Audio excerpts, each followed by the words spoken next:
Logical, how you doing? I hope you're doing well this Saturday morning.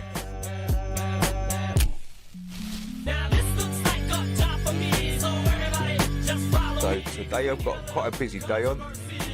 Again.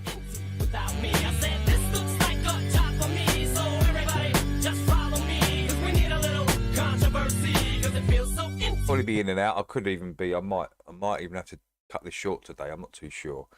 Depends what's going on. I'm just waiting for a phone call. Then I'm picking up. Well, I've already got it. The MPC Live, the MPC X. It's all been paid for, bought. It's around my mate's house. He's configuring it all for me, getting it all sorted, putting the new solid state hard drive in there, and getting all the samples on there and everything. So yeah, that could be here today. It's awesome, right? Can't wait, man. Hey, Hoax, what's up? Yeah, good, Logical, good.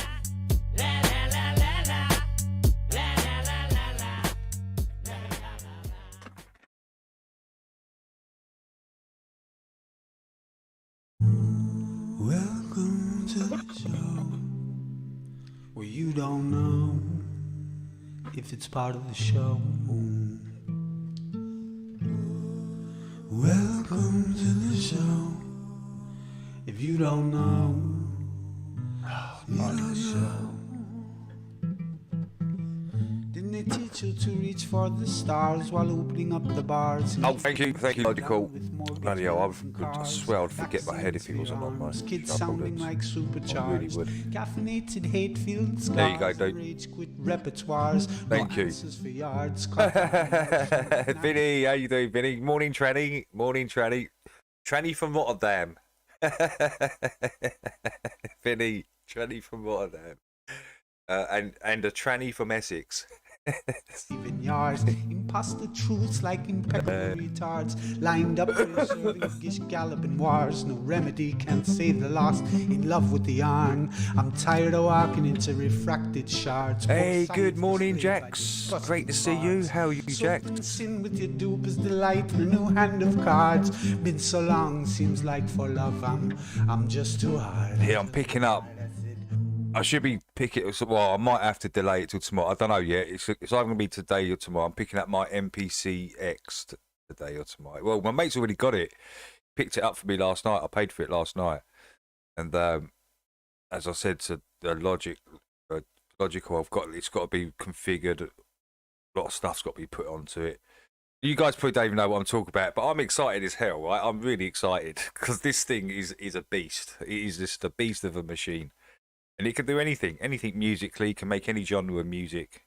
It's just a phenomenal piece of kit. It really is good. Welcome to the show where you don't know if it's part of the show. Welcome to Did my first live stream last week, 45 up a silver birch. Damn.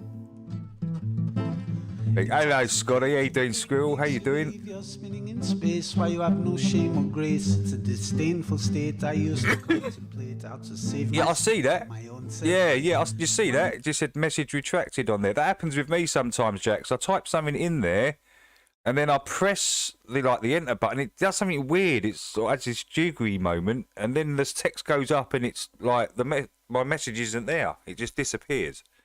I don't know if that was the same thing that just happened to you, but that happens to me quite a lot on YouTube. And yeah, Conspiracy Music Guru, Joe, the one that made the Humpty Dance track the other day, he's leaving YouTube. Well, that's coming on in a minute, that track, because YouTube are just messing with him. And YouTube are just a disgrace, aren't they? They really are terrible. Still in this woke mindset, although, it's going to be destroyed soon. Wonder why I was even Idiots. made with a dreadful fate, forced to try and awake with a full plate, no one to help me stay awake or educate. I've had to liberate and fight through hidden gates, but my brother, heaven could never be late, and rockets don't work in space. It's all I quite like CMG as it goes, to be honest. But you're too far gone, it won't be long. He's going to be a big miss on YouTube. Now he said he's going to like post if there's any like songs that he brings out, he's going to post the links on YouTube. But I don't think we're going to be hearing any more music. You're going to have to go to Rumble and all these places, which I don't go to. I don't go to these places.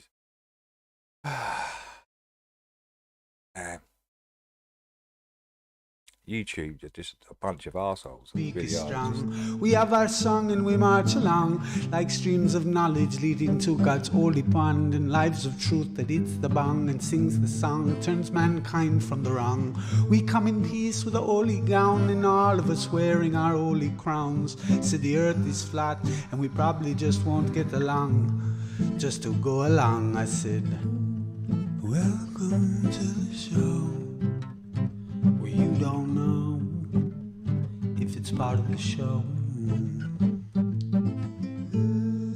Welcome to the show. If you don't know, you don't know.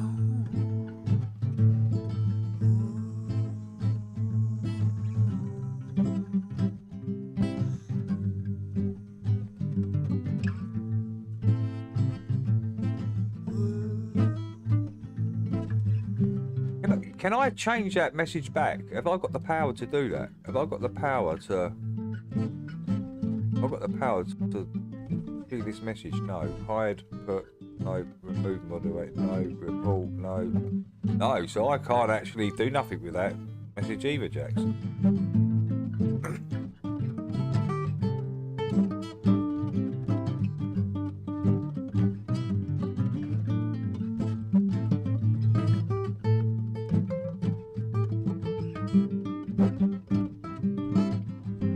Hey Rooster, how you doing? Welcome. Hope you're well, Rooster. Roar into Black Friday with Virgin Media. Get 3 months totally free. And now it's even easier.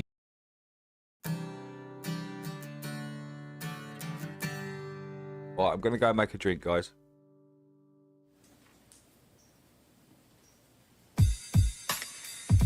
Oh, is that what you said? Is that what you said? I blame Squirrel for my weed habit. Get the fuck out of here. Hey, good morning, Fiona.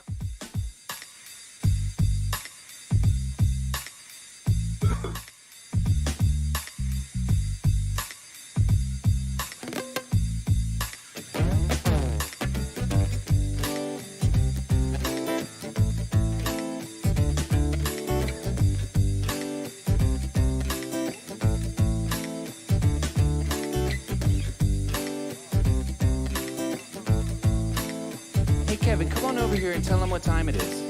Okay.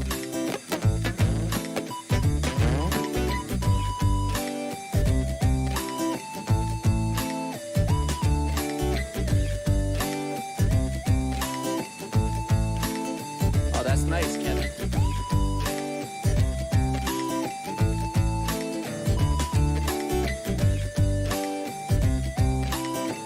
All right, now get out of here.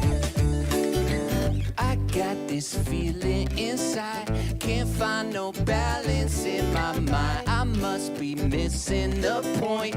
I need a coffee and a joint. I got this feeling inside, can't find no balance in my mind. I must be missing the point.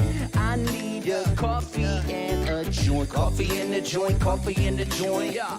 Coffee in the joint, coffee in the joint. Coffee in the joint, coffee in the joint.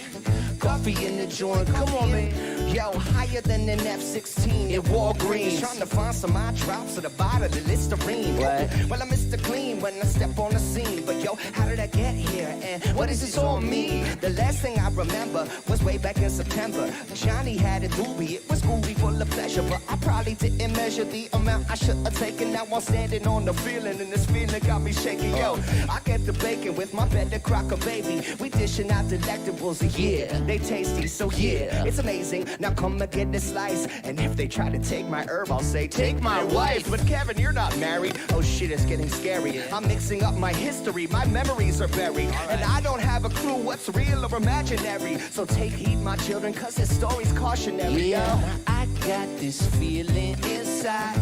Can't find no balance in my mind. I must be missing the point. I need a coffee and a joint. I got this feeling inside. Can't find no balance in my mind. I must be missing the point. I need a coffee and a coffee in the joint, coffee in the joint. What? Coffee in the joint, coffee in the joint. Come on now. Coffee in the joint, coffee in the joint. Coffee in the joint, joint. I was standing in the corner of the kitchen by myself. Good morning to our Spanish friends. Hey there, Mind Strokers in the house. But I didn't eat dinner, so I gobbled down too. Oh, shit. I fucking blew it. Hey, Happy. We got Happies in the house. Honor's coming. Hello, Honor. Fluid. Yeah, too high to function. I'm feeling like a clown at a funeral luncheon. Honor, any good movies out there you watched lately you can recommend? You all got my recommendation was The Substance. So those who haven't seen The Substance, go and watch it and then get back to me. Then come back to me and tell you how you felt after. I'd love to see your reaction to the movie. But yeah, as I say, I don't watch like TV and movies on it. No, this is just free movies online, right? So you can watch all these online for nothing. I'm a goner, man, I've reached my marijuana maximum consumption. Yeah, goddamn hors d'oeuvre, threw my knife for a curve. But I could be the hero that this party deserves. Some shrooms would be an interesting start to the day. Who star? That would be a very interesting day indeed. If you started your whole day off with a cup of coffee and like a handful of mushrooms, magic mushrooms. That would be actually probably quite a wonderful day. You'll probably have a really, really good day. Some bizarre things would be yeah, obviously, but yeah, you'll probably overall generally have a really good day. This feeling be smiling all day, wouldn't you? Definitely. Inside, can't find no balance in my mind. I must be missing a point. I need a coffee and a joint. I got this feeling inside. Can't find no balance in my mind. This one's really good. Banana. I could try it. Hey, Big Pint, how you doing? Coffee in the joint, alright. Coffee in the joint, coffee in the joint. Yo, what? Coffee in the joint, coffee in the joint. Yeah. Coffee in the joint, coffee in the joint. Alright. Coffee in the joint, coffee in the joint. Rise of the Antichrist. Coffee in the joint, coffee in the joint. Coffee in the joint. Yo, that's right. The Rise of the Antichrist. That's like a movie. What is this? What's happening here? Will you remove your helmet and tell me your name? These advertising's really getting... Oh, it's a whole movie. Oh, okay, yeah, all right. This, isn't it? Some sort of Christ-like figure. Yeah, oh, look. Jesus. All right, yeah, all right. I'll watch that later, so Rise of the Antichrist. Hey, good morning, Free. How you doing? Free, I will come onto Telegram one day, once I get my confidence. Once I stop being super shy, Free. Hey. No, I will come on there one day. I promise you, just for a chat, yeah? As you want to talk to me, I will come on there. Just But just once, and that'll be it.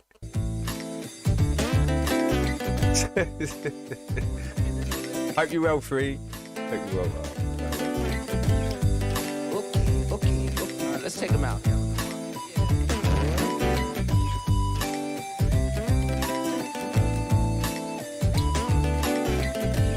Hey, what's up, Scott? How you doing?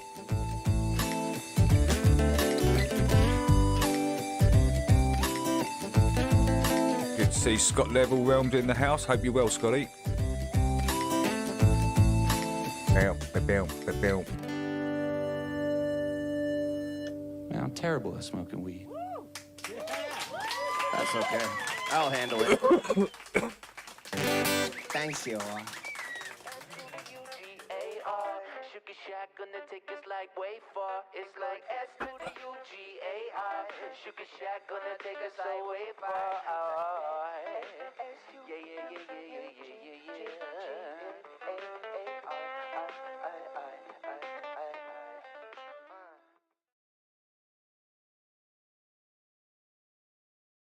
Hey, good morning, Amanda.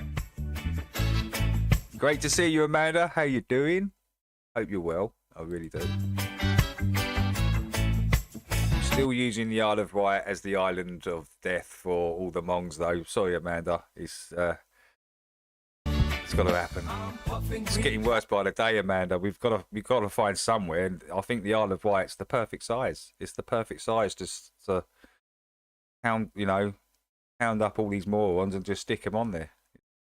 No worries, unwind, and I sip my coffee, black gold sunshines, ain't containing my vibe, no gates on my sky, take it easy, take flight, we just ride.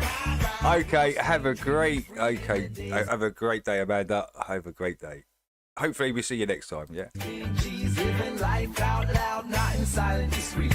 To the wake, to the bake, got my mind in time. In my zone all alone, I Well, I was going to move you out of the Isle of Wight and send you to the Cotswolds, right? Because Cotswolds is a lovely area, right, Amanda? But it's been tainted, so, you know, you're not going to want to go there. It's been tainted by Ellen DeGenerates, so you don't want to live next to Ellen DeGenerates, do you? So, I don't know, I'm thinking about there's got to be some nice places.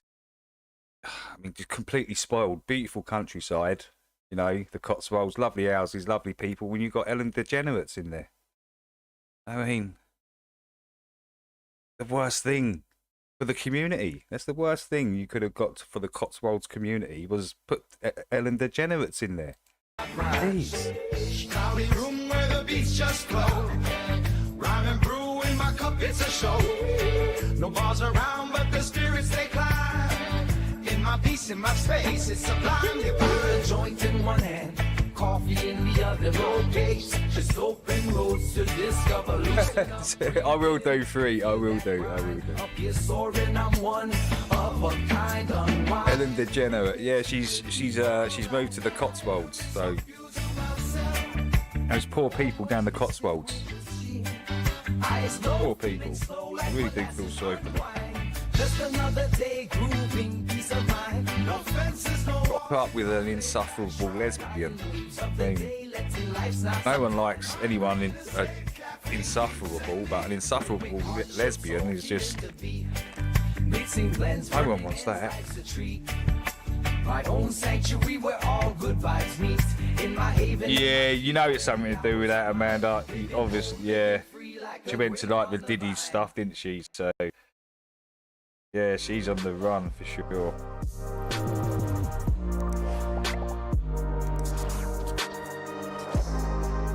Oh, dang.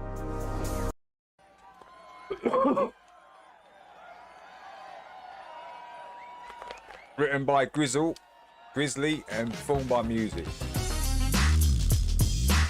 So the guy that's performing this is now left YouTube because of YouTube shenanigans. You know, messing with these it's his whole channel really, taking down videos. I think he said 2 videos were taken down yesterday. Just music videos, right? That's all it is. It's just music. But they're still taking them down. Absolutely ridiculous. And it says like parodies and things like this. I mean, YouTube, you got to get yourself together.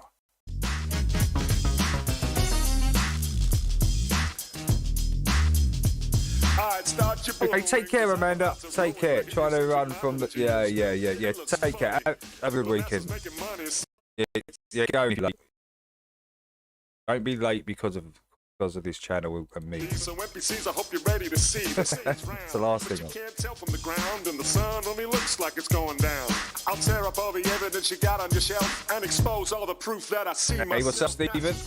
Stephen Watson's in the house. The first pilot was a monkey. Yo, ladies, why is your hair so frumpy? And all you CGI fanboys, please allow me to trump thee. It's not a fall, y'all. Just like Humpty Dumpty, it's gonna crack like Joe Biden's bad knee. I'm in my prime, a little bit chunky. I'm a junkie. I keep the flat earth funky. I'm done with this.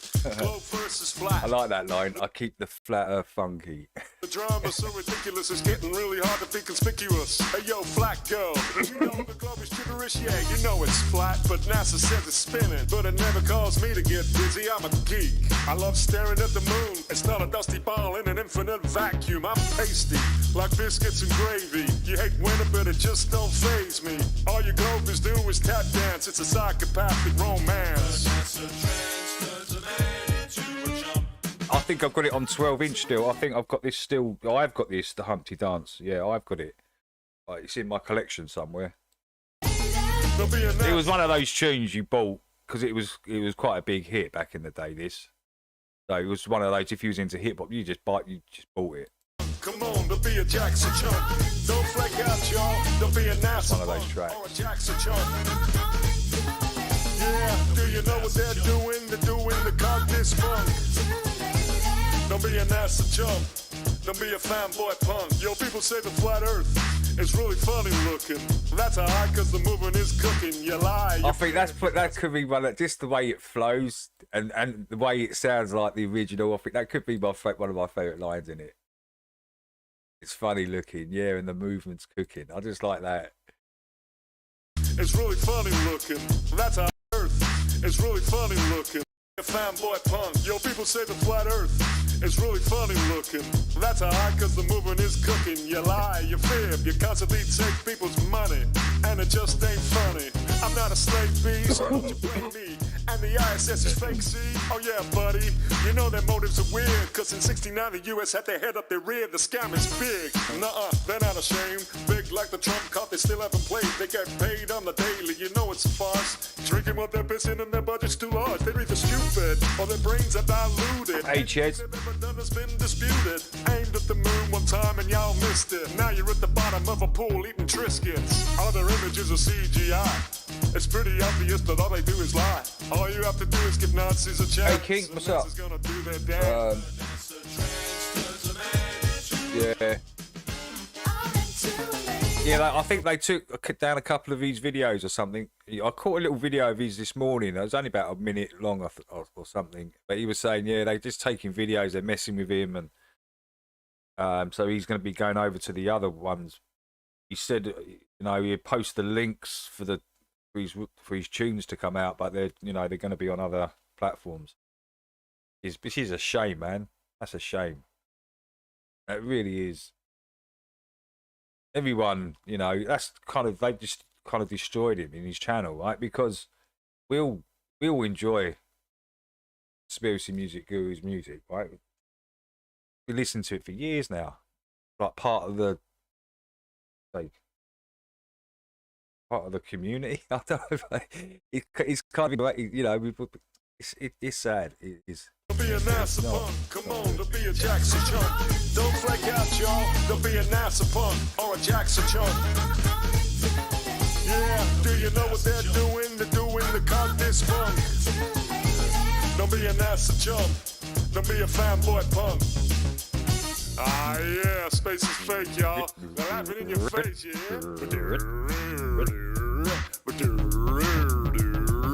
Ah yeah, now that you know a little bit about NASA, let me tell you a little bit about myself. There's not much to say, check it out. Heard the earth was flat, but I thought he was joking. Crying and bitching, now YouTube is broken. McTooney's just a monkey. In Tennessee, dude, I heard you look like a crack junkie. That's alright, cause you got no devotion. Go join your boy Craig, cross the ocean. Which you put y'all to shame. It's a psyop, y'all, Hollywood's to blame. No good reason except for the fame. You gotta lie to remain in the game. Jumping, slumping, ducking, screwing around, faking the fun. So when the cyberpunk jumps, make the mental triple jump, selling flat. He's a great musician, but this is YouTube since the you know what. Nobody gets the platform if you're thinking outside the box. Yeah, good point, Ches. Good point. Kind of happened to you as well, didn't it? They kind of went into your channel as well. But why is that? Because they know the power of music. That's why. They know how powerful music is and the messages that you can put into music.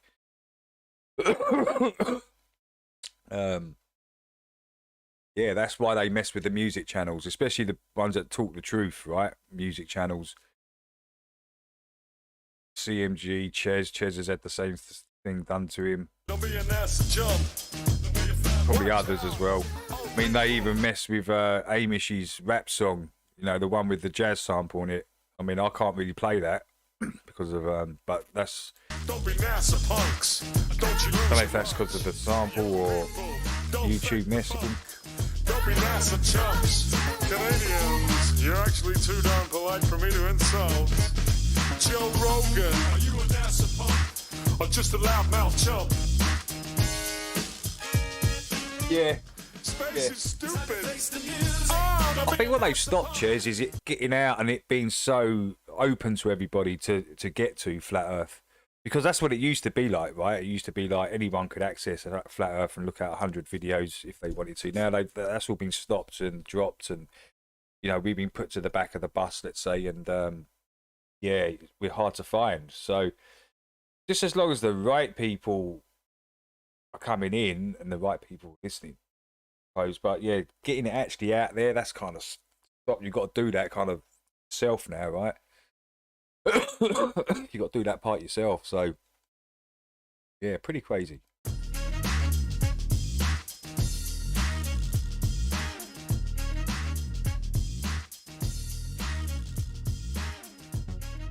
Hey, good morning, Gary.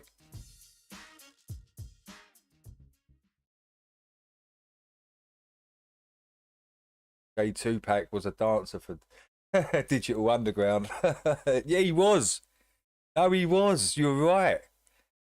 You're right. You're right, Big Pine. You're right. He used to dance for him, didn't he? He was one of the back dancers. Yeah, you're right. Holy shit.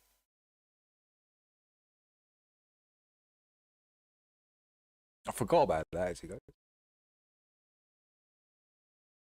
As soon as you put the plug in on the Sonic, you're 90%, 95% of the way there. Back in 2014, 2016. Yeah, that was just before the algorithm. 2016 was the last good year, wasn't it? It was like from around 2014 to 2016 was like the golden era, and then the algorithm come in. It was 2017, wasn't it, guys?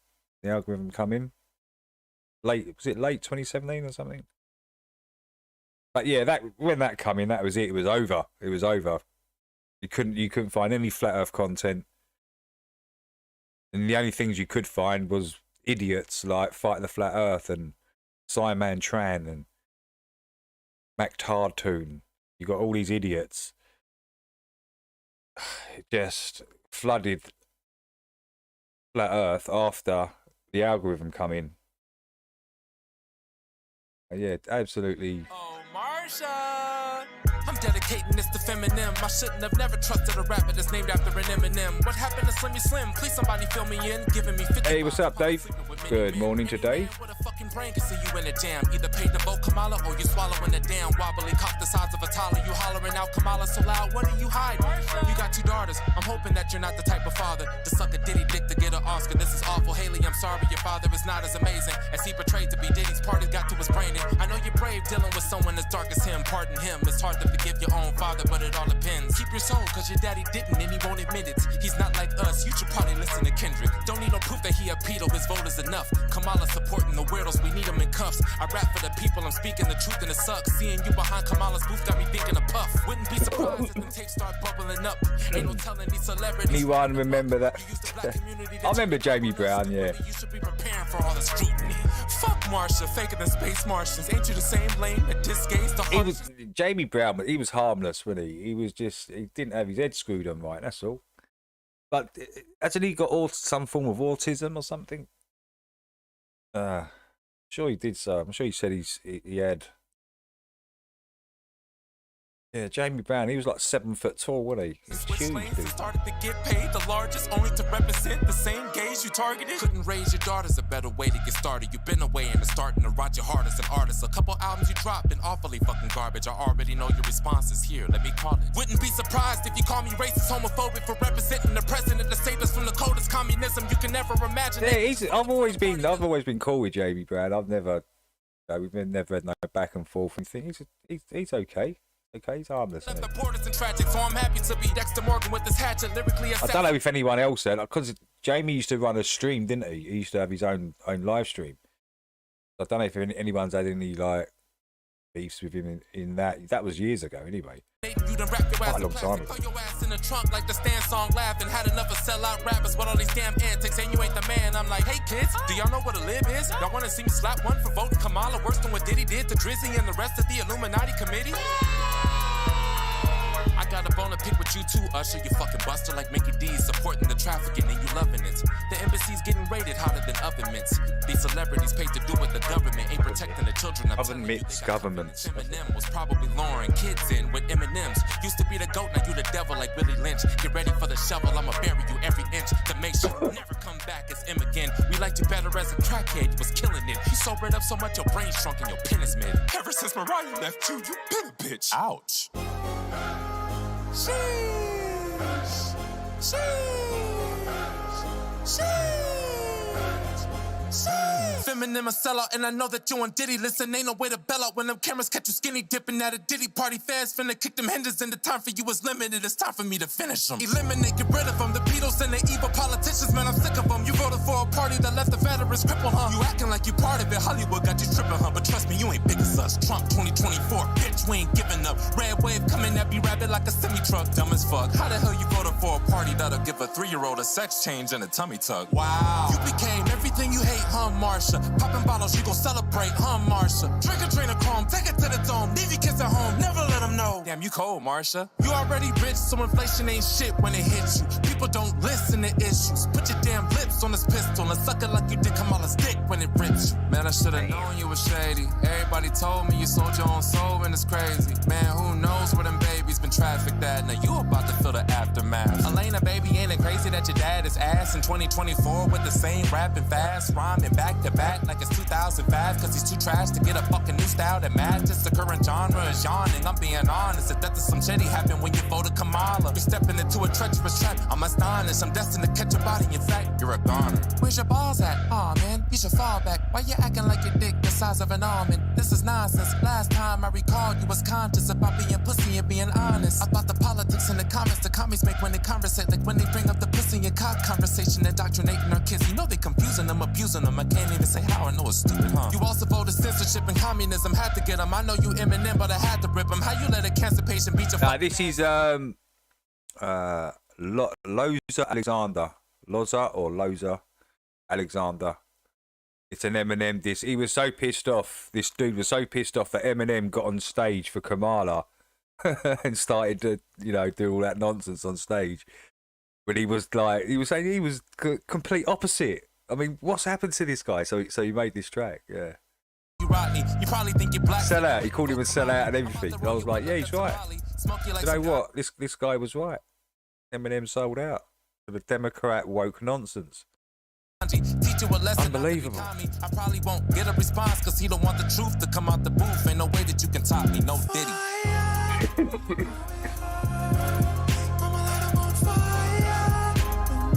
Yeah, I'm gonna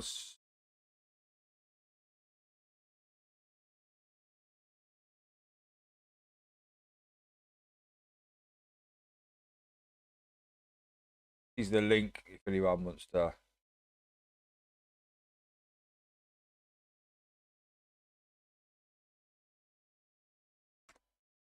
Yeah, that's the link for this if you wanna.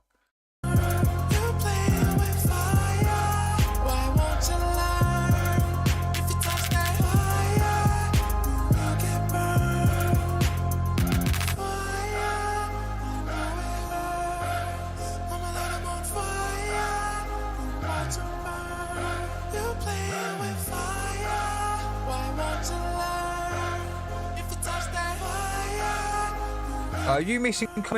That's 2 people. Let me have a look. Forever, I can see you put Jax. Forever, I can see you said hello to Dave, Gazbob, Jax. Then I can't. The only other message, this one, you see at the bottom here.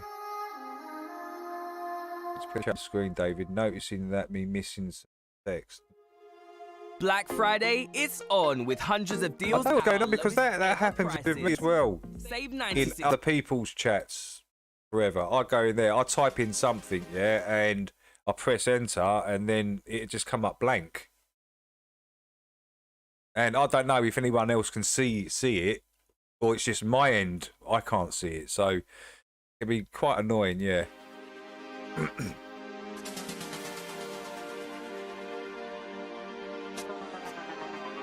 Eminem 33, yeah, Stephen.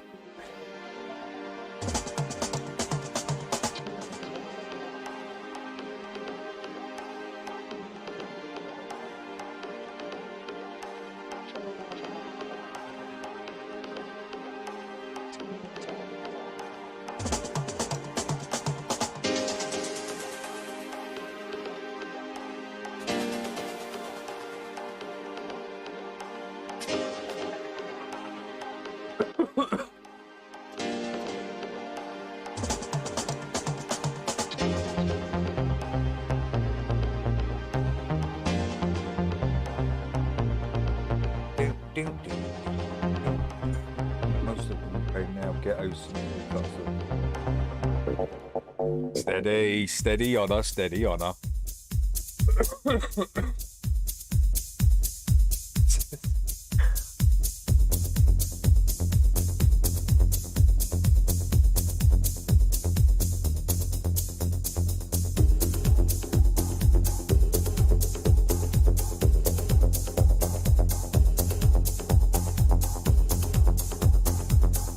Hey, good morning, Martin. Good morning.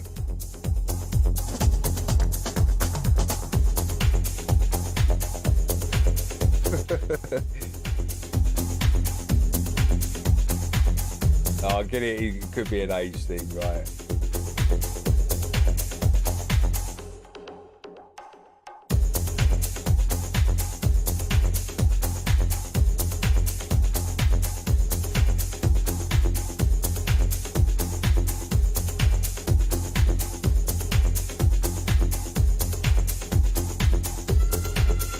Some comments from Jack's not all same for other people, but strange, and what you said they happened a lot too. Yeah.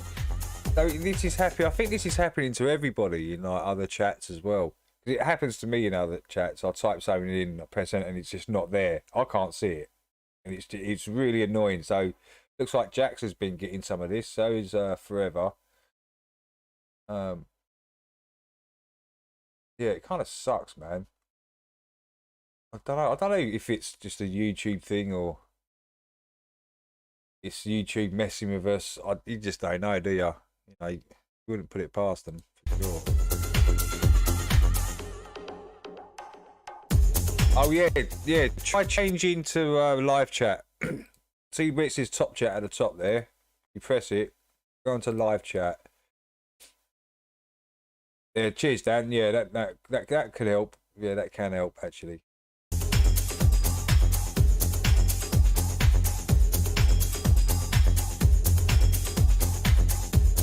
Hey, cheers, Martin. Welcome in, dude.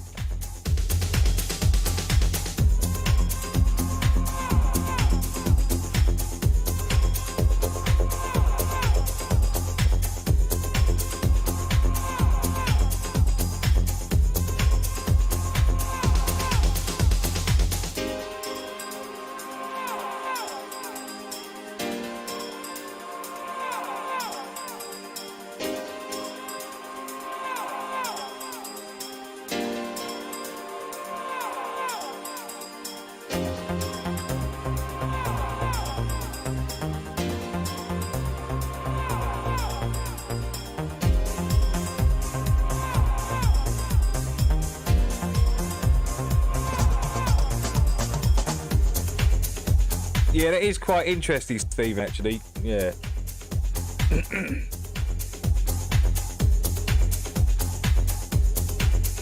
Tavistock and all that, right, Stephen? Yeah, he's quite interesting, the music, if you start looking into it. Woo!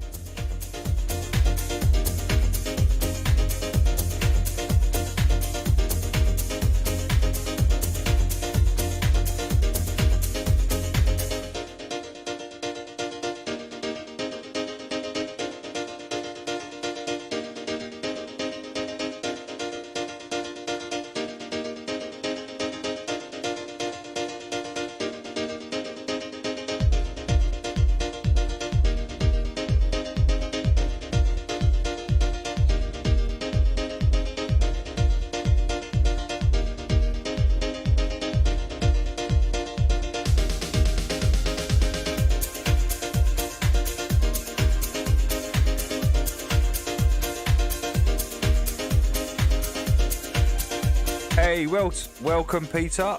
Peter Benton's in the house. How you doing, Peter?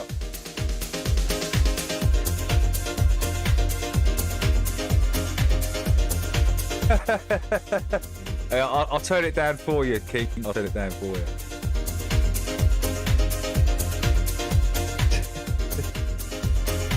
It's 5 in the morning. Big shout out to King, man. Big shout out to King. It's 5 a.m. where King is. That's crazy. That's a man. 5 a.m. Damn.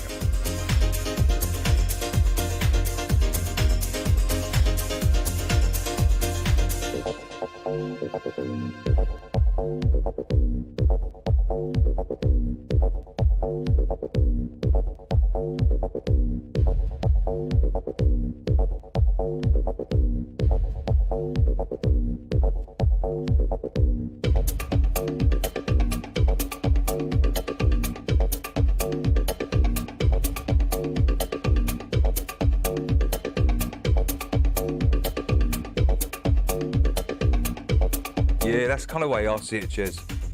I just think it's the era we was brought up in, Ches. We just had that point of view, you know. Doesn't really matter about colour, and you know, I don't see colour either. I just don't see it. You know, you like you, Ches. You're either an arsehole or you're not. It doesn't matter what colour you are, does it? It really doesn't. You know, and that's just a fact of life. But people that do look at colour, I mean, you know, you've got to ask yourself some serious questions. Why? Hey there, Dean. Well, welcome.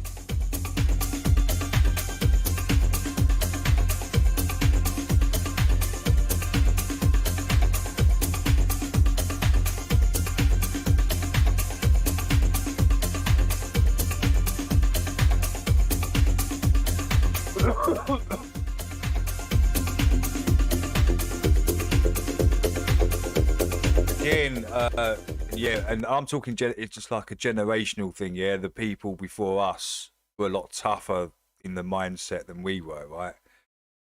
And that's even lessened the further we've gone on. So, yeah. So I think it's more of a generational thing. Honours are like the next generation up to us, so he's a little bit older, isn't he? Yeah, generational softening. Yeah, exactly, Big Pine. That's a good word for it as it goes. That's exactly what they've done.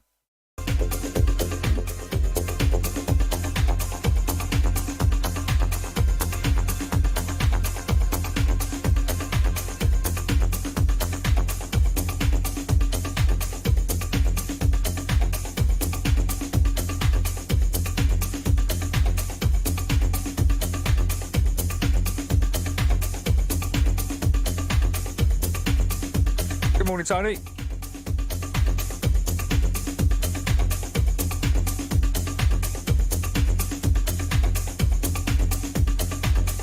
Glasgow, 1,000 homeless, 30 hotels used for immigrants, 300 empty homes at the same time.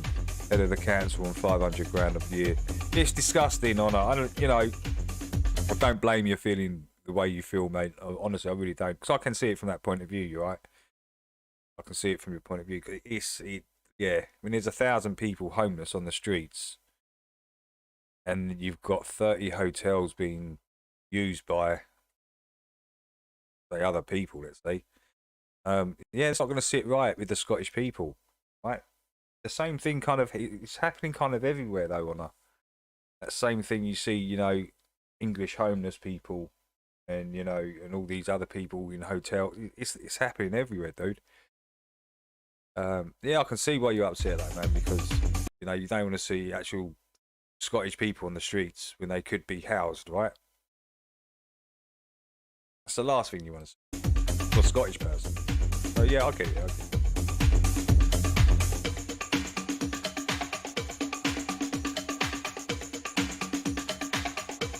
Hey, what's up, Graham? What's up? DN's in the house. We've got DN in the house.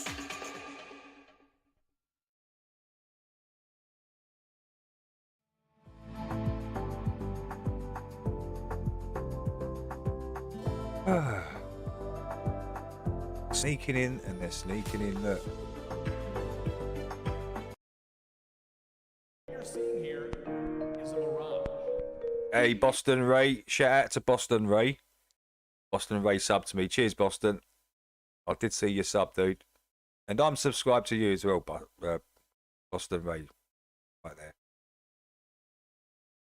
Cheers, dude.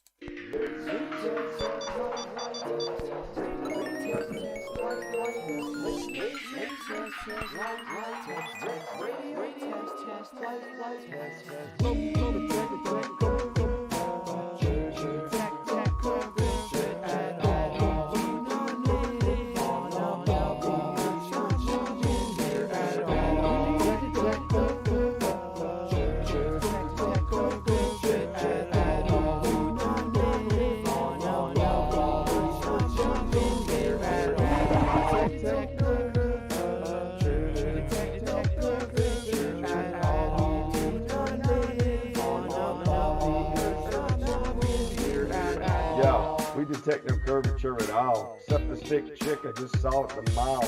Back in high school, I sold drugs in the hall.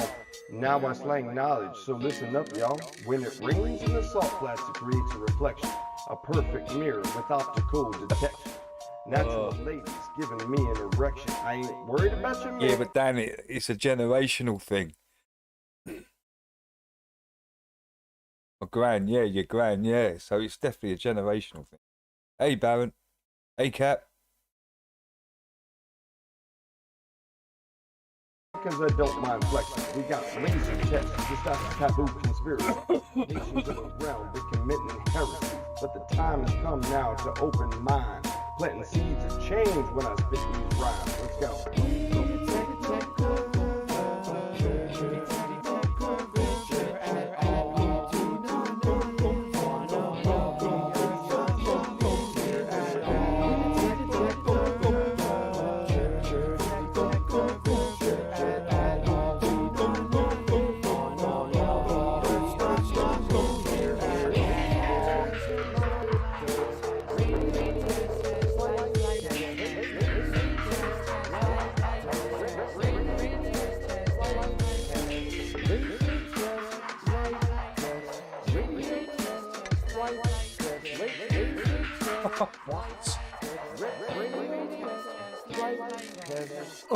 I'm tying up the loose. 272 quid. You said you were retired and you're Hey, Jeff. producing again. This is why I always lose and I win. And I start where I choose to begin. As the mark, as a stomach, ego. I hit you with a blunt or two. Get you where you wanna go. Wanna call up Kubrick to fake the moon landing? It's gonna take planning. Technology advancing. On and off like a light switch. Money's tighter than a vice grip. I'm flyer than a light ship. Man, chicken stinks. I'll come at you with everything. You should have carried on that flow there, Boston. You should have carried on that flow.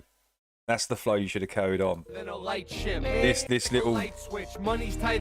planning, technology advancing. The light switch, tight grip, money's tighter than a vice grip, vice grip, flyer than a light ship, tight grip, and chicken tight steak. shit, I'll come tight, at you tight with grip. everything I mean, you could just carry that little, tobacco products. I scrap and wrap a lot of fresh to death. carry it on for another couple of bars. Aunt your mama, hand me marijuana, wearing pant pajamas. Earth is flat, as a matter of fact, debate me if you wanna. I quite like this track. The lyrics are good, though.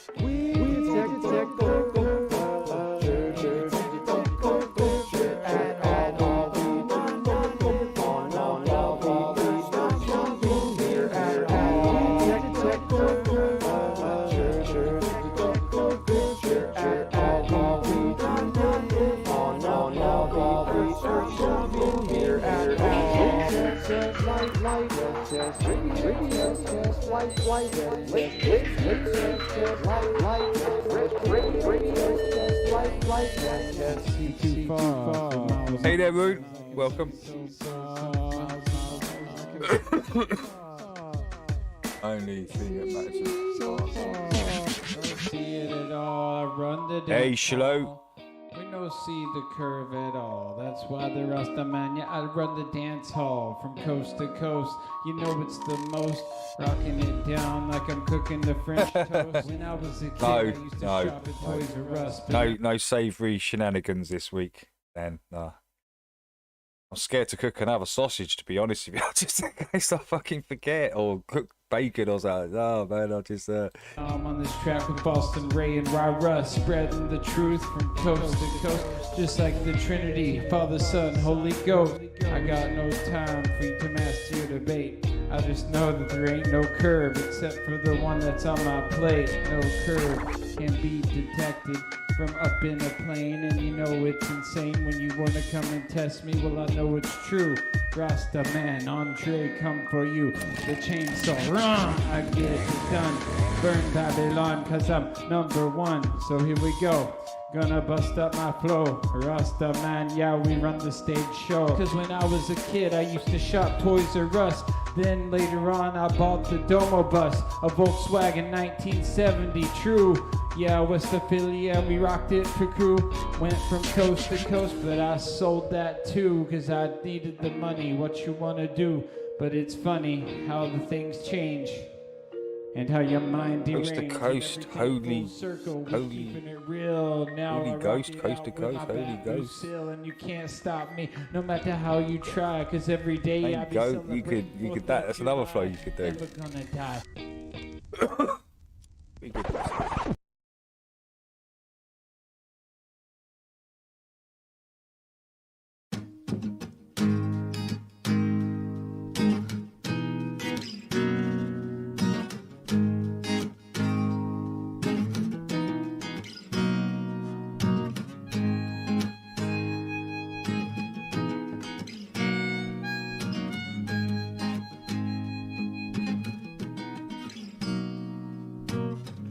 Nobody cares that you've gone to Antarctica. Nobody cares what it is you see there. Nobody there on the Betty Pep parallel. Nobody cares, so don't you shoot me down.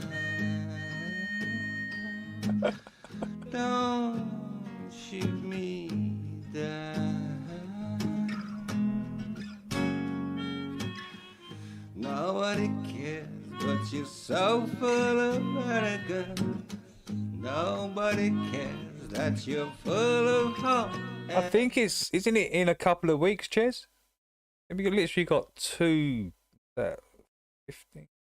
17 days, I think. 17 or 18 days. So hopefully they've got all their shit together, those guys. Will, we expect you to be on the plane. You can't just set something up, Will, and you not be there. Ridiculous. Yeah, it'll be looking forward to seeing the footage, right? One day they'll see that it's level and stationary. One day they'll see what moves lights in the sky. Don't shoot me down. Don't. I think they're still going. There's a few people maybe they're not going. Roger's one of them. Because they're meant to have 24 people going or something. This is what I don't know if this is facts or you have to ask Jaron or someone.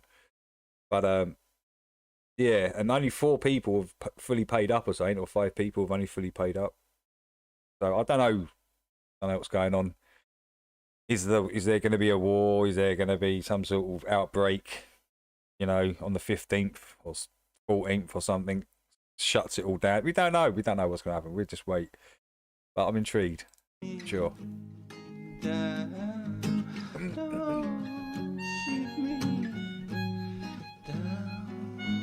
Oh, is it the 13th? Is it the 13th, Jax?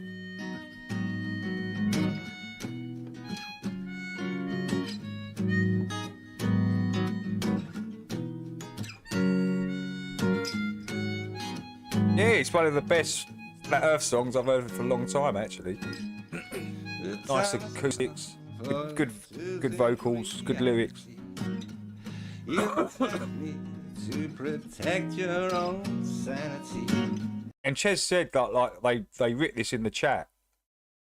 So Ches is probably looking at the chat, taking like notes or lines, and just getting them to rhyme and putting them in the right order, and just cool. And that's such a cool way to do I'm not your enemy.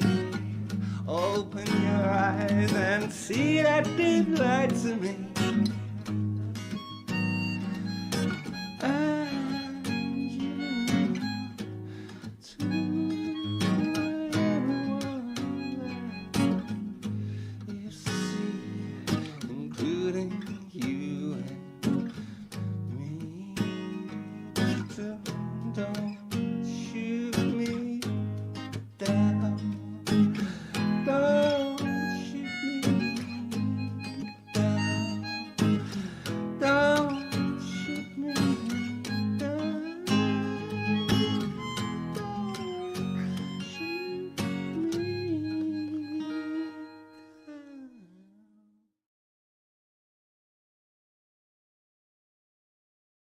So, what's the secret? How have you guys made it work so long?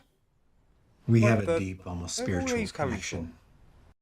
I spin fellas, my swing quicker than Federer. I serve packing a band's bag on a regular. And I'ma tell her how she sing for me T-Pain. Your mama's hooked on the packs, I'll be selling her. I click M's and bang 'em and I'm not sing. I feel his head with the lead like a mukbang. The magazine made me lean when I walk in the drumstick will make a head bang like a punk band. Hop in the cab, I'm banging me crossword up. Head in the west and I'm banging a posh bird. Couple of cans and a puff on me death stick. Click on me fingers, he's cutting me cough dirt. Ringing the bow bells, bringing the cans and a puff on my death stick. Belling me non-stop, sending the lads there. Hopping me drop top, I'm running a man day. Mr. Big Bucks, I'll be looking at business. Dressed to kill, mama got me up on the hill of these bits. Running the distance, I'll be banging, giving a triplets. Hey, Dorian. The bigger the butt crack, the bigger the bang, the bigger the man, bigger the contract. Serve me up, baby, give a tip when we top end. And I'll be whipping a wire, popping a Benson. Pushing a pack, the full stack like I'm benching. Giving the fish scale, that slide like a penguin. Flipping the chick on my bills, why fuck a pension. Slow mo vision, I've been puffing the peace pipe, selling free fires to the fiends by the seaside. I'm a tail lines in the seams of my Levi's with a stick figure, the Nicki Minaj we heard. And I'ma tell her how she sing for me T-Pain. Your mama's hooked on the packs, I'll be selling her. I click M's and bang 'em and I'm not saying. I feel his head with the lead like a mukbang. The magazine made me lean when I walk in the drumstick will make a head bang like a punk band. Hop in the cab, I'm banging me crossword up. Head in the west and I'm banging a posh bird. Couple of cans and a puff on me death stick. Click on me fingers, he's cutting me cough dirt. Hands and a puff on my death stick.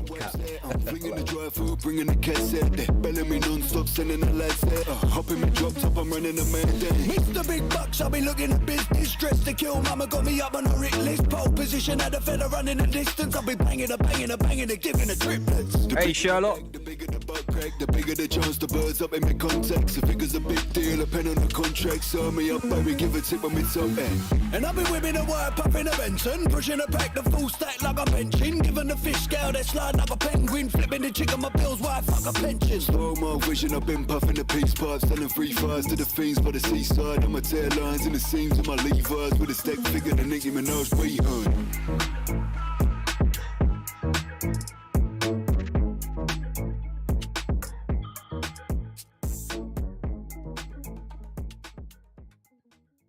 pretty cool. That pretty cool. I'm gonna go have to check the rest of them out.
Hey, good morning, Tommy.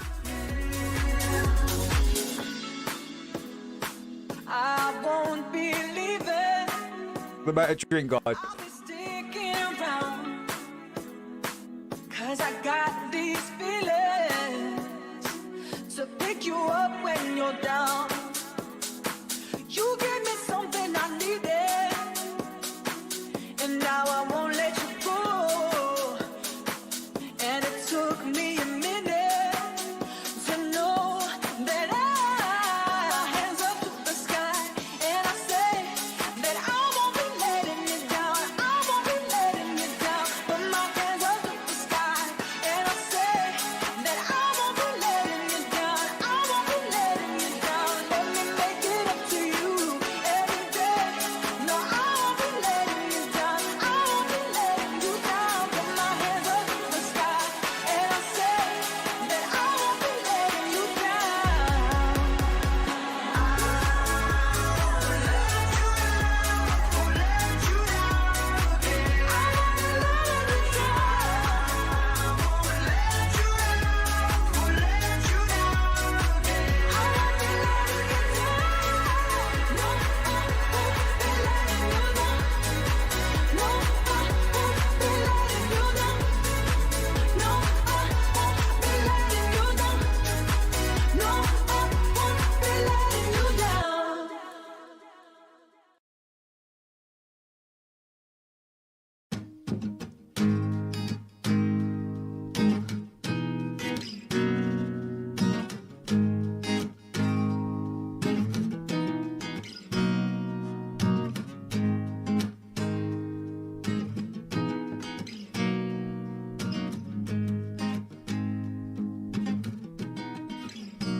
Nobody cares that you've gone to Antarctica.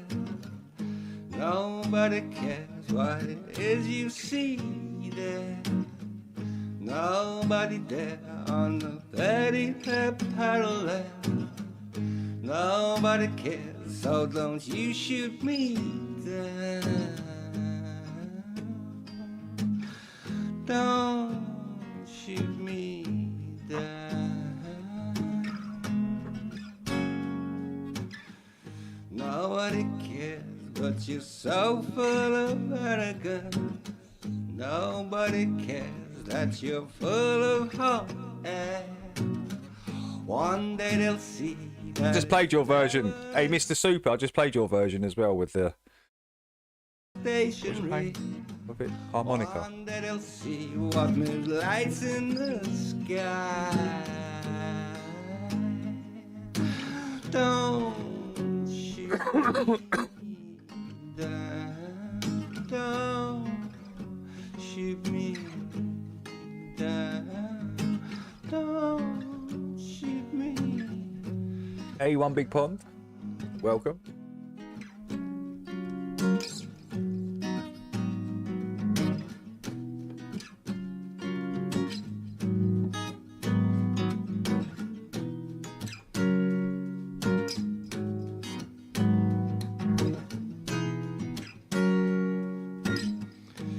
time has come for us to think reality.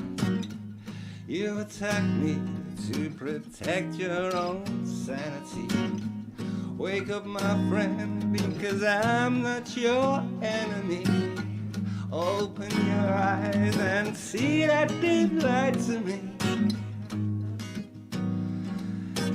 And you to everyone that you see, including you and me. Don't shoot me. What's up, you limey bro? How you doing, Matthew? Hope you're well, mate. Don't shoot me. Don't shoot me. As soon as you put the plug in on the Sonic, you're 90%, 95%. Oh my lord, I'm getting all these. It's because I'm looking at. plugins you know that you can. And I'll keep getting all these. I am Kamala Harris. My pronouns are she and her. I am a woman sitting at the table wearing a blue suit. And First, fuck Big Mike and that dick that hates. West Palm, nigga, Mar-a-Lago is the gang. Locked up, tons of black fathers, that's a fact. I'll let you about it, say it though. You ain't black. Give it up, pack it in, sick of the cackling. Taking these around balls way before Kaepernick. Locked up ever marijuana, you imprisoned them. You were smoking weed at the time, what a hypocrite. Montel Williams and Willie Brown. Guess you have a thing for Willies, bet your dad's really proud. A crisis at your border, ignoring the reporters. Under you and Biden, $1 was worth a quarter. The new world order really wants you in, but it's Trump 2024, we're about to win. Bigly, hugely, trust me, I would know it. I still can't believe you believe Jussie Smollett. I'm meeting with rabbis, pastors, preachers, cops, firefighters, God-fearing believers. You're meeting with root ball, transgender teachers, creatures cutting off their primary features. I'm working for God, you work for the Grim Reaper. Creatures cutting off their primary features. That's such a good line. I'll go with it. It's like creatures cutting off their primary features. Fixed up. Teachers, creatures cutting off their primary features. I'm working for God, you work for the Grim Reaper. On Soros's payroll, they should call you Caesar, cause every time you speak it's a big word salad. I heard in college guys called you hot to a Harris. They try to do me like JFK in the drop top. The party of defunded police loves the top cop. You give it slop top, come on Lewinsky. When you talk in public, you always sound tipsy. You make Pelosi sound like Einstein. Not a worthy opponent, but I guess I'll find time. Hey, what's up? How you doing? Fine wine. Look at California, you and Gavin cannot fight crime. Bailed out rioters during BLM, then a few that murdered people wasn't shown on CNN. But I'm not surprised, that's just the fake news. And we all know that they pay you, I stay true. we did it, Joe. You're gonna be the next president of the United States.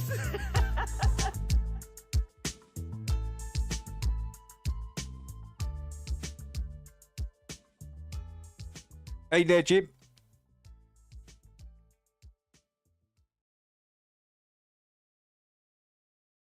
What's next? Oh. Honor's favourite track. This one goes out to Honor.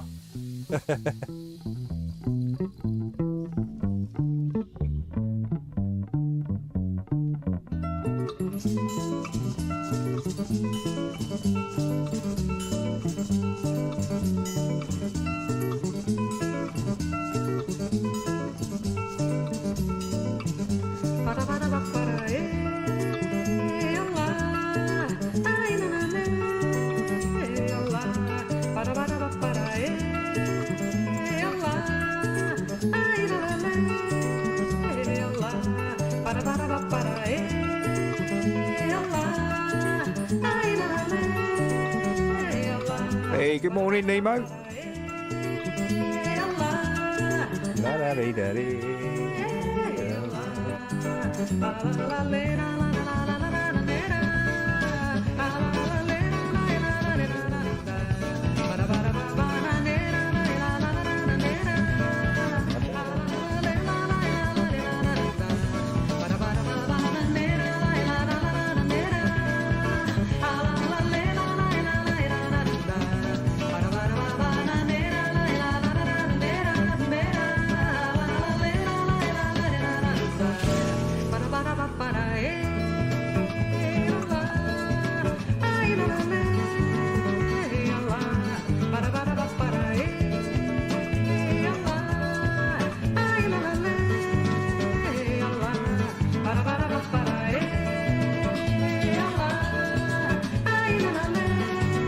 on there, Ches.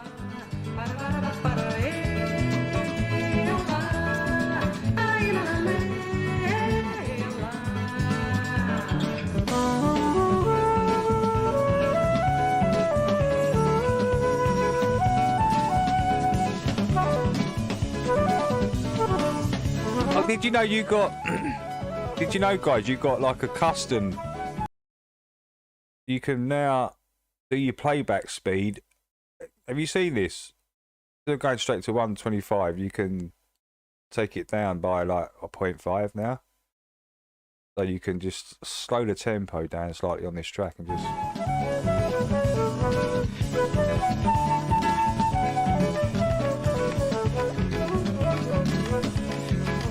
You get some artifacts, but you can get a good little drift how it would sound. Get that back. That's quite a good little thing. That is. I only noticed that the other night. I don't know how long it's been on there for.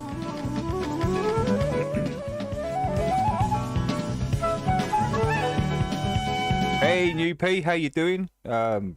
Is that your stream? Is that your New P? What wits it goes on? Because I see you you do a lot of, you're covering a lot of the streams there.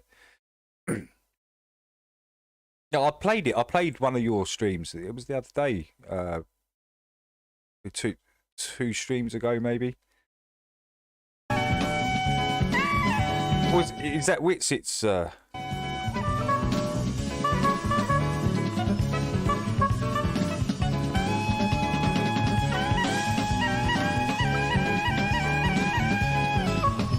Hey, cheers, Mr. Super. Thank you.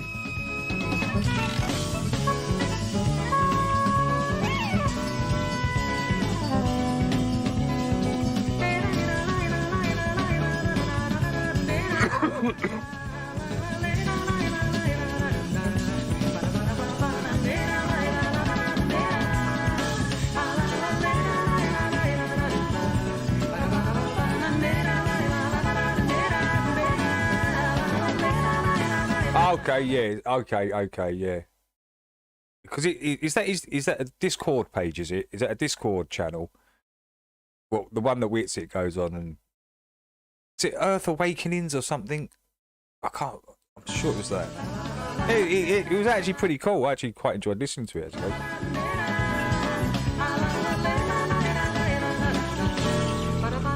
Hey, Seeking, long time. Hope you're well.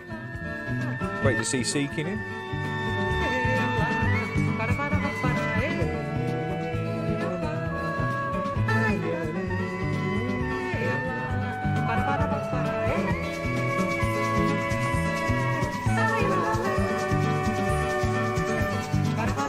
Yeah, Earth Awakenings, yeah.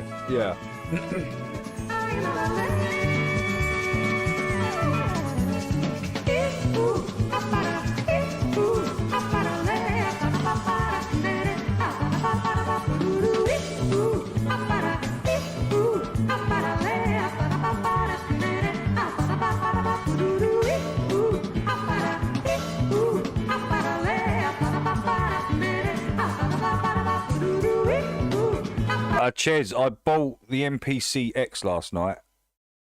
I actually bought it. It's around my mate's house. He's just configuring it all for me.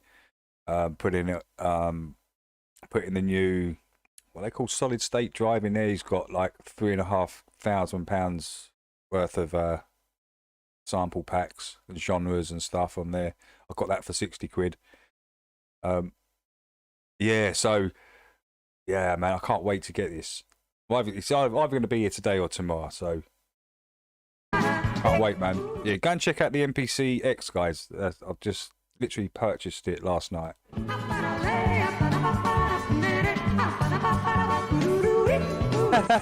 No, because Cheds, I had the Ren, I had the MPC Ren, the previous one. I bought that out in about 2012. I think could have been a little bit earlier. Not too sure. Might have been 2010 or something. But yeah, it's getting on now. But it's still a quality piece of kit, which I'm going to keep, because these NPCs, they just increase in price. Once they get to a certain age, they just start going up again. So yeah, I'll be keeping that.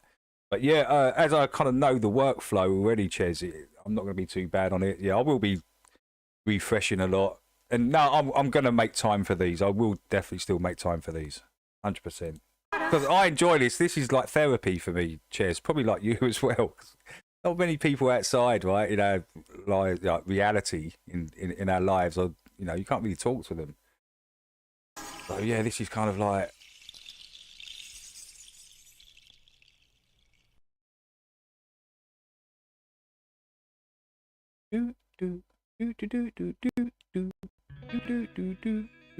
You ever listen to Flat Earth Fridays on X-Banner? Here's the live feed on YouTube. Oh no, Flat Earth Fridays. Okay, let me just check this out.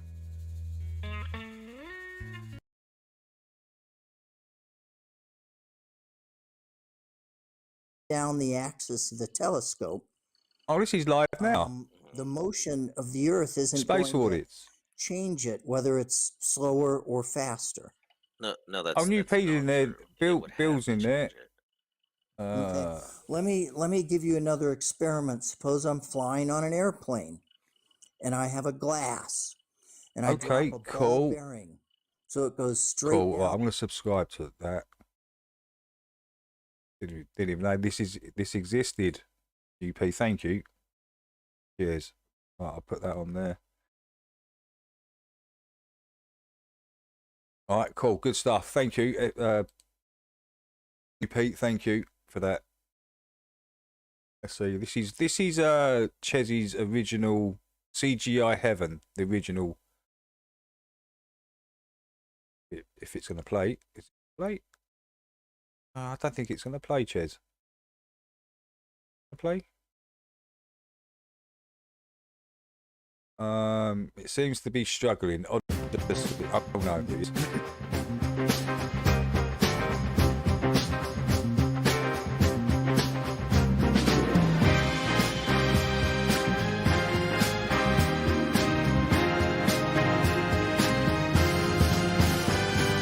It's kind of like intellectual home. It is.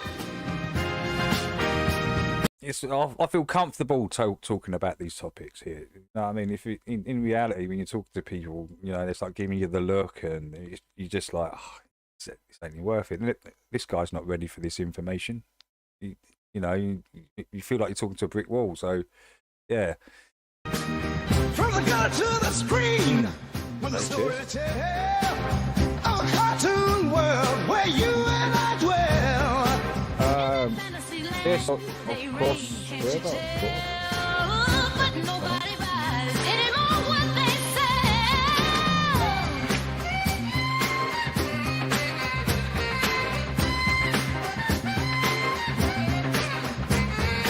Step into their mind where it's all animated. Back to front, inside out, thinking's automated. Imagination on the loose, running wild, liberated. The truth, it must never be debated. Okay, have a great weekend, Martin. Hopefully we see you next time, dude. Have a good one. In that universe, all dreams can come true. It's a magical place where the sky's always blue. It's a CGI heaven where their minds free to roam. An imaginary land. They believe it's their home.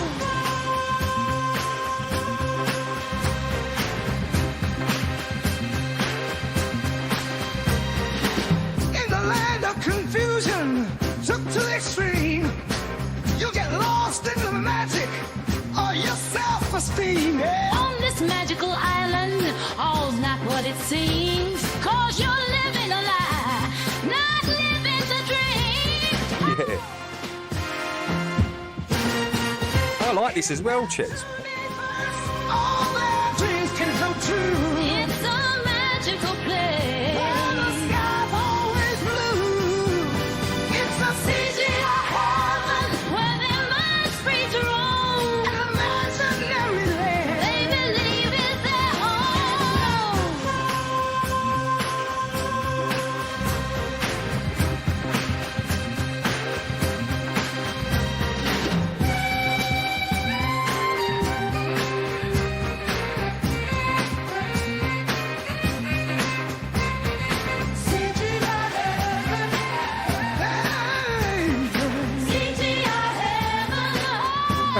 CGI here. CGI heaven. CGI heaven.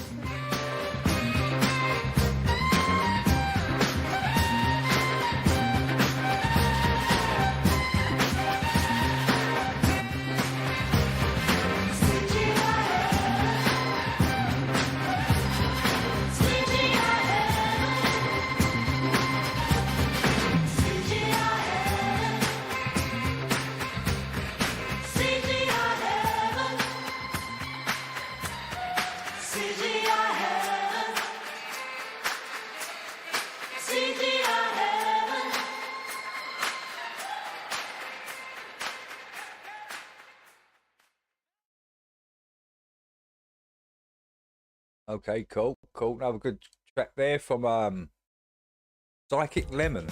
Here we go.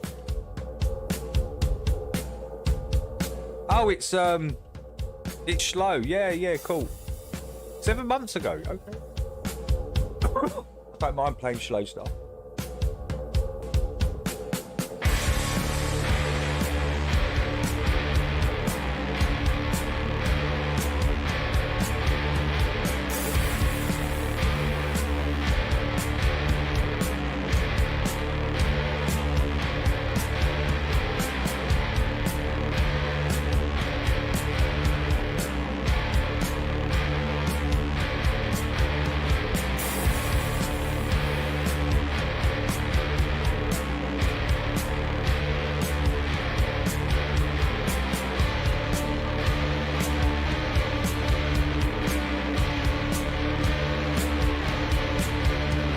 Funny though, I see 3 planes in the sky. Was it yesterday or the day before?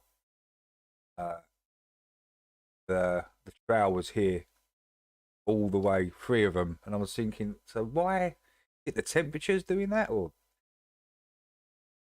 and then a couple of days later they'd be like this. But the ones I see 3, and none of them had one of these long contrails or chemtrails. They were all like this from the plane.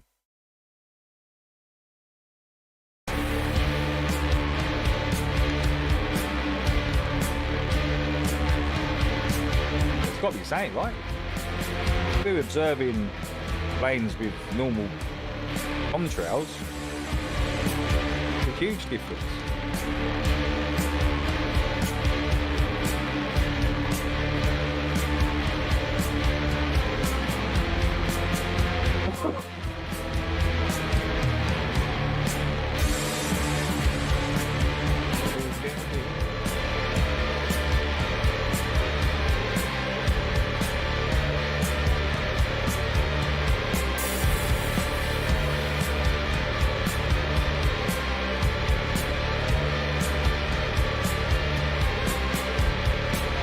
That's true. That's true, Ches. It's a true statement, mate. Flat Earthers are just creative people. Musically, yeah, art, truth, facts, yeah. Spot on. That's what I see as well.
Good stuff.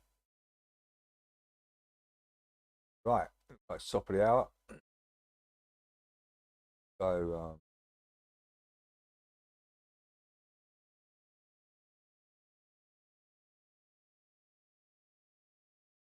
excellent.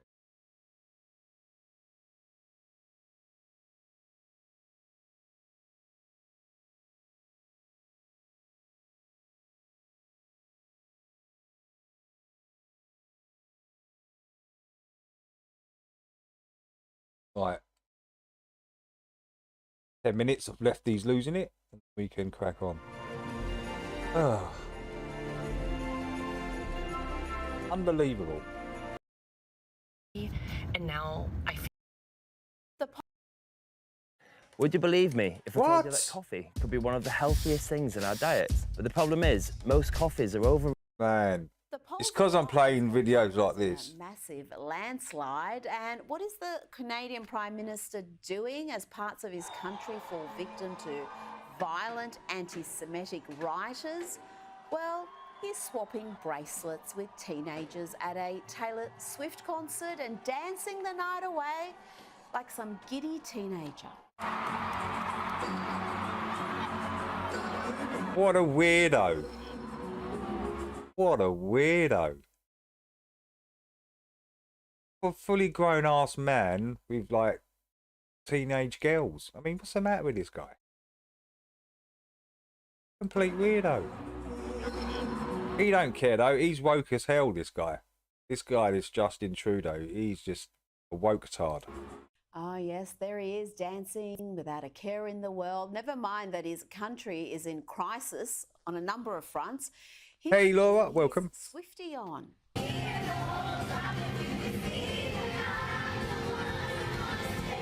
And I wasn't kidding about him swapping bracelets with teenagers. Even they were wondering what he was doing there. What is Justin Trudeau doing here, guys? Hello?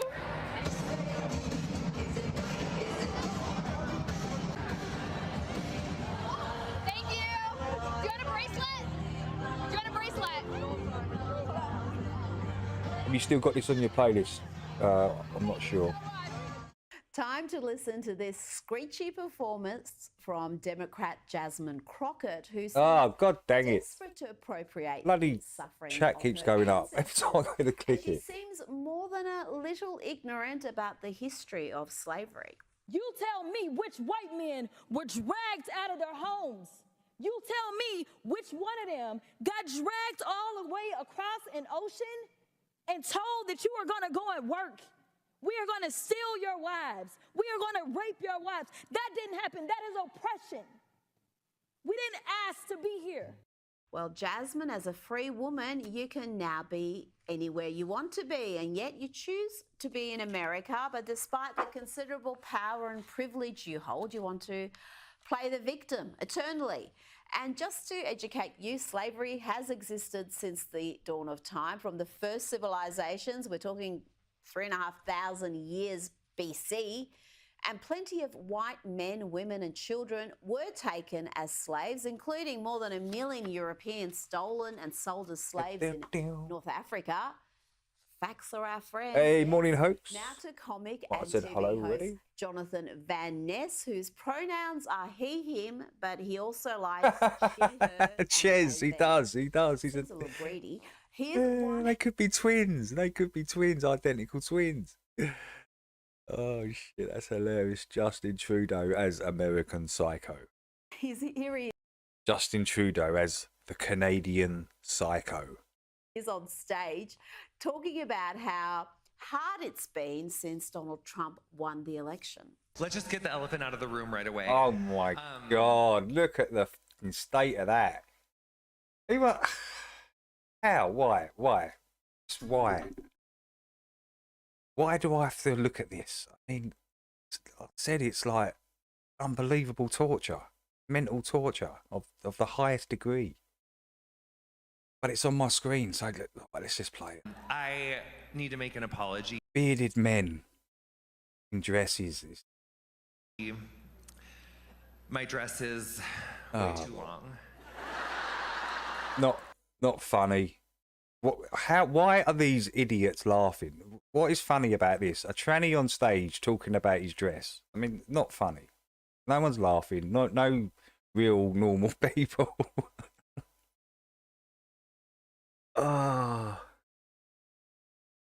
we're not laughing. We're laughing at ya.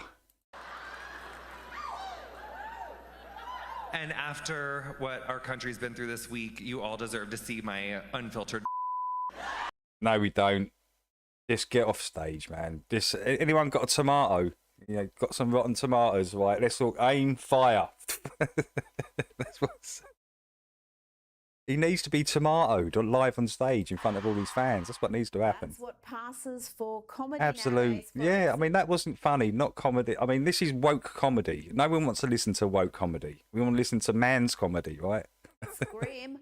What's really funny Men's is comedy. The That's what we want. unintentional comedy from lefties losing it, including a man we've featured heavily in the past week. Here is election forecaster. Law was like, he didn't even shave. He didn't. He didn't. He couldn't even be asked. He's not even trying to be a woman. He just put on a dress. That's. Oh, God. Help them. Help them. They need help. Professor They need help. Lickman, who got it so wrong and has gone into this unseemly meltdown on multiple programs. He is deluded, folks, and he is clinging to that delusion. He claims that Donald Trump ran a terrible campaign, despite the fact that he won in a landslide while spending a fraction of the money that Kamala Harris spent. So the idea that Trump was this great charisma. This clown. I've just got images of him driving around in a white van with a pocket full of sweeties and a box full of puppies in the back, hovering around schools. That's what I've got. I'm sorry, but that's the vibe I get off this guy. Even his name, Alan Lickman, is like an anagram, isn't it? Anal Lickman. That's what it. Figure is absolute nonsense. Take your wig off, dude. Take your wig off. And again, if you looked at his campaign, it was the worst campaign we've ever seen in the history of the country. Now, this lefty lady is disturbed to learn that she can no longer use the red heart emoji. Let's pray for her. Does anybody else feel like the red heart emoji has been totally ruined for them after this week? I did not realize until Wednesday. Yeah, just like you ruined the rainbow for everybody else. You ruined the rainbow for every normal person on the plane. Now know what everyone hates the rainbow now because of you clowns. FPV's out here trying to put out, information, and you clowns have stolen the rainbow. Turn it into a satanic symbol. So stop moaning about a love heart. Nothing to moan about. A habit of ending every text, DM, email, etc. with a red heart emoji, and now I feel like a red heart emoji implies MAGA, and so what? These people are insane. So I no longer know how to punctuate my sentences. No one cares. No one cares about your punctuation and your red hearts. No one cares, woman. I guess I'll have to go back to using like an exclamation mark. What? Just don't bother. Don't bother sending a text to anyone. No one's listening to you. What emoji are we using now in lieu of the red heart? Because the red heart for me is dead, at least for a while. Yeah, you killed the rainbow, so you deserve it. You deserve having your red hearts destroyed. You destroyed the rainbow, end of story. It's time to check in with the ladies of The View, and today we hear this. Oh, not these from Joy. absolute lunatics. They are haters and they are miserable. You know what's in the air, Whoopi? Trumpism. We lost the election. Wait a minute. We lost the election. We're miserable. Half of this country is miserable. And let's just tell the truth. We hate that he won. We hate it. And everybody's uptight and crazy right now. The whole thing about game changing is that change affects not only one life, but has to be changing millions. Oh my God. Maybe more and more people can be game changers in the future. I mean, look how slow that's going. I think in 100 years' time, when people they force you to watch these. They force you. Be astonished at what was nothing achieved. I can do. It's got nothing to do with the lottery. Yes, we know that. Not much joy on the View set. Now listen here as Joy unloads on a man whose audience is far, far greater than hers, Joe Rogan. She's upset about dragons. We went from Walter Cronkite, basically, to this guy, Joe Rogan, who believes in dragons. I checked it. He believes in dragons? He believes in dragons. Did you triple force that? Yes. I've got it. It's on there, Honor. Dragons, I guess like dinosaurs. I've got it on there. Ad Blocker Plus. Where's my extensions? There. There. It's on one of these. Is it that one? Yeah, it's that one. Yeah, it's already on there. There, look. Ad Block Plus, free ad blocker, right there. And Social Ninja.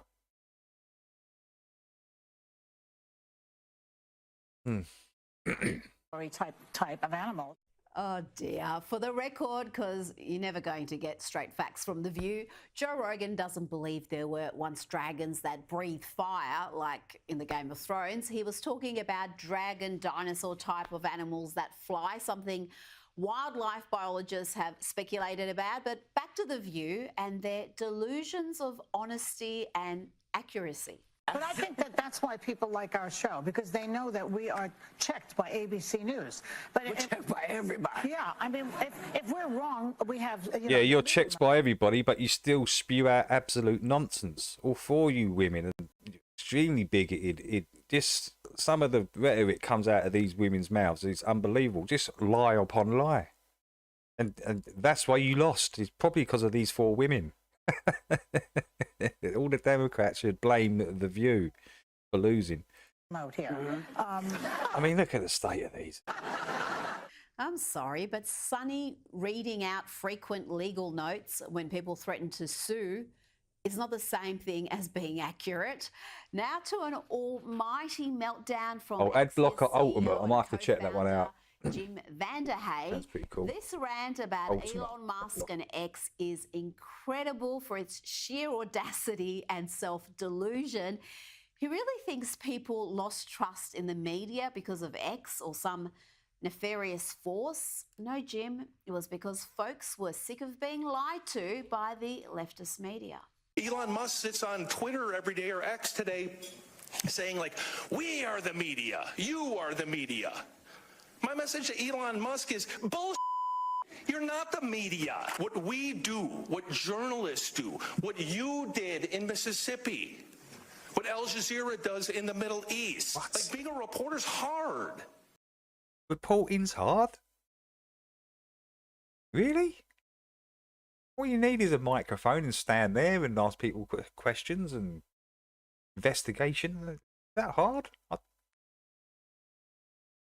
Ask a hod carrier, someone that carries bricks or lays tarmac all day, if standing there asking questions is a hard job. Come on, man. Really hard. And you still get it wrong every single time. You still spew out propaganda and bullshit. You have to care. You have to do the hard work. You have to... Yeah, and that's the problem. You don't care, and none of you are prepared to do the real hard work to get to the real truth. You put propaganda out there, and everyone can see it. Get up every single day and say, I want to get to the closest approximation of the truth without any fear, without any favoritism. He's either lying or he's ignorant. There are no other options at this point. Journalists ignoring the truth and becoming political activists is what has seen trust in the media plummet to record lows. But of course, Jim's rant was applauded by the very worst examples of the leftist media, the lunatic asylum that is MSNBC, the network with a plummeting audience for the lunatic fringe, by the lunatic fringe, and... None of these news stations cared on what they put out. Yeah, None of them. They loved Jim's speech. You do it by doing the hard work. Yeah, come on, slow clap, everybody. Whoa. Look at these clowns. Oh, he's there, that's why. Oh, because he's sitting there, that's why they're clapping. Herd of morons. Content. It needed to be said. Yeah. It continues to need Damn, to be King. said. When all of the garbage is flying around on 6 a.m. in the morning for King. I think he was here at 5. Lying about reporters, lying about the hard work they do, lying about the hard work editors do, lying about everything up and down. Joe Scarborough on the network that has done more to damage journalism's name than any other. He's still trying to gaslight the nation. At least while they're playing the victim, they've stopped pushing the Russian collusion hoax. Time to check in now on the leader of the free world. Remember him? Joe Biden, or is it Joe Biden's husband? I must say, Yeah, no, yeah. I stand because I had no choice. I'm Joe Biden's husband. Oh dear, he's not all there, is he? Now to a man identifying as a woman who's wearing a lemon dress. I'm Joe Biden's husband. What is he? Oh, get him some help, man. Get him some help. Stop doing this to Joe Biden. Stop sticking him up there so he starts showing you how senile he is. We've seen enough now. We've seen enough. Get this guy some medical help. Damn. And a kafir. I wouldn't suggest doing that in Gaza or the West Bank or any Muslim majority country. Today, for the first time, look at the state. I dressed fully. Why are these lunatics? Why is society giving these lunatics a platform? Why? I mean, obviously mentally ill. Obviously. I mean, there's no... Oh, my Lord. Hairy chest, tattoos, big beard, you know, and again, hasn't even tried, but just puts a dress on. I'm a woman. Get out of him. We've got to rid society of this virus, because this is the effects. This is the effect of the mind virus. It's on your screen right now. Hairy chest, just a bloke in a dress. No one wants to see that shit. Be feminine in public, in the broad light of day. Hey FPV, how you doing? It was how are you doing? At my work. Great to see you, FPV. You turn up at the perfect time. With lefties losing it, insane people, insane men. Look at his hairy fucking. He's got more hair on his shoulders than a fucking silverback. Look at this dude. Look at all that hair. Completely insane. Next level insanity. I'm sorry. It's, you know, this guy's got hairy bloody shoulders. Look. Oh, just stop it. Just stop it. It's purest version of torture you can get. Theater company. Mental torture. This is it. I work for. I wore my lemon dress and my keffiyeh. And something of a miracle, folks. This is CNN bringing cold, hard facts to their audience. And you know, in airports and hospital waiting rooms around America, there'd be lefties losing it listening to this. Take a look here. President Trump's transition net approval. You go back to November of 2016. Look at this. It was just at plus 1 point. Just at plus 1 point. That was well below the historical norm. Look at where we are today. Significantly higher. Plus 18 points. That's 17 points higher on the presidential transition net approval rating. The bottom line is this. If 8 years ago Americans were lukewarm on Donald Trump, at this particular point, they're giving him much more the benefit of the doubt. A lot more Americans are in love with this transition. What you see 8 years ago, 53% transition were scared or concerned, the majority towards the upcoming Trump term. Look at where we are now. The shoe is on the other foot. 53% of Americans are excited or optimistic. It's flip-flop. Get your 100% up to 50 pounds deposit bonus together with a sign up at 7bet. Let's start with a special message from Vice President and failed presidential candidate Kamala Harris. Is this message delivered to her voters or is it for herself? I just have to remind you, don't you ever let anybody take your power from you.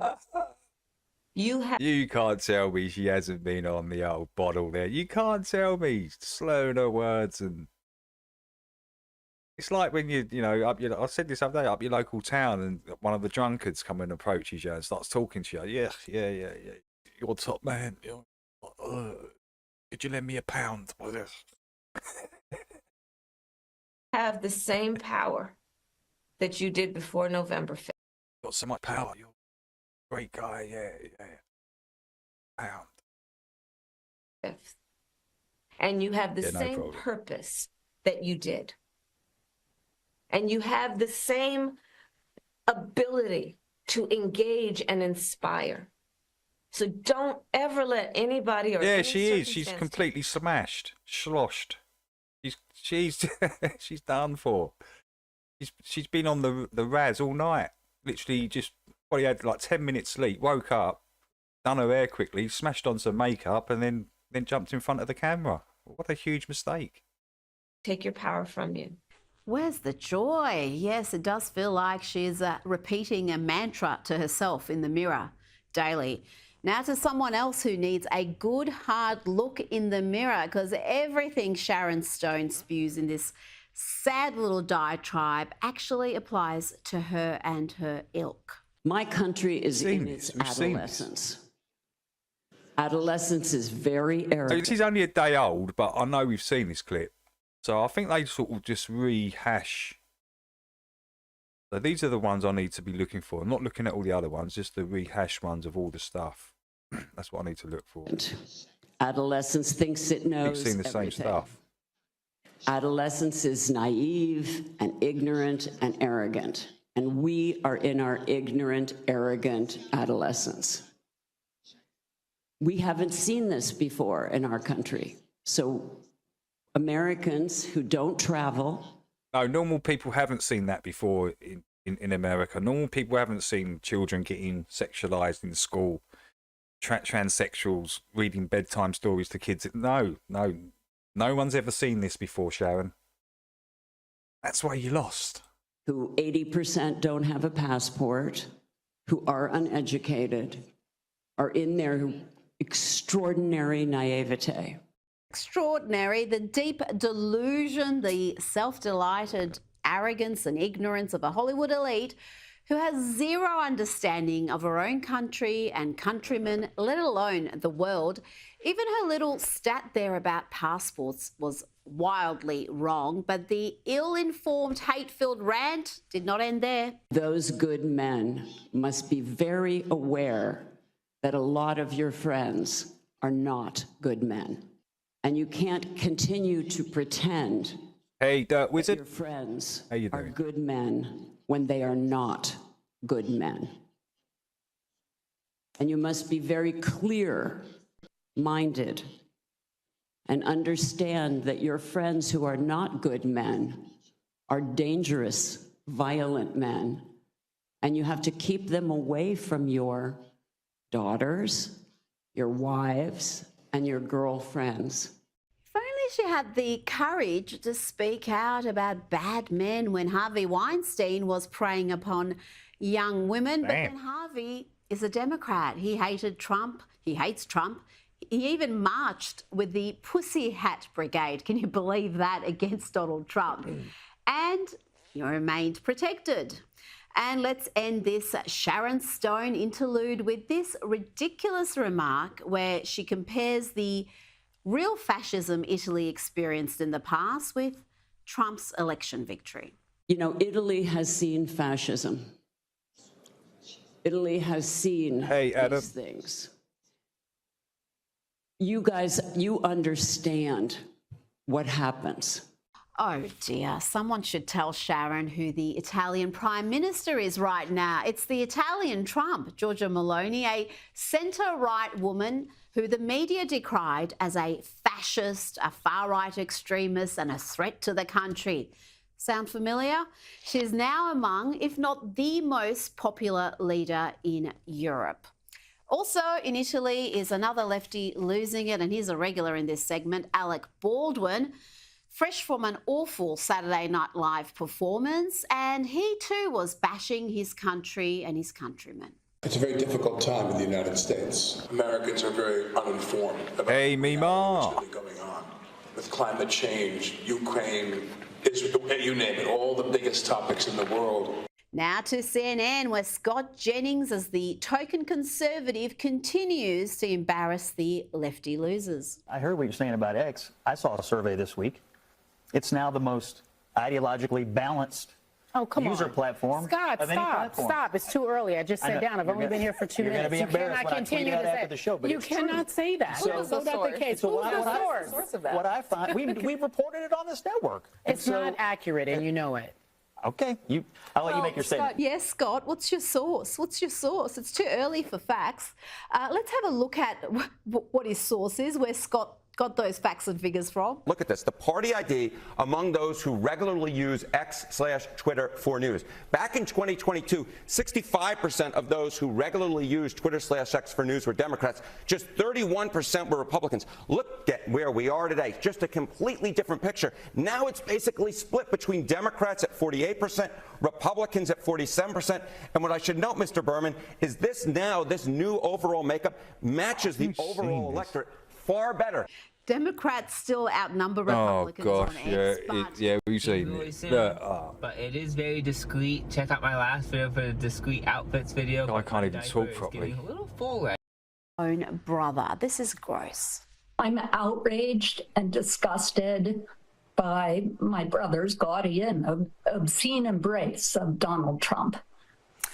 And I completely disavow and separate and dissociate myself from Robert Kennedy Jr. in this flagrant and inexplicable effort to desecrate and trample and set fire to my father's memory. Now to women so enraged by democracy that they're screaming, quite literally, at the ocean. Yeah. Get it out, wokies. Scream at water. Go on. Off you go. That's it. Not loud enough, wokies. Come on. You can do better. Come on.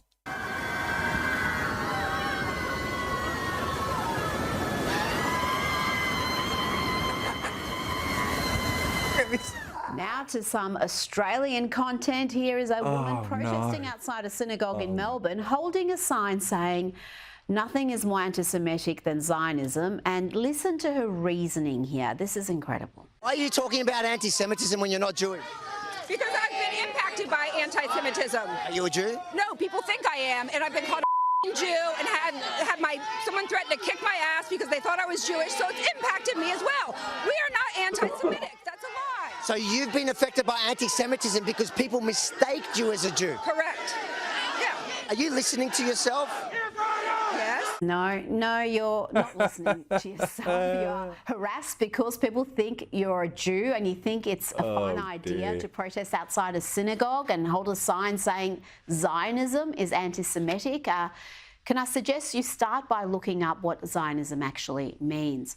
Now to the Australian Parliament, and this outburst from Senator Fatima Payman is something else. She launched a vicious, hate-filled diatribe against Conservative One Nation Senator Pauline Hanson. Watch here as... Right, yeah, that'd do, guys. That'd do for that. I mean... Right, let's go. Let's get through the list. I accidentally released my chute.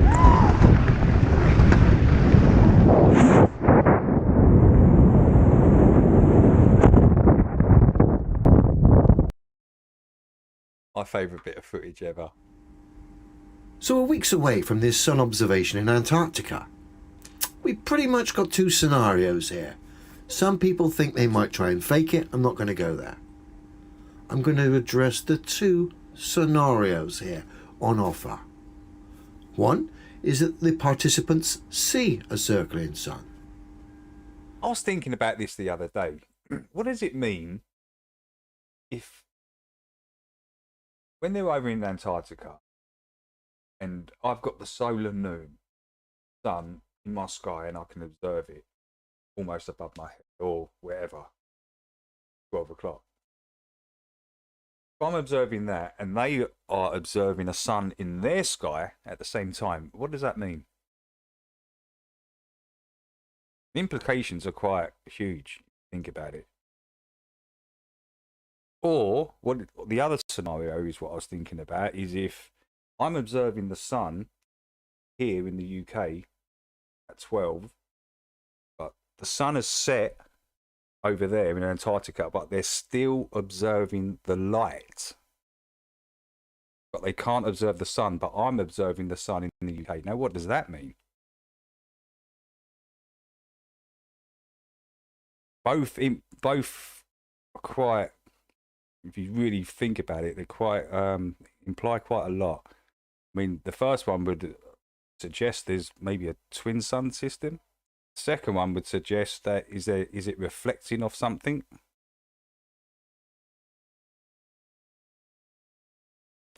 The only really two things but it's quite interesting. Is the sun sets.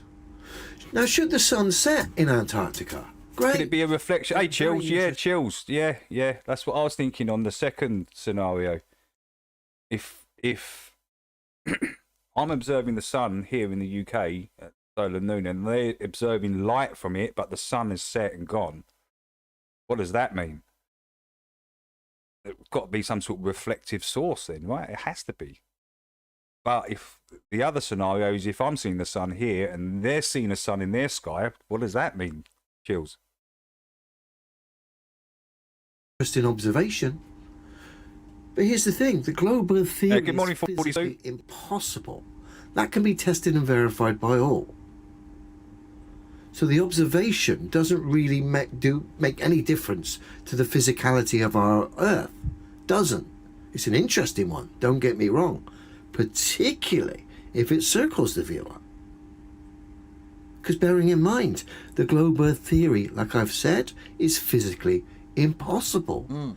Large standing bodies of water do not have the ability to display convexity upon its surface.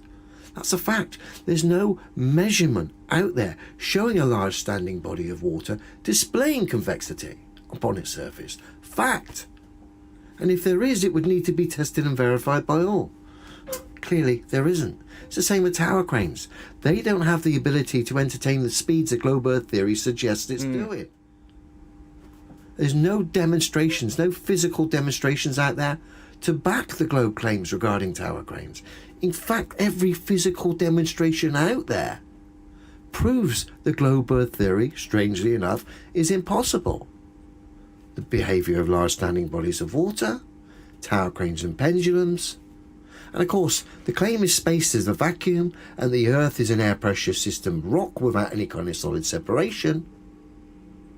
The problem is, every single demonstration going showing an air pressure system residing next to a vacuum shows it basically requires solid separation to separate those two systems from each other. Fact. That's the physicality of our reality, and which proves the globe Earth theory is impossible. That's not up for debate. People can say things, but they cannot refute what can be tested and verified by all. It's just a fact. So should the sun set in Antarctica, it means nothing to me, changes nothing about the physicality or the stance in which I've stood by for the last 10 years. I'm a demonstrable realist. Now, should the sun circle the viewer in Antarctica, now we get into the realms of fascinating times. Of course, globe fantasists will run away claiming a victory because they've defeated a concept through their observation.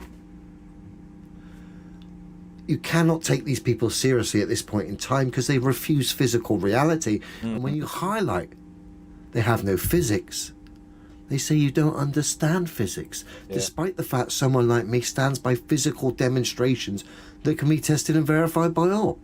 So you cannot take those people too seriously.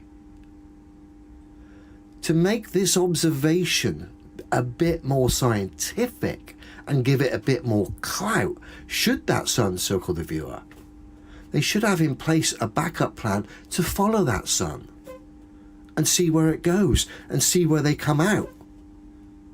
Because if they come out on the other side of a so-called globe Earth, then what is going on? What is going on?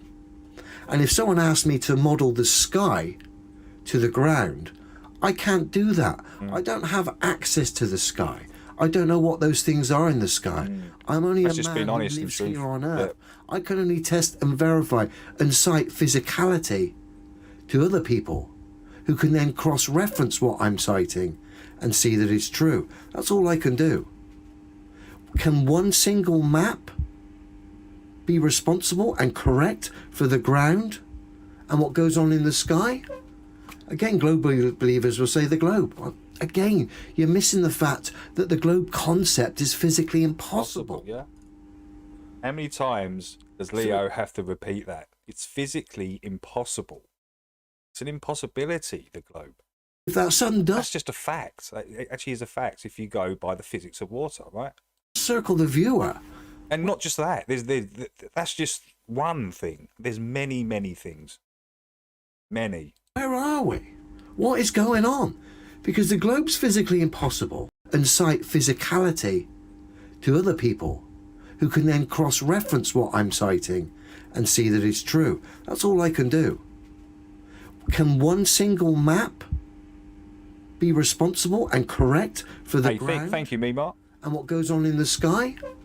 Again, globe believers will say the globe. Again, you're missing the fact that the globe concept is physically impossible. So if that sun does circle the viewer, where are we? What is going on? Because the globe's physically impossible. The interesting observation that will take place in December, if, like I say, they do see a circling sun, then we need to explore this place based on the fact the globe's physically impossible and the sky is doing things that can't be accounted for unless we have exploration. And you have to follow that sun. You have to follow that sun and see where it comes out. That way the observation has more clout. Folks, be prepared for the backlash and the deluded narrative that's going to be run off the back should these globe believers and these participants see a circling sun in Antarctica. Because they're going to now claim that they've proven their globe Earth, even though they're participating in a false dichotomy, two concepts put forward. Just because one concept didn't work with your observation doesn't mean a concept that's physically impossible, the globe, suddenly becomes a reality. No. We've got to explore this place, and we've got to stand together here. The problem is the psychology at play is holding the globe believers back. So much so that they act, unfortunately, like dishonest trolls. Even the genuine people out there. I've had genuine globe believers try and slander me based on their misunderstandings on how a tower crane works. Essentially doing the job of what a government agent would do, just based on their emotions and the psychology at play regarding this subject. Of course, all put there by the education. Wow, there's 55 people in. I appreciate it, guys. Thanks for everyone for coming in. Yeah, brilliant, good stuff. System and modern culture. Psychology is the biggest barrier for globe believers because their belief system is physically impossible. They still can't see it. They need a concept to attack, which is what this whole final experiment observation is about, to destroy a concept. And in doing so, in the eyes of the naive and the gullible, they've proven a physically impossible concept. Crazy times, I'll tell you. Like I said. I mean, what just happened to me, Mars? Message there, it just disappeared. Did you do that, Mimar, or was that YouTube again? Because this is happening quite a lot. This happens to me as well when I'm in other people's chats, you know. I write a message and I'll press enter and it just comes up blank. Damn. Happening to a lot of people. I don't know if YouTube shenanigans going on again. Yeah, that's crazy. Follow that sun in an aeroplane. Or fly over Antarctica. Let's start exploring this place and get a better understanding of where we are rather than these silly, deluded pantomimes like the final experiment. It was you, Mima. Okay. I'll keep seeing that. I dare you to let me build you a completely free e-commerce store preloaded with 20. I'll get one. What would it take to convince you that the Earth is not a spinning globe?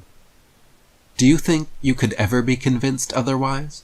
Or are you so confident in this cosmology that nothing could change your mind? Yeah, I can't see the numbers from this screen.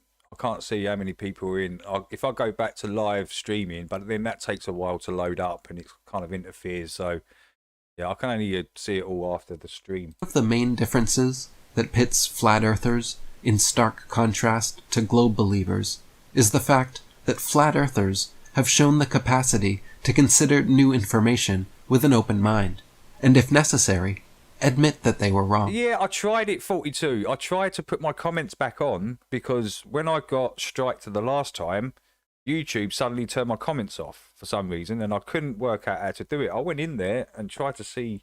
I thought I did it, but no, it didn't work. Management filter, you need to go in and allow all comments. Yeah, I did that. I'm sure I did that twice. 99% of all modern-day flat earthers were once globe believers themselves, and were subjected to the same mainstream media and public school indoctrination as everyone else. So what allows some to see past their confirmation bias and hinders others from ever even opening their 1,210 people watching planes take off. What? minds to the possibility? They must have really boring lives. There's one key characteristic, Who wants to do that? one personality trait that is particularly noticeable in flat earthers that is rarely seen in globe Hey, Marlene. defenders. The more you pay attention how to you doing, people Marlene? on Hope both you're well. sides of the issue, the more blatantly clear it becomes with time. This most obvious difference between those who accept and reject the flat earth is humility. Yeah, I'm feeling really good, I can Marlene, already thank hear you. the audible groans and see their eye globes rolling back in their sockets. Eye globes. But it's true. The main That's quite a good one, Eric. I'll give you that. Eye globes. Look at the eye globes, look.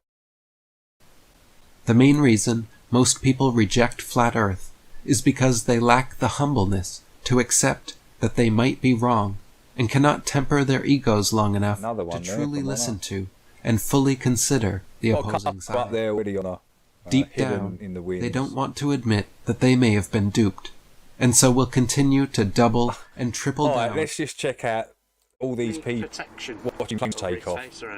Let's see how many. 1,214 people literally watching a plane land and then take off again. I mean, what? Have these people got anything better to do in their lives? Come on, just sit there watching planes take off all day? I mean, come on. The Earth's flat, guys. Stop watching planes. You should be looking at more important topics than planes taking off. Oh dear. Oh dear. This is. Oh, I'll play this in a minute. Oh no, this was. Let me just see. The song. If we rotate east tangential. Oh yeah, that's the song. Okay, I'm gonna put that on the list. I'll put that on the list. So that's on there now. Okay, cool. Let's get back to this. On debunked explanations rather than opening their minds to new possibilities. Over the past decade, I have spoken with thousands of detractors and watched hundreds of hours of globe apologists making reaction videos to my 200 proofs Earth is not a spinning ball and other party presentations. time. And the main behavior on display. Well, 70 is the new 40, so 70 is the new 40, Marlene. So yeah, you're good. Consistently, without fail, is a smug, snarky, sarcastic, superior, holier-than-thou, arrogant attitude. Globe apologists tend to be so sure of their position that they rarely allow an entire sentence to be spoken before interrupting to regurgitate the explanations taught in their third-grade science textbooks. The irony is that myself and other flat earthers are well aware of these explanations and can recite them too.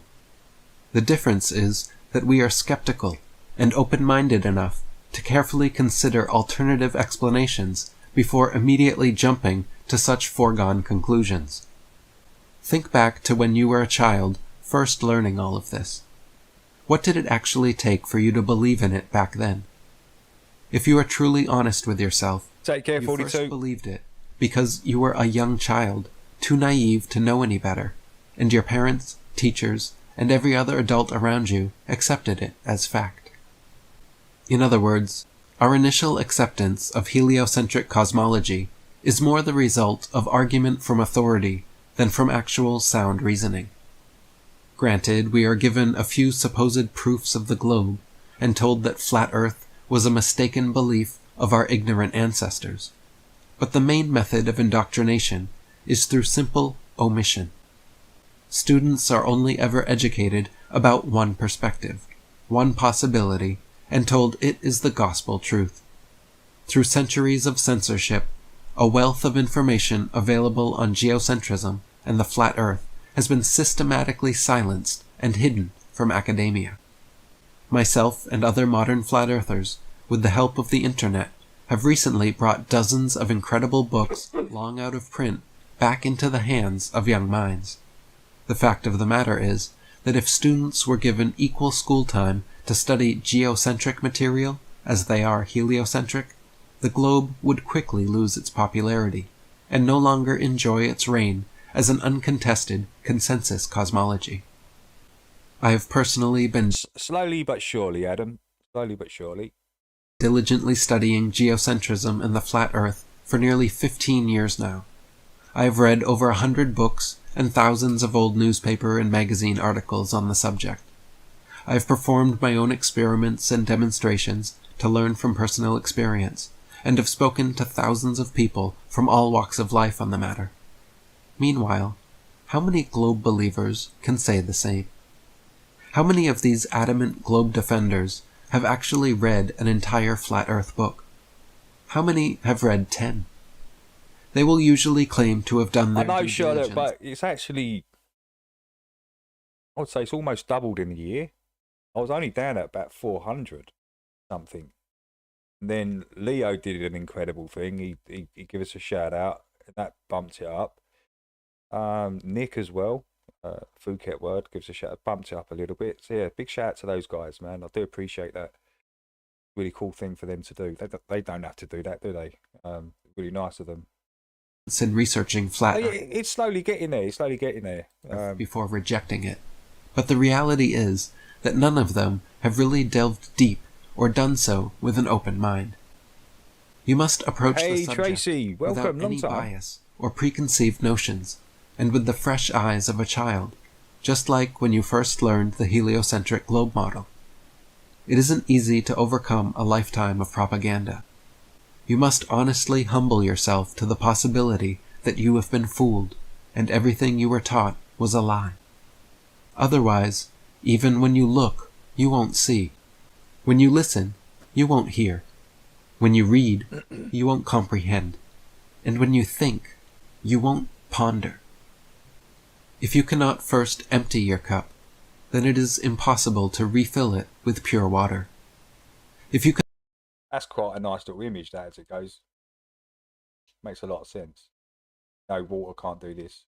Cannot support itself. Impossibility, this. Water. If you cannot first unlearn what you were originally taught, then it is impossible to learn anything new contrary to it. If you cannot first clear your mind of heliocentric indoctrination, you will lack the discernment necessary.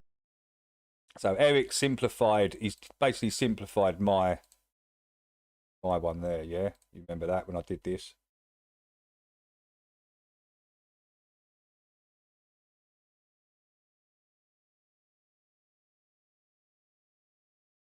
To recognize the geocentric truth. You have been systematically fed a complex web of lies designed to make you reject your own common sense and lived experience of the world.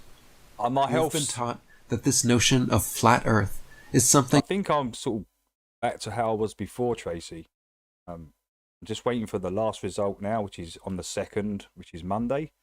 So I should be getting the results then, and hopefully they're going to give me the all clear. So, yeah, last September they said I had 12 months to live, and I'm now coming up to December. So, and I'm feeling good. I'm feeling really good. Thank you for asking.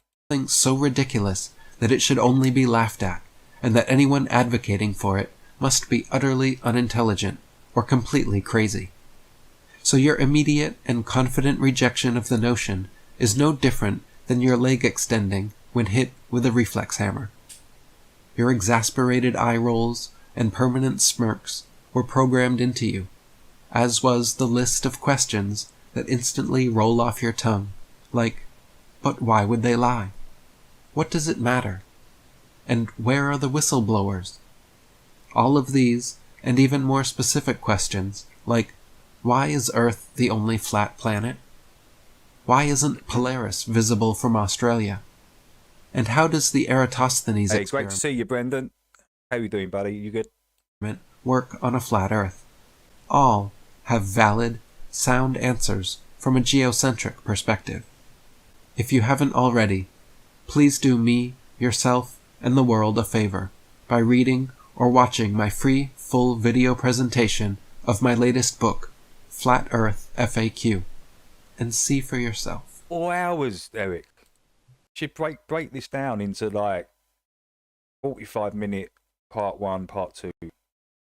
People can go for, I mean, the whole, sit through that. 4.5 hours. Hey y'all, Space Miner checking in. So, exploring out here like we normally do. And discovered this little pocket that's grown in there. Man, nature is resilient, huh? Anyway, that's not the point. The point is, look at that. That goes all the way through. That's probably 50 feet to the end. And we're guessing it was probably formed by like an old root system that degraded. And water just kept on running through it. You see, it'll bad chest infection. Go back there a little ways, or flow all the way. Did you go to the doctor, Brent? Through, right? Chest infections they can last, right? They can really last and irritate. But the reason we think that, you can lose all your sense of taste and everything, can't you? Is because feel horrible. We keep finding this stuff in there. And that looks like petrified wood. Is that a root? Looks like a root. A bit of a root. Fibers of a root. Fast guess, like cambium layer. And so it would have been a pretty substantial system that was growing through here. But that's a root. Anyways, I think that's literally a remnants of a petrified root. Anyways, just thought that was too cool. And thought you should see it. That's all it takes. You just got to find one hole. And take a look at it. So, all right. Space Miner checking out. Later. Producers, I can almost guarantee that you've never used samples like this before. Arcade has samples, all these sounds, stuff instruments, come up. effects, everything. Isn't it weird that the adverts I'm getting now, I've been looking at all music equipment and sampling equipment, and all the bloody adverts I keep getting now are to do with sampling music, and nearly every single one. Okay, let's check this out. You've obviously seen this, right? This airport so-called UFO sphere. Let's just see what, because I haven't really looked into it. I'll see a couple of pictures. But this has got to be the craziest thing I've I've seen this year. This like James believes everything, so let's have a is coming in from Twitter. It was posted recently, I think, on November 27th, and the event happened on 25th. It was posted by PNW Cookies banner. MPA. Okay, cookies. So she says she's targeted ads. Yes, I'm getting targeted ads. And that's in the cookies, so I have to go and empty the cookies out, right? Is that right? Is that the temp files and prefetch files? Because I empty them out every sort of couple of months. It does speed up the whole system. Captain Bigelow on Twitter I'll have to and go and got do it photos again, I they think. received from their colleagues at Manchester Airport. So an alien orb landed at the Manchester Airport. This is what's being said. And it's all over the internet. It's blowing up right now. And if you haven't heard of it, Let's take a look at the videos, photos, and let's try to take a look at this deeper and see if we can find more information, because after all, this is crazy. This is crazy. So Petrified bone. let's take a look at the photos here first. Might have been, Stephen. But it had the fibre texture of like wood. It looked like to me. Had that grain, it had kind of like a grain going through it, didn't it? This is a picture that was taken So by a this? colleague of Is that Captain it? Bigelow, and as you can see, that there's an orb over there, right? Not sure if this is real. We could download this video, this picture. Okay, let's do that right now. And we Looks like it's been placed in the picture. Some sort of photoshopped or something into the. That's what it looks like to me. It doesn't look like it's part of this image. Something to do with the light. I don't know. we can use certain websites to check if this is real. I'll do that in a minute. And then there's a blurred photo, because if there wasn't, there's got to be a blurred photo, or else it's not real, right? And then we got another photo here. I don't know what this is. And then we got a video.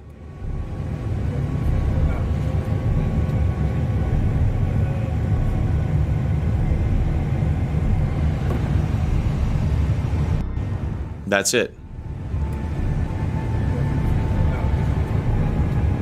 If you saw it in the sky, well, why would You gotta be joking me. Well, anyways, why would you stop recording and then suddenly start recording when it's down here? You'd record it coming down, wouldn't you? just the fact that you got this mysterious orb hovering above the airport at Manchester, it's not good. These things are not supposed to happen. Drones, whatever, it's not supposed to hover over an airport. It's illegal. This is all over the internet right now. So you got, this is on Reddit. Twitter, OP deleted his account. This is Captain Bigelow they were talking about. I assume probably got some hate from everywhere, somewhere. Yeah. It's a shame this is the world we live in. Luckily, this person made contact and got the OP's original files.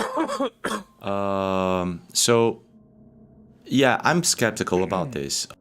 We're gonna run this photo at a website that analyzes pictures to see if this could be real. Oh, Brendan. But yeah. the thing is, it's all over I remember you saying, the internet.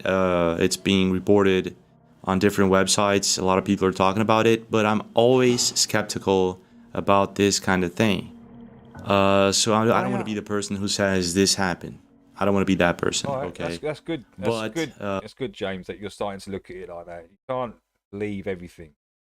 I mean, to me, the photo does look like it's been tampered with.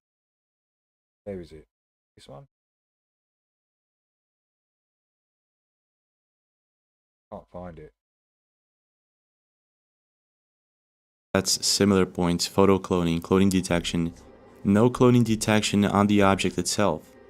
Error level analysis is okay, which is weird. This is everything. This is super important. It has to pass this test. Noise analysis.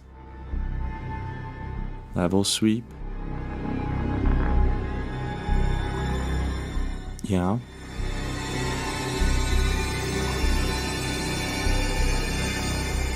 Well, that's weird. On the principal component analysis, which I don't know exactly what this is. I would have to... But we got these huge things in the sky. And what's crazy about it... could be droplets or something on the camera. Probably what they are, aren't they? On a droplet.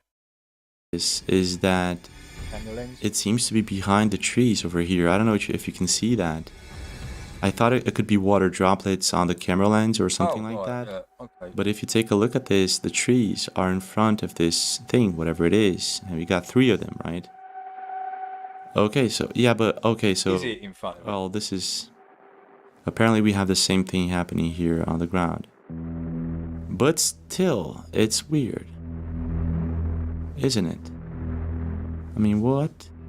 Okay, so I would say that these are water droplets. These are water droplets. I can see them in the picture, okay? Yeah, you got them here, over here. Yeah, water droplets. Now, well, Okay, so let's just say that this is real. It happened. This is crazy. Okay, so this is Captain Bigelow's account. This account doesn't exist anymore, so he deleted his account, indeed. Posted the exact coordinates on the runway where the pic and video were taken. Okay, so this is the coordinates. If that was shot with an iPhone, there could be a live version of the photo. Not sure if it was indeed. It doesn't look like an iPhone picture, though. iPhone has a different contrast and all that. But I agree. It's very strange. Wait a minute. Didn't I see a video where a guy said 29 days after... Wait a minute. This guy. For anybody who hasn't already heard, a gentleman named Cliff High used predictive software that he modeled back in 2009 to predict that Joe Rogan would do an interview. He said following 39 days after, there would be a UFO battle in our skies where the get involved, as well as other UFOs. That was 28 days ago today. 11 days. Okay, so that was 6 days ago.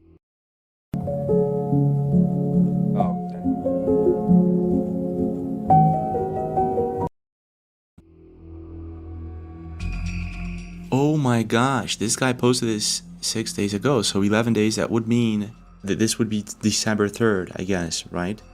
Oh my gosh, this is so crazy. I mean, again, I'm a bit skeptical. It could be kind of a new kind of technology. Or it could just be a helium round balloon with a tiny bit of fishing line stuck to the ground. It could quite easily be that, couldn't it?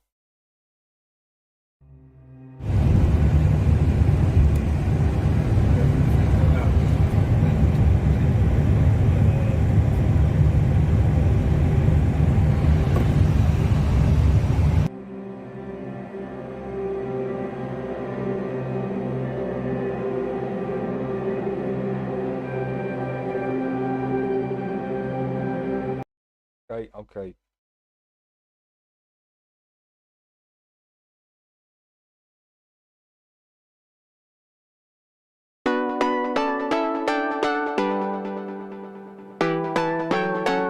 This is Flat Earth Nation. Is moon photography.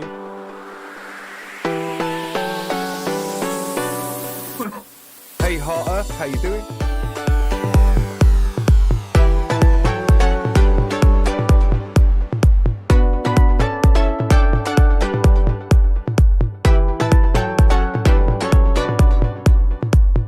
I think Dirt's talking about archaics. Is that right? Dirt, are you talking about archaics?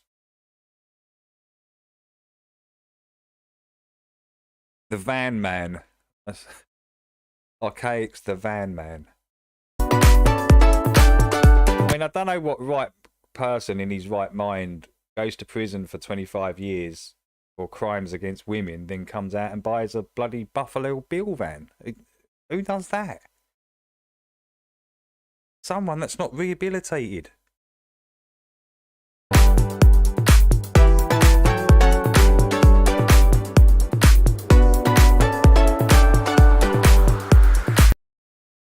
Chemtrails now getting widespread attention. Well, tonight, KSLA News 12 investigation reporter Jeff Farrell shows us the results of testing we had done about what's in our skies. It seemed like some mornings it was just crisscrossing the whole sky. It was just like a giant checkerboard. Bill Nichols snapped several photos of the strange clouds from his home in Stamps, Arkansas. They begin as normal contrails from a jet engine, but do not fade away like a normal contrail. Soon after, he saw particles in the air. You know, because we'd see it drop to the ground in a haze. Nichols then noticed the material collecting on the ground. This is water and stuff that I collected in bowls. I had it set out in my backyard on my dad's pickup truck. KSLA News 12 had the sample tested at a lab. The results?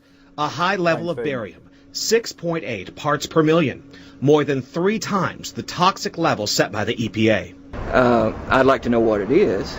KSLA News 12 discovered chemtrails are even mentioned by name in the initial draft of House Bill 2977 back in 2001 under the Space Preservation Act. Now, Jeff's report mentioned high levels of barium linked to those alleged chemtrails. We wanted to find out exactly what effects barium has on the body. Chemies We spoke everywhere with in Mark South Ryan, East the director of the Queensland Poison last few Control weeks. Center. Ryan tells KSLA Wow. News 12 that short-term exposure can lead to anything from stomach I've got family over in Queensland. to chest pains.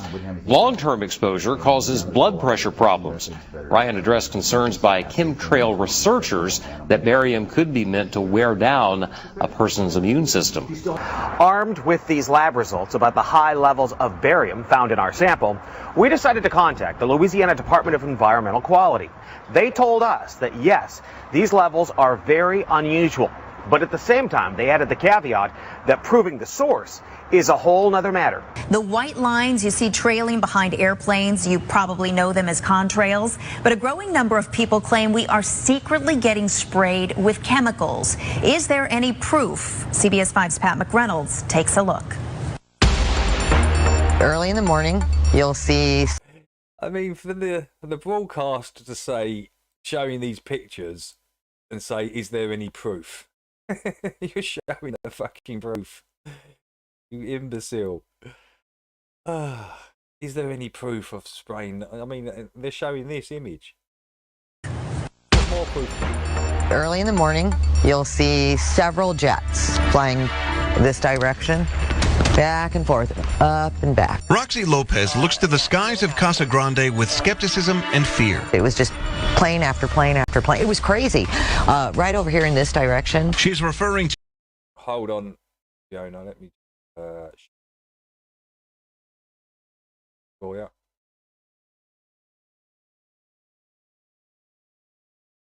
to air traffic overhead that leaves familiar white lines in the sky that most consider are condensed and frozen airplane exhaust, or contrails.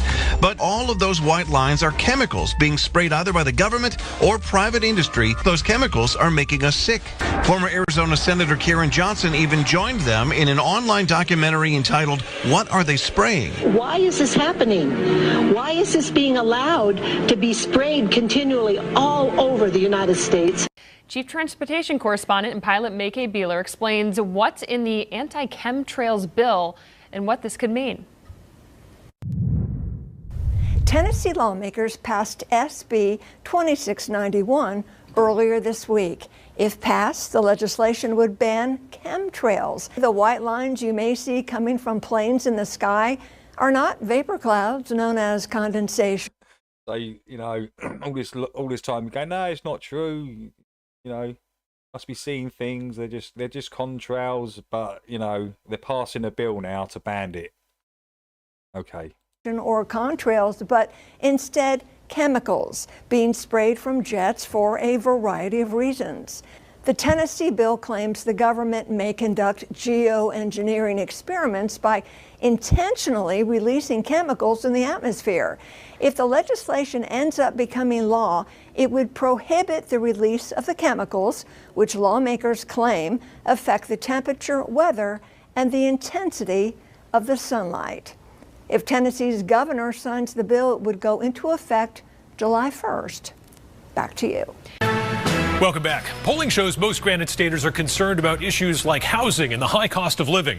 But the New Hampshire House took a bit of a detour last week as state reps debated legislation to ban what they call Hey, what's up, Finn? How you doing? Flat Earth Nation's in the house. Finn, I'd love it if you made your videos a little longer, man. Like 5-minute video or something. Trails and you've got some really good content. House Bill 1700, but lawmakers brought it up on their own on the House floor. This is the conspiracy theory that condensation trails left by aircraft in the sky are not frozen water vapor, but actually attempts to control the weather or somehow poison populations on the ground. I'm not going to speak on what's currently going on in our atmosphere. He's talking about chemtrails. That's a complete conspiracy. That's not going on. That's never happened. Fine. Let's say it hasn't. I have here in my hand... Actually quite a good political angle, really, isn't it, Chills? Use it against the next... Yeah. See that? Federal guidelines, a federal framework plan to implement such measures. These trails in the sky that last for the entire day and dissipate to become blanket cloud coverage of our sky are not condensation trails. And one of the more interesting aspects of this bill is that it would require county sheriffs to participate in the investigation of any public complaints brought forward regarding chemtrails. No word on how deputies would patrol or surveil the open skies over the Granite State. Spokane City Council member Mike Fagan is raising some eyebrows after suggesting that airplanes, even those above our city, could be spraying chemicals on a regular basis to control our climate. His comments have many reacting, and tonight KXLY4's Kyle Simchuk is live on the Sky Deck. Yeah. Kyle, you spoke to people in Spokane Honors probably today. put something good in there. Geoengineering. We don't normally report on topics like this, but it's hard not to when they're brought up in city council meetings. Tonight, reaction California around the city just banned about comments made by RVs. Spokane City Council member Mike Fagan on Monday while discussing climate change. And large trucks. Oh, right. They didn't just... I thought California literally banned RV from coming into California. That would be interesting, wouldn't it? California. RV, you're never coming into Cali. No. Compton, anywhere. Long Beach, no. No, you're not allowed. Get your ass out of here, RV. U.S. government as well as multinational corporations engage in SRM or solar radiation management. We already heard a little bit about, what are we spraying in the skies? Fagan suggesting that the white lines we see in the sky could be a secret attempt by our government and other corporations to control the Earth's climate. In an interview with the Spokesman Review, Fagan said, quote, "What I would like to do is issue a challenge to the citizens out there. If they see an airplane in high atmosphere, watch the airplane's activities for a while. You're going to see a trail come down out of that airplane that dissipates and enlarges itself, floating back down to the ground. Then what happens?" And we reached out to Councilman Fagan for an interview this afternoon, but he was unavailable to provide any comments. Reporting live on the Sky Deck, Kyle Simchuk, KXLY4 News. November 28th, 2024. It's 12:30 This is Richard Border. Thanksgiving. That was great stuff, actually. That's what they're Yeah, giving check us. Richard out. If I can catch it. It was right there. Right at the edge of the tree. There's one. That one's way over. You can see it spraying the line. That's way, way, way over there in Nevada. You can see finally some snow on caps of the mountains. Where'd they go? They're there.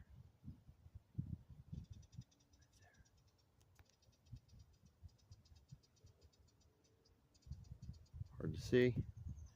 Clear as a bell. Everything's looking beautiful.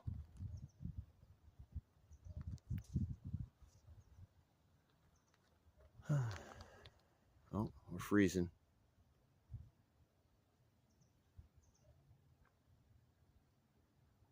And then we get to what we call the normal. And it's the normal. So there's another one right there. Wow. Really?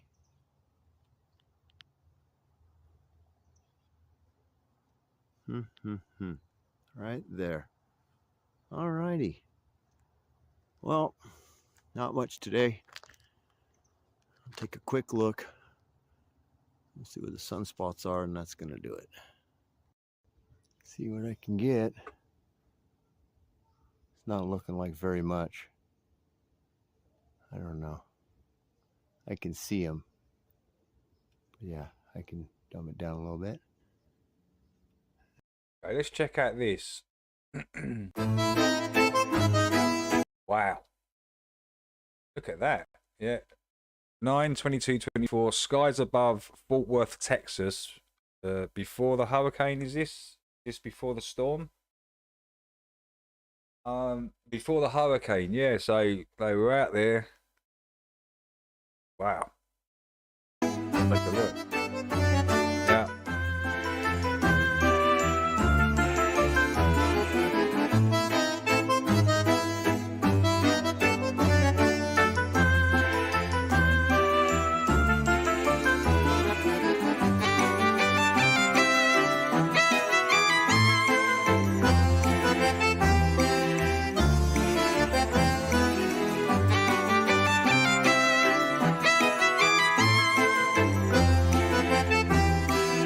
this is from Heart Earth. Look at that. You can't tell me that that's not... there's something not going on there. Come on. Look at it. And that's just going to spread right out, just to form like a big layer. That's going to be falling all these chemicals and falling people breathing them in. And only humanity could come up with some crap like this, right?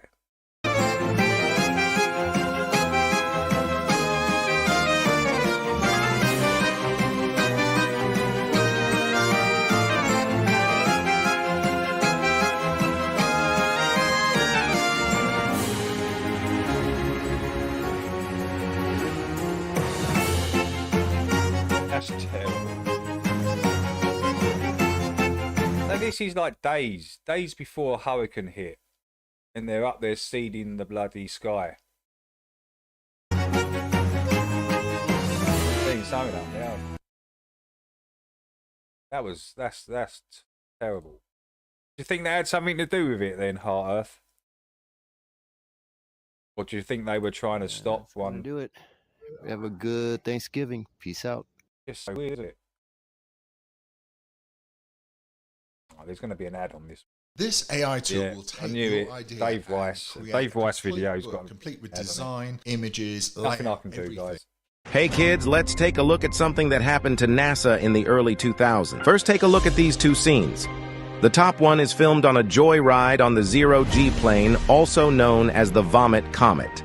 The bottom scene is allegedly on the International Space Station. They sure do look alike.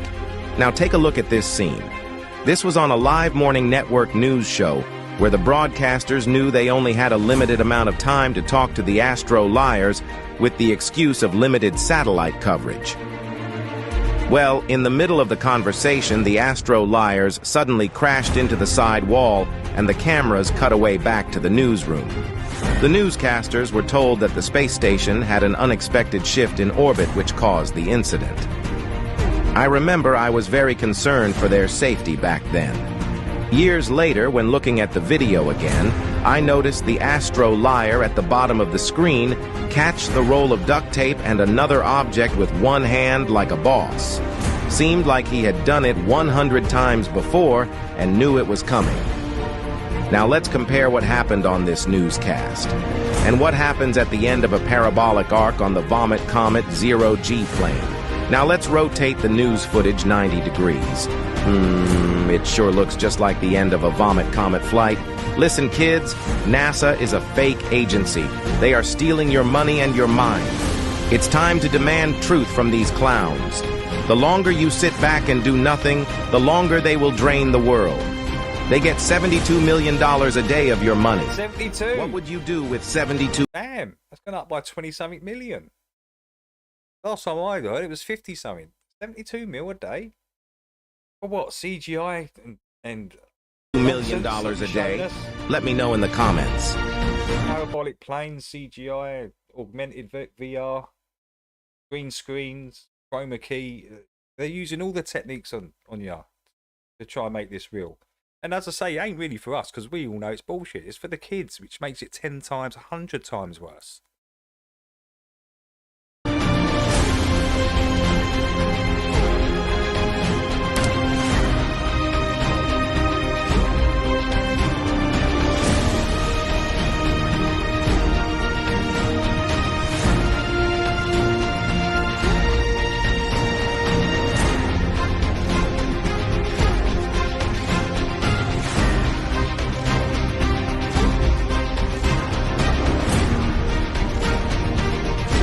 Good stuff.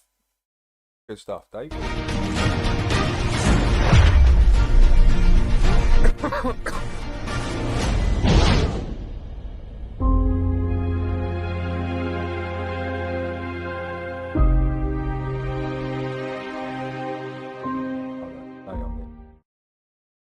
A strange message on Mount Rubidoux. The words Google Flat Earth were found carved into the Riverside Hill. Remember this? Who remembers this? Who remembers this? I remember this as it happened. Because I remember Poncho showed it on his. Yeah. Research flat Earth. Letters that were 10 feet long. The world is flat, not round, and it's called the Flat Earth Conspiracy Theory. No conspiracy. The physics of water is not a conspiracy. Thank you very much and good night. Good afternoon, Commissioners. Today I'd like to bring to your attention a potential fraud on an enormous scale happening in York County. There's now clear evidence of NASA using numerous methods to grossly mislead the public about astronauts being on the International Space Station. During interior ISS scenes from NASA's own live feed, the use of wires, harnesses, green screens, and virtual Oh no, that's hilarious. That's good. Yeah, you got me. reality have been detected to achieve the appearance of a weightless environment. This begs the obvious question. If they're really up there, why are they using Hollywood techniques to fake the footage? I'm calling on the Brevard County Commissioners to open a full investigation into NASA's fraudulent practices and use of taxpayer dollars. It costs NASA $3 billion per year to operate the ISS, and if they don't have a darn good explanation as to why they're faking these videos, I and the public would like a darn good explanation as to where our tax money is going. It is our duty to expose and eliminate this fraudulent and astronomically wasteful ISS program. And look, I know what you're all thinking. NASA is part of the federal government and you're just county commissioners. Even if what I'm saying is true, what can you do? But let me remind you, not only is this happening in your county, as public officials, you have the platform and the ability to make a statement or hold a press conference, alerting the public, state, and federal authorities to investigate further. You have the power to start the conversation. Well, this might be a good conversation starter at the Thanksgiving dinner table next week, or at least an interesting one. Do you believe the Earth is a sphere? The curving horizon, the sloping sea level, the spin of the Earth. Unless you can see these phenomena with your own eyes, they may not be true. Unlike what we've been told in school, the Earth looks like a snow globe, round but not sphere. The North Pole is at the center of most flat Earth maps, with the ice of Antarctica holding everything in. The round or spherical Earth theory is propagated by some conspiracy. And the number of people who think so is growing. Thousands, if not millions of people believe the world is flat. And it's the subject of tonight's thousands, millions. WCIA3's Aaron Eads is here with us now. And Aaron, as far as conspiracy theories go, flat Earth theory is actually getting pretty popular. Yeah, the number of people who believe the Earth is flat is actually growing. Scientists might have an idea of why that is, and it's worth talking about. And what better place to do so than one of the flattest places in the country, right here in central Illinois. It doesn't get much flatter than this. Geological survey data shows Douglas County is the flattest county in Illinois, which is the second flattest state in the whole country. On a clear day, it seems like you can see forever, but you can't.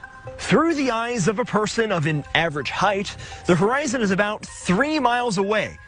But that's it. You can go up higher to see a greater distance, but you'll never be able to see the whole world no matter how high you get. But there are ideas that this is a sham. NASA, a fraudulent organization bent on siphoning your tax dollars. The moon landing didn't happen. Those iconic blue marble images seen from space, fakes. You start seeing words like composite or animation or something that tells you this is not an actual photograph of the Earth. The biggest concern with the flat Earth movement is how fast it's gaining steam. Scientists are worried that flat Earth could become a political issue. Yeah, rest in peace, Gibbert. Like climate change, vaccination, or evolution. Guys. All right, fascinating stuff. All right, Aaron, thank you. Very interesting. Well, new this morning, all our lives, we've been taught that there's little doubt that the Earth is round, of course. We've seen the images from space, but not everyone's really convinced. Some common themes are the Earth is not a sphere, as you said. It's not moving. We are not... Hey, Sir Guy, how you doing? Hope you're well, Sir Guy. I think Vinny Vinny come in earlier. Spinning on an axis or revolving around anything. And biblical literalists believing the Earth and everything we see when we look up in the sky exists in sort of a dome. The billboard for the convention just went up along E470. People can go there, be uninhibited about their beliefs, what they think. They can discuss it openly and freely. As a pilot and engineer, Bob used to think it was rest in crazy. peace, Bob. So what about astronauts? The space shots are quite an old actually video, shot in a swimming pool. And they are shot in a place that's called the NASA Neutral Buoyancy Lab, okay? And in this neutral buoyancy lab, hey there, they have a Nuvo. full-size Welcome. Great to see you, mock-up of Nuvo. the ISS. Len, NASA calls it their neutral buoyancy lab. It's just behind Ellington Field here and is becoming an important source of new revenue. NASA's neutral buoyancy lab simulates space underwater. In a pool 4 stories deep and so wide, we saw astronauts floating on one full-size International Space Station replica. Bob knows this is controversial. He welcomes debates and says, Investigate it yourself. Do your own research. That's what matters. If you are curious about the international conference, make sure to visit us online. We have more information there at cbsdenver.com. Live in Denver, Jamie Leary covering Colorado First. But I would say that people should have a better understanding of why it is they believe what they believe. The answer really is because all the smart people say so. And that should never be your baseline of why you think something is or is not true. I did not think I'd get applause for that, by the way. That was nice. So Buck just said the Earth is flat. That is freaking me out. All right. It's not a way to make friends and you know, impress your family, because if they're not willing to look, they're going to think you're crazy. And many attending the conference here say the theory has really gained popularity over the past few years. Enough popularity where they can hold conferences like this. One factor of the growing popularity may be the coverage in the media. It became a hot topic recently when Duke's very own Kyrie Irving came out and claimed he believes the Earth is flat. Kyrie is my little brother. He's my all-star point guard, superstar point guard, and if he decides he wants to say the Earth is flat, then so be it. So he's an interesting guy, man. And, you know, he believes it. So, Kyrie, has anyone tried to shoot a sundial with infrared? No, I don't. On a cloudy day, no, I haven't seen that. Are you going to do that, Sergey? I'd like to see that, actually. Yeah. So, whatever. That's news. That's news. There we go. Hey, what's up, Hashtag? There's no Welcome. concrete information except for the information that they're giving us. They're particularly putting you in a direction of what to believe and what not to believe. Is this like a long troll game? Hashtag. The thing is, just be open to the possibilities that it could be something else than what you've been taught. Just be open to it, dude. Are we being trolled? You'll finally get to the truth. As I say, the truth resonates with people. Well, it does with me. We're being anyway. trolled because if you want to talk about anything that's scientific, two things must be met. Is it reliable and is it valid? I just got off of a flight from Connecticut seeing my daughter, and this is a reliable. She's doing good. And let me guess, the plane went straight. So well, let me just say this, Mama. So I heard Kyrie talking about it, and I said, let me do my own scientific experiment. Let me take a look out this window. Dorian, that's just the way I pronounce it. That's Sergey. Yeah, I always pronounced it like that. At 36,000 feet, I saw the skyline. And you know what I didn't see? A round skyline. I'm out. Was flat from the left, and I went on the other side of the plane. It was flat on the right. Kyrie done broke it down. You may have seen it on your way to work or school or just driving around. A new billboard has some people thinking about the Earth. And asking the question, could the Earth be flat? Greg Argos is here with more on the movement. Just yesterday, in fact, this billboard, a digital billboard unveiled yesterday, and it's calling into question a theory most of us have accepted that the Earth is great. Don't forget BJ Penn, Rampage Jackson, and half of the UFC. Yeah, who was the guy showing a curved Earth? Who was the guy I was playing? You guys said he was a UFC dude. And he was going on about flat Earth. It was quite a while ago, maybe over a year ago or something, guys. UFC guy. Remember him? Made up. Drivers heading eastbound on the Schuylkill already battle some serious traffic. But now there's another distraction slowing them down. And it's that's it. Jill Bryce something, wasn't it? Yeah, something. Bryce something. Yeah, that was him. He was actually making a lot of sense, that dude. Between two insurance ads is this bold 3-word billboard: research flat Earth. And for at least the next week, this ad will be blocking drivers' attention. Next we have it's a flat Earth after all. Oh, wow. Always a fan favorite. This float celebrates flat Earth theory that is spreading ironically around the world. What do you think the Earth is flat? It's a flat world. Is spreading ironically. Look at this nonsense they brought out here, though. Boats sort of falling off an edge. See it? It's the complete misinformation, you know. Ironically, around the world. What do you think the Earth is flat? It's a flat world after all. Top 6 answers on the board. We asked 100 men, what would you do if your beautiful date told you the earth was flat? Laugh at her. Laugh at her. Tell her she lying. Tell her she lying.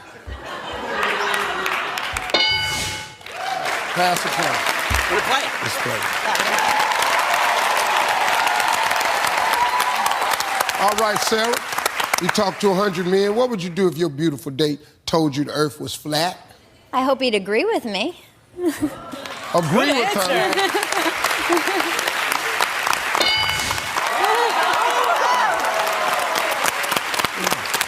I would. I just met you. We're on a date. You fine. You tell me the earth flat. That's cool. I agree. Asked you to debate one of them flat Earth guys. No, I don't. I can't. No. I know. We talked about it, and we were gonna have him on Skype. No, that is something that should not be debated. Does not belong in front of an audience getting debated. Only 64% are convinced that the world is a ball.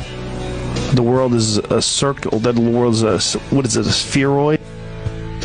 The narrative is Hey, Alan, welcome. crumbling. People are finally waking up. How did we get to this point to where people actually believe this? You had 3 PhDs in astrophysics over here, and you had 3 flat earthers next to them, and they were doing a debate. The flat earthers would win every single time. How you doing? I'm doing fine. That was a joke about the world being flat, right? It seems flat to me. I see. Okay. So you ever been in a flight and you get ready to land and you pull up the window and you look? Yeah. It seems flat. I mean, it's your turn. I think I'm going to solve it. All right, go ahead. Okay, the Earth looks pretty flat to me. Yeah, that's it. There you go. Why risk it?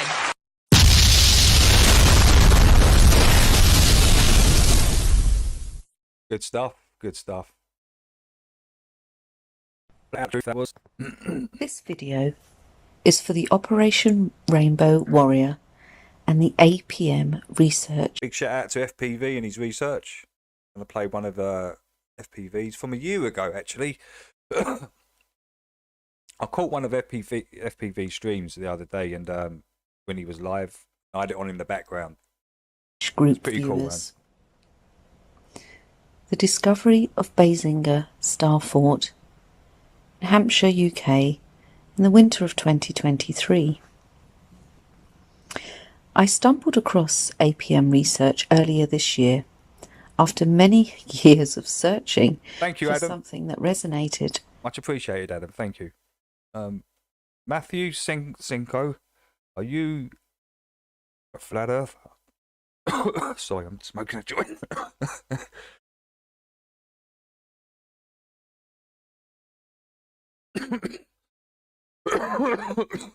Damn. With my spiritual and nature-loving journey. Although I felt intuitively a spinning ball theory Yes, wasn't sir. correct. Okay, dude. All right, let me wrench you up. What I needed. So respect the other wrenches, Matthew, and kick out any trolls. And you can talk about what you want. There's no, just kick the trolls out if they come in, Matthew. Cheers. That's it. Let's welcome Matthew in. I'd wager many feel the same. Flat Earth theories under the microscope didn't make sense to me, and so I left this theory on the back burner for a duration. Being a practitioner of ancestral veneration and having a keen interest in the luminaries, I feel finding APM That was a bit of a strong bifter, that one, Dirt.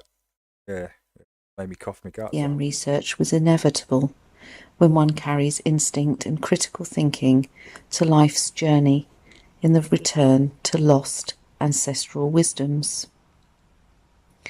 What brought each of you to the unprecedented, exclusive APM research and their discoveries? There is much reflection, not only of the official narrative we're immersed in, but of ourselves after this discovery. In delving further into APM research, Operation Rainbow Warrior was presented to me. Having heard of the Hopi prophecy many years ago, I became intrigued with the meaning behind the content and quickly established that rainbows are in fact relevant to the mechanisms of nature and not, as we're led to believe, myths of no consequence. Rainbows are the glorification of angels, the Creator's design. Angels are the technology of nature. APM research has successfully decoded. Oh, who's talking right now? Is that Amanda? Oh, this is Amanda from. Okay. The pictures, Amanda from the Isle of Wight. Okay, I gotcha. Okay. Who's the narrator? FPV. Angels are the technology of nature. APM research has successfully decoded rainbows, halos, Juniper's and talking. angels Okay, yeah. and what they represent. Have you been sighting the many rainbows appearing vibrantly within the realm recently? Let me just get that up there. Do they appear at the same location or at a particular time of day? The glory of creation is revealing itself for all to see. We've been taught to dismiss the codes of nature and its designs and look into a void of nothingness, space. Rainbows help us clearly see and acknowledge. That sounds lovely. Jelly donuts, sativa. That sounds. I haven't heard of that one before. Shlo, have you heard of that? Anyone heard of that? Jelly donuts. Nature's glory. Our ancestors throughout Earth's realm had the knowledge and wisdoms in understanding, caretaking, and glorifying the wonders of the Creator's technology. The star fort being one such marker for the workings below. So, back to the local area and the discovery I made recently. FPV, if I was observing this rainbow from up here, looking down, would I see it as a big round, like circle in the sky? Is that how I would observe it if I was looking at it from this perspective down? Because I've seen them and they're like a full circle in the sky. It's insane. When documenting local rainbows. My first. When I mean I've seen them, I haven't seen them like in reality. I've seen them in pictures. I think I've seen them on your channel, actually, FPV. Exciting discovery was in the sun like that, this like year, that. while I was watering the vegetables in my garden. The hose revealed 2 rainbows, which I was very excited about. The child in us all. You had some altitude, you see the full. Yeah. That's what I thought, FPV. I did think that. I was thinking if I was observing it from up here down, I'd probably see the whole thing. These water. It's because you're actually on the ground observing it. Hose That's why you're only seeing half. Are revealed as a type of reflection of the authentic larger rainbows in the environment around us. Seeing these ignited a passion for discovering more. The easiest initiation to become part of Operation Rainbow Warrior, ORW for short, is to watch your local skies and visually and locationally record using map coordinates, including the approximate radius or circumference size. I did this with these 2 local rainbows that vibrantly showed themselves in the street and in a field, leading me to look around the local area for ancient hidden sites. I assumed I was looking for a sacred well. However, I discovered, with the help of FPV and the LiDAR overlay, a star fort instead. And I have found a well, a local well, maybe another video in time. What's a star fort? Wow. APM research decodes you can see it's as a star ancient fort. markers for the angel. From this, like, is that like inverted or something? But you can see like the these protrusions here, starforts have, right? Like these square things that come off in the corners, or that's a crazy find. That doing out there? I thought they were more like on the coasts and next to water. And rooms below, where nature's technology resides. Much of our sacred geometry is being decoded the points, by APM where they as point we out. speak. We are all able to be part of this revelation. In ancient times, these sacred sites were glorified. Our ancestors depicted them as temples, stones, obelisks, and so on. Today, they're masked as churches, abbeys, and cathedrals, which mark certain poles or nodes which play a crucial role within each halo. What's occurring around the star fort? The distinct overlap of two halos, or coils, with opposite flows of direction, namely the Vesica Pisces, elevate and manipulate the ether upwards into the heavens and direct them back down to generate charged electrical atoms. Look at this place. In the middle of nowhere. Or is it? Was it built there specifically for a reason? The male and female currents coming together, Eve being the larger halo, divides matter which then rises. Adam, the smaller halo, Looks pretty flat to me. then manipulates that matter and returns it back to the terrain of Earth as winds. The positive and negative electrically charged particles spiral outwards and orchestrate They the move local the weather water and to help elements. hide the forts. Rain, Yeah. tornadoes, That waterspouts. Tracy, that actually makes a lot of sense. Because they're always diverting the water. They've been doing it for centuries, right? And dust devils, to name a Yeah, few. that makes a lot of sense, actually. The rainbows sit above the torus field until it collapses after Adam and Eve come together. That's that. Get your shit together. Move your ass. Stop watching Banner and get ready. We got to go shopping. Revealing the spectrum of rainbow colours. The inventions of religions seem to have successfully severed us from our birthright of witnessing and understanding the Earth's wonders. Hey there, atheist. Welcome. Partly by personifying these workings in entirety, which in turn hides the Creator's glory and all wonders of nature. Hello, how many? The local star fort. How many cents are in a dollar? 99 is no. Is officially known as Basing House.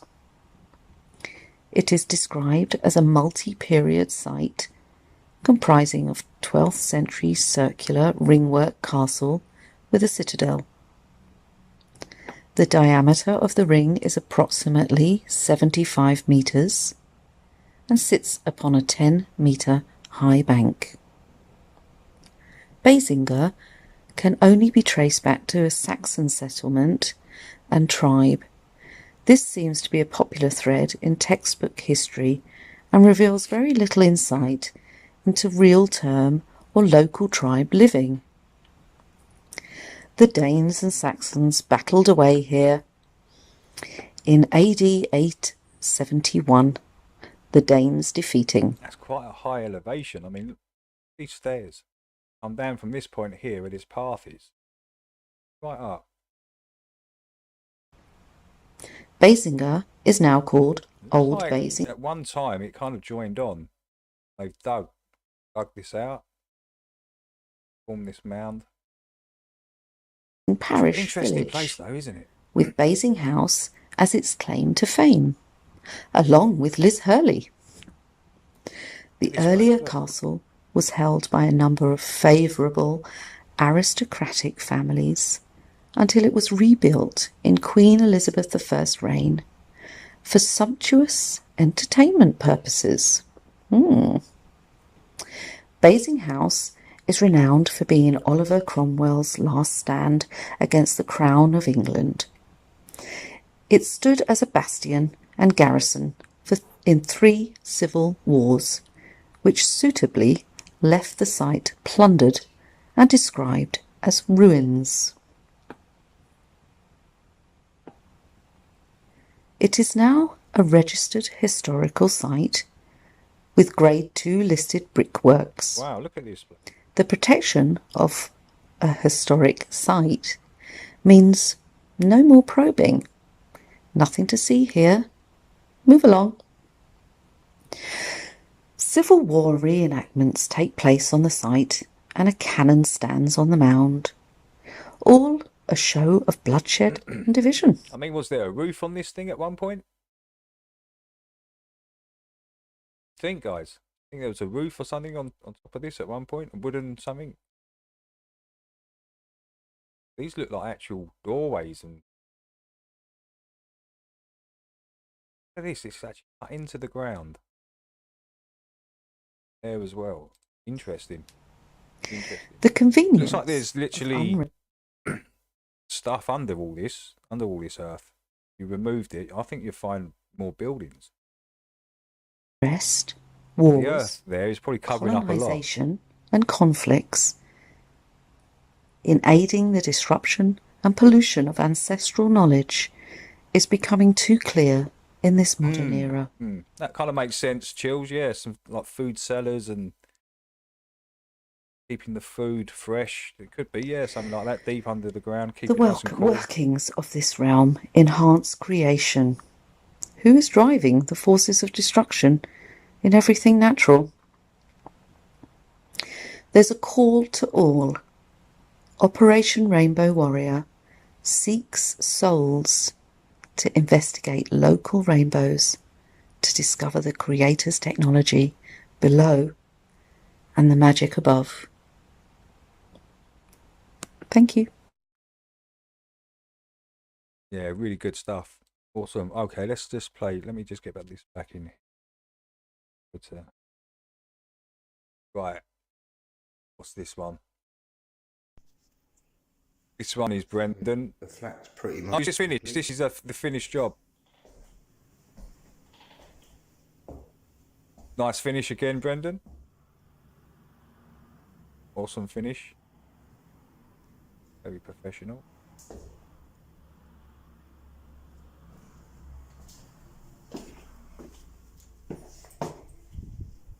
Good job.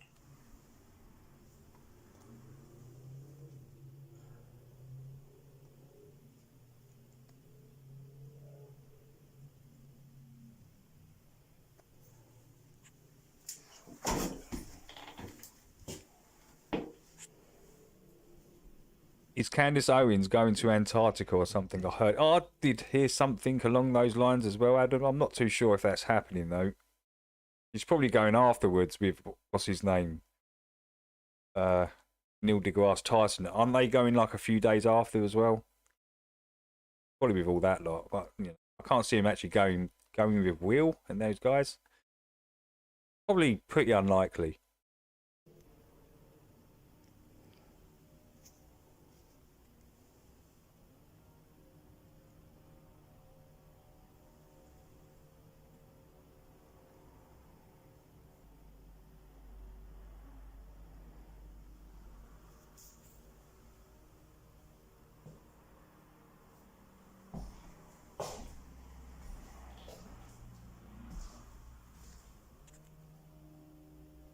It's a setup. Hills ain't buying it, and not a lot of people are buying it. An observation of light in the sky determines the ground that we stand upon, the shape of the ground. I mean, a lot of people just in the flat just ain't going to buy that, unfortunately. But there's a lot bigger proofs out there that prove that we're not on a globe. And you know, lights in the sky just doesn't do it, does it? Really?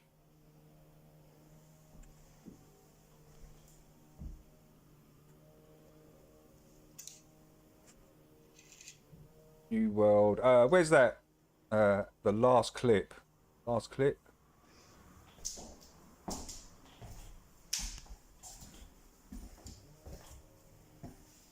electrician's got to come and finish off a couple of bits.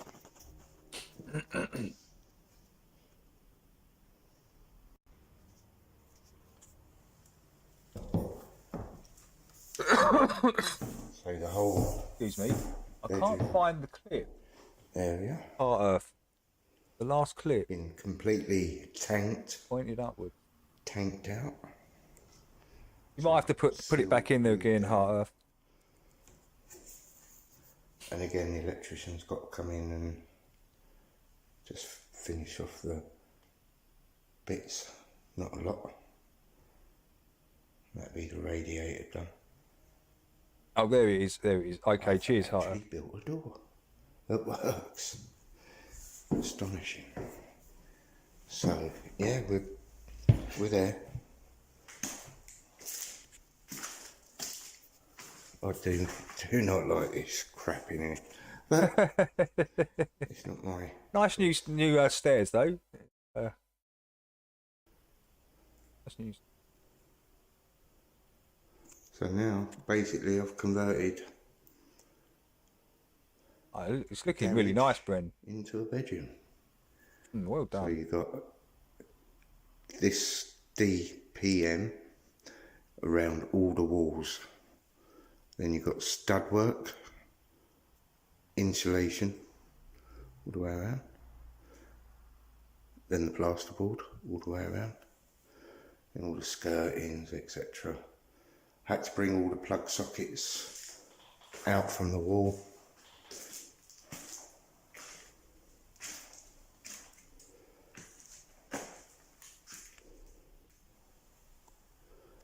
I put in new timber, pasted some nice bits of wood because that was all exposed, all of that.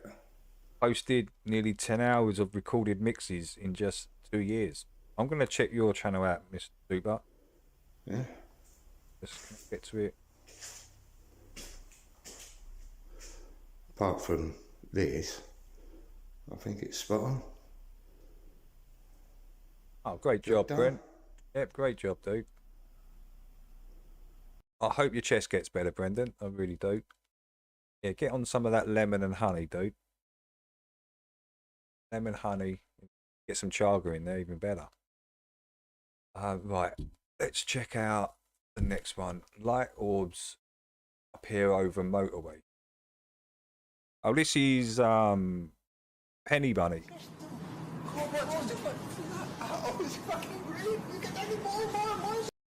Yeah, I'm seeing little shiny things up here. Anyone else in? Yeah, look there. There you go, look.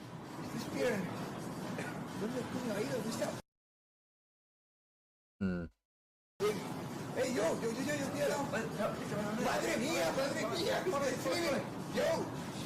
Wow. Can you tell me, do drones fly that quickly? I think they do, don't they? They are pretty quick.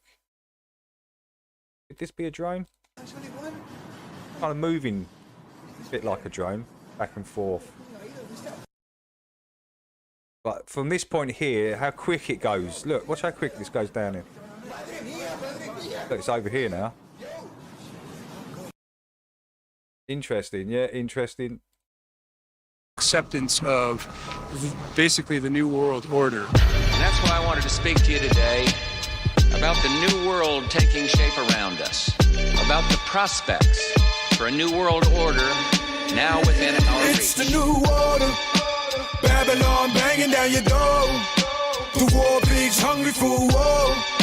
We rally the troops and raise the sword once and for all. It's the new order, Babylon begging for your soul. They coming and they want control.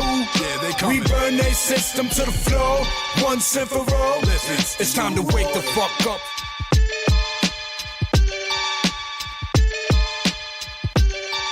So you had... Have you got the full song for that? Who posted that in the chat? I forgot. Is there the full song on Hibbler's? Or is it just this 1 minute?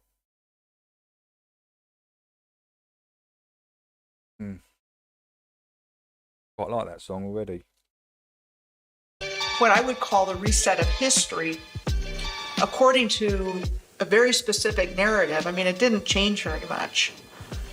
And using the media like they do today. Okay. Super Sidewinders. Ah. I just see that.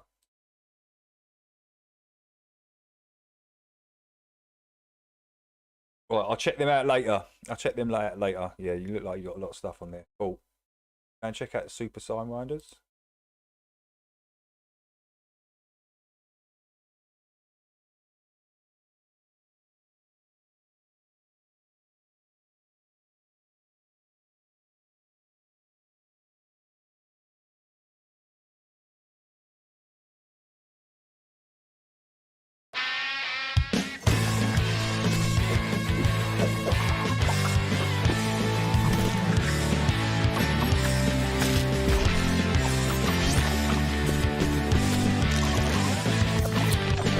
Oh, dang it.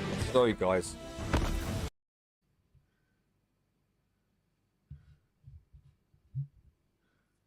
This is Nick. Did we watch some of Nick? I think we watched a lot of it, didn't we? Did we watch this?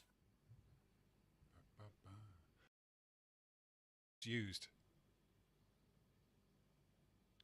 What's that, Gal? North Star, Hyperborea, the Tree of Life, 4 isles divided by 4 rivers, and the black rock in the middle, or so-called heaven. Ah, okay. So, yeah. I mean, the Buddhist scriptures talk about... Doesn't that company, BlackRock, like, own everything? Media related and everything, and... You know, like realms being on this earth that are only accessible when you've reached a certain... Banatech making millions with ads. So, you know... Chuck some of that my way, Schlo. Chuck some of that money my way. You're only able to access them if you're of good intent. So, yeah. F1 had a drone capable of 200 miles an hour to chase the F1 cars. Yeah, so that's definitely possible then. That's definitely possible. That could have been a drone. It was just the way it moved at first. It kind of went from left to right quite quickly, just like a kind of drone would do, and then it just went in one direction pretty quickly. But if drones can go 200 miles an hour, yeah, of Buddhism, it's be easily faked. It's not a religion, it's a philosophy, and it's a way of life, and it's a way of leading a truth-seeking life, basically. No, that was it. The truth. I remember now. I didn't play this because we couldn't hear it. It was very, very low, wasn't it? Let's go on to the next. Sherlock's Apprentice. Let's have a look.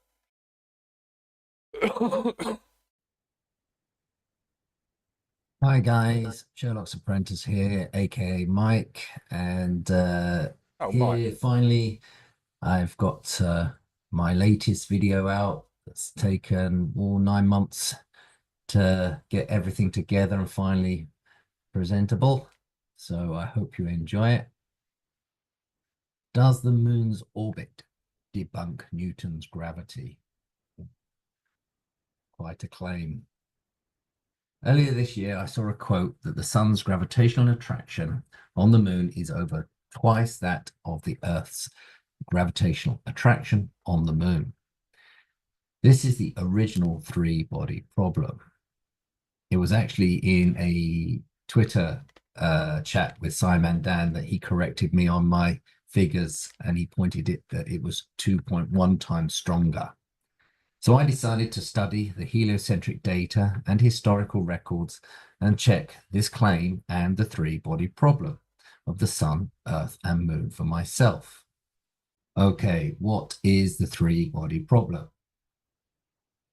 In physics, specifically classical mechanics, the 3-body problem involves taking the initial positions and velocities or momenta of 3 point masses and calculating their subsequent trajectory using Newton's laws of motion and Newton's law of universal gravitation. Unlike the 2-body problem, the 3-body problem has no general closed form solution, and it is impossible to write a standard equation that gives the exact movements of the 3 bodies orbiting each other in space. Historically, the first specific three-body problem to receive extended study was the one involving the Moon, Earth, and Sun, the original three-body problem. Here are two very simple force diagrams. In the top diagram, we can see that the 10-kilogram weight will make the seesaw lever go down and the 5-kilogram will go up.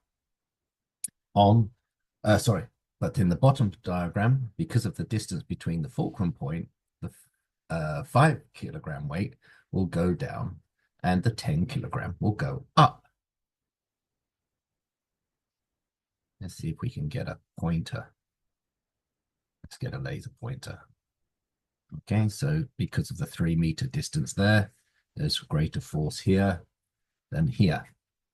So we must consider mass and distance. Simple physics. Here is a very simple, not to scale obviously, illustration of the Sun, Earth and Moon system if we viewed from above the orbital plane of the Earth around the Sun. I'm going to ignore the relative movements of the Earth and Sun in this demonstration because actually it only makes things worse for the heliocentric model. So we can see the Earth once a month orbiting the Moon, orbiting the Earth once a month. So as long as the gravitational attraction between the Earth and the Moon is greater than the gravitational attraction between the Sun and the Moon, then the Moon will continue to orbit the Earth. But what if this is not the case? Would the Moon still orbit the Earth? So how do we measure gravitational attraction, GA, between two masses? We use Newton's law of universal gravitation. Now my maths is above average, but for these type of calculations I needed help. So I used Math Solver to help me. And here's a link anyone can use. It's a free service. So I took the mass of the Earth, Sun and Moon. Here are the data measured in kilograms, the gravitational constant, the distance from the Sun to the Moon in meters, the distance from the Earth to the Moon in meters, and then here is the universal gravitational equation. Force is big G times the mass of the large object and the mass of the small object divided by the square of the distance of the two masses. So here, using Math Solver, putting in the G times the mass of the Sun times the mass of the Moon divided by the square of the distance between, and this is an average distance, we get this amount of newtons. The same I did for the Earth and the Moon. Gravitational constant, the mass of the Earth here times mass of the Moon divided by the distance. Again, an average distance of the Moon from the Earth to give this newtons. So if we take the newtons to the force power of of the 20. Earth, Is that what that is? Sun to the Moon divided by the force between the Earth and the Moon, we can see that it's actually nearly 2.2 times stronger using the Newton's law of universal gravitation. Houston, we have a problem. Yo, what's up? What's up, London? Go back to our simple force diagram. We put force here.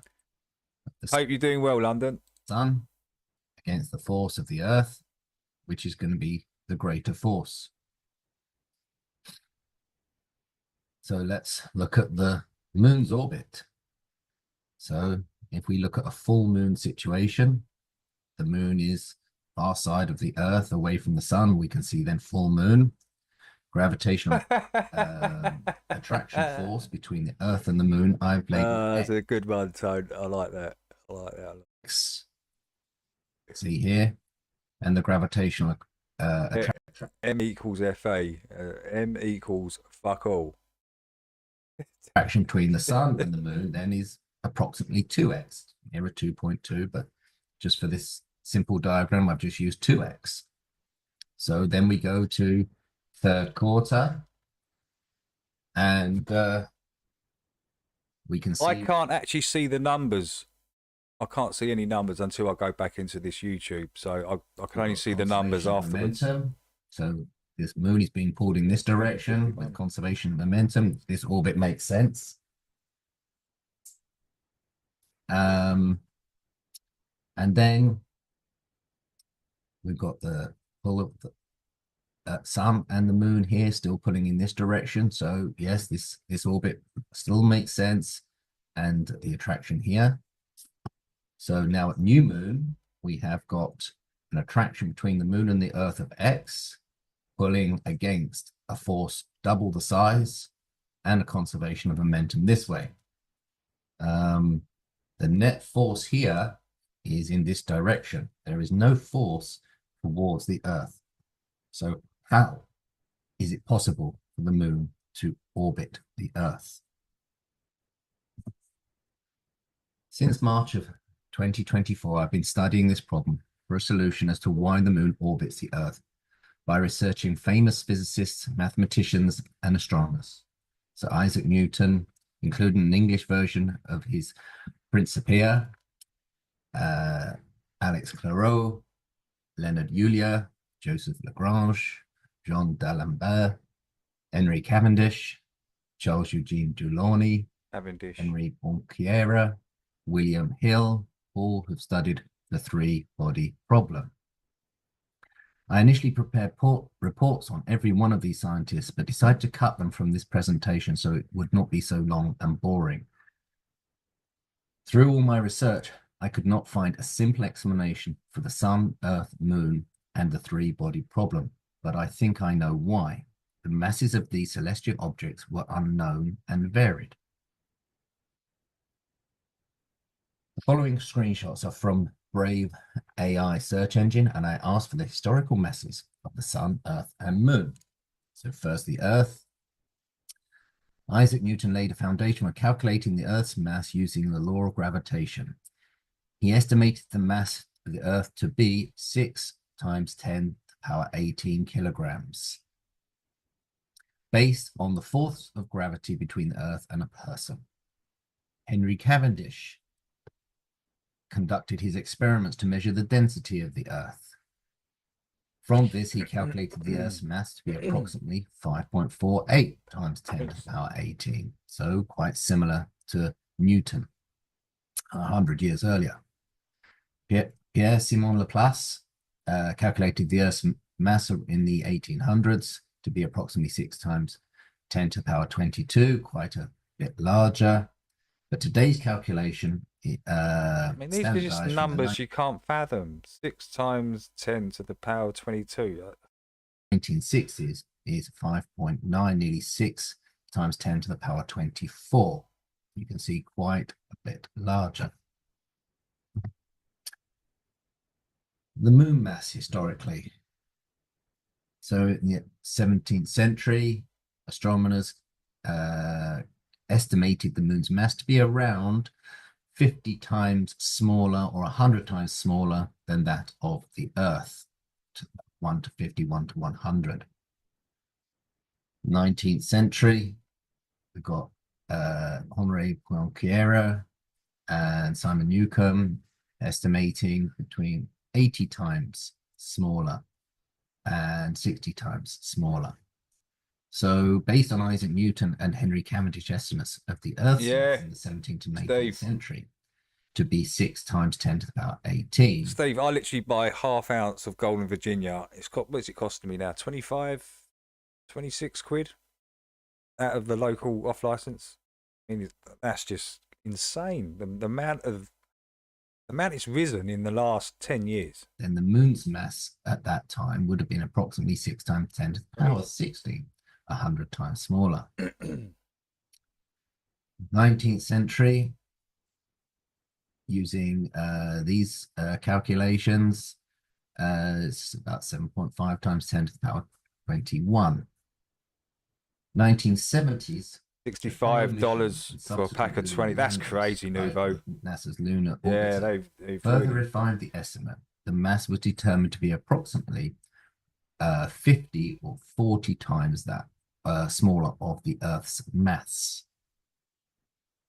So in 1970, the approximate mass of the moon was 3.67 times 10 to the power 21, where actually today the accepted figure is 7.35 times 10 to the power 22, or 81 moons equal the mass of the Earth.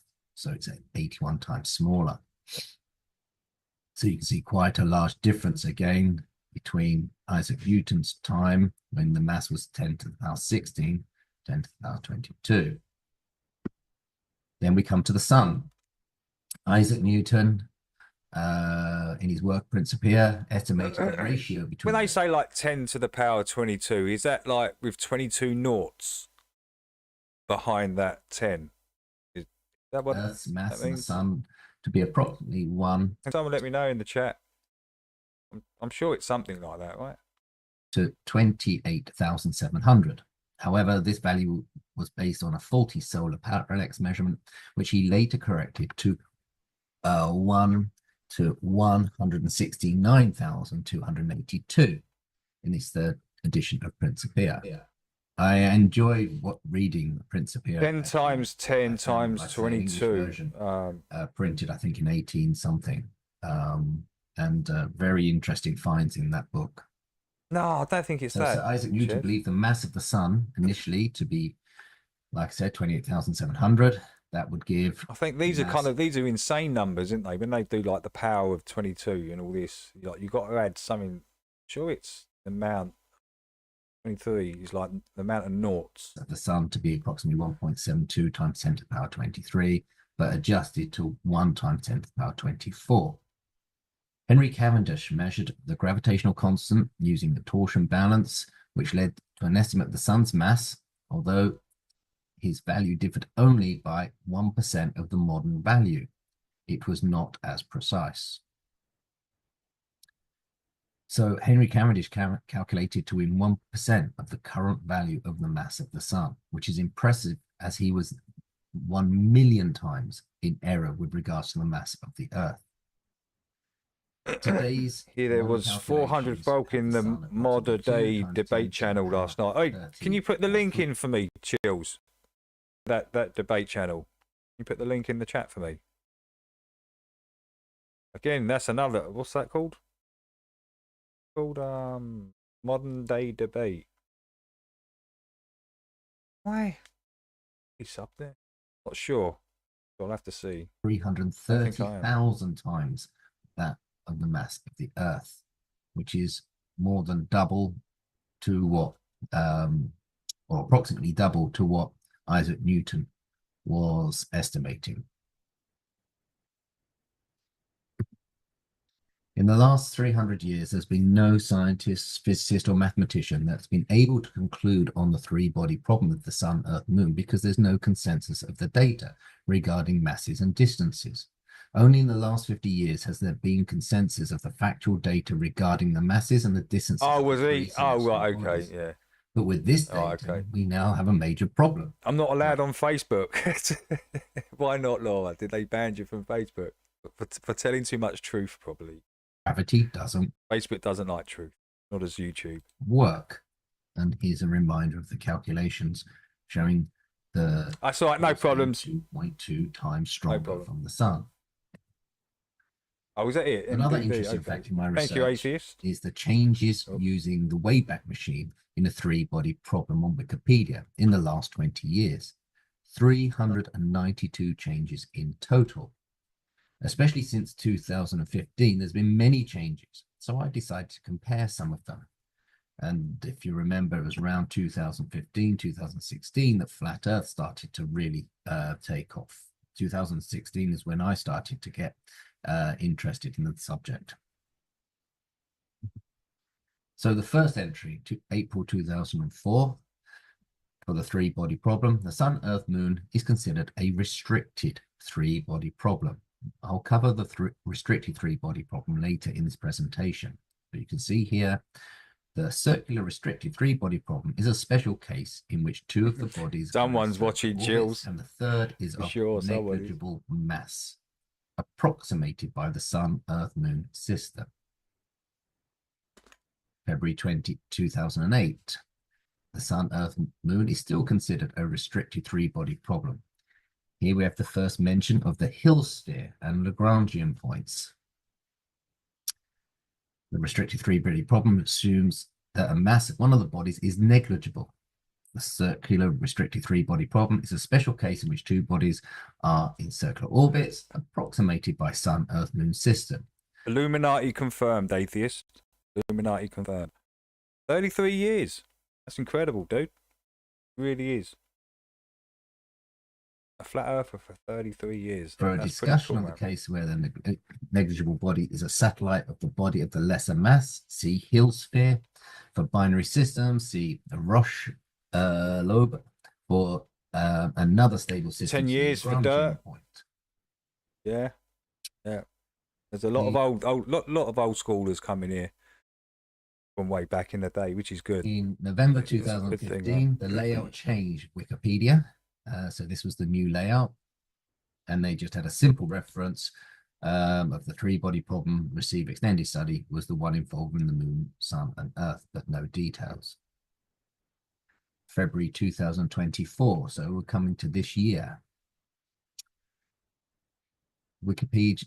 I would say mine's from about 2000. I can't be precise. It's around 2009, 2010 is when the penny dropped for me. Now starts to note that there's no general closed form solution. And the penny dropped for me because of Math Boylan stand-up.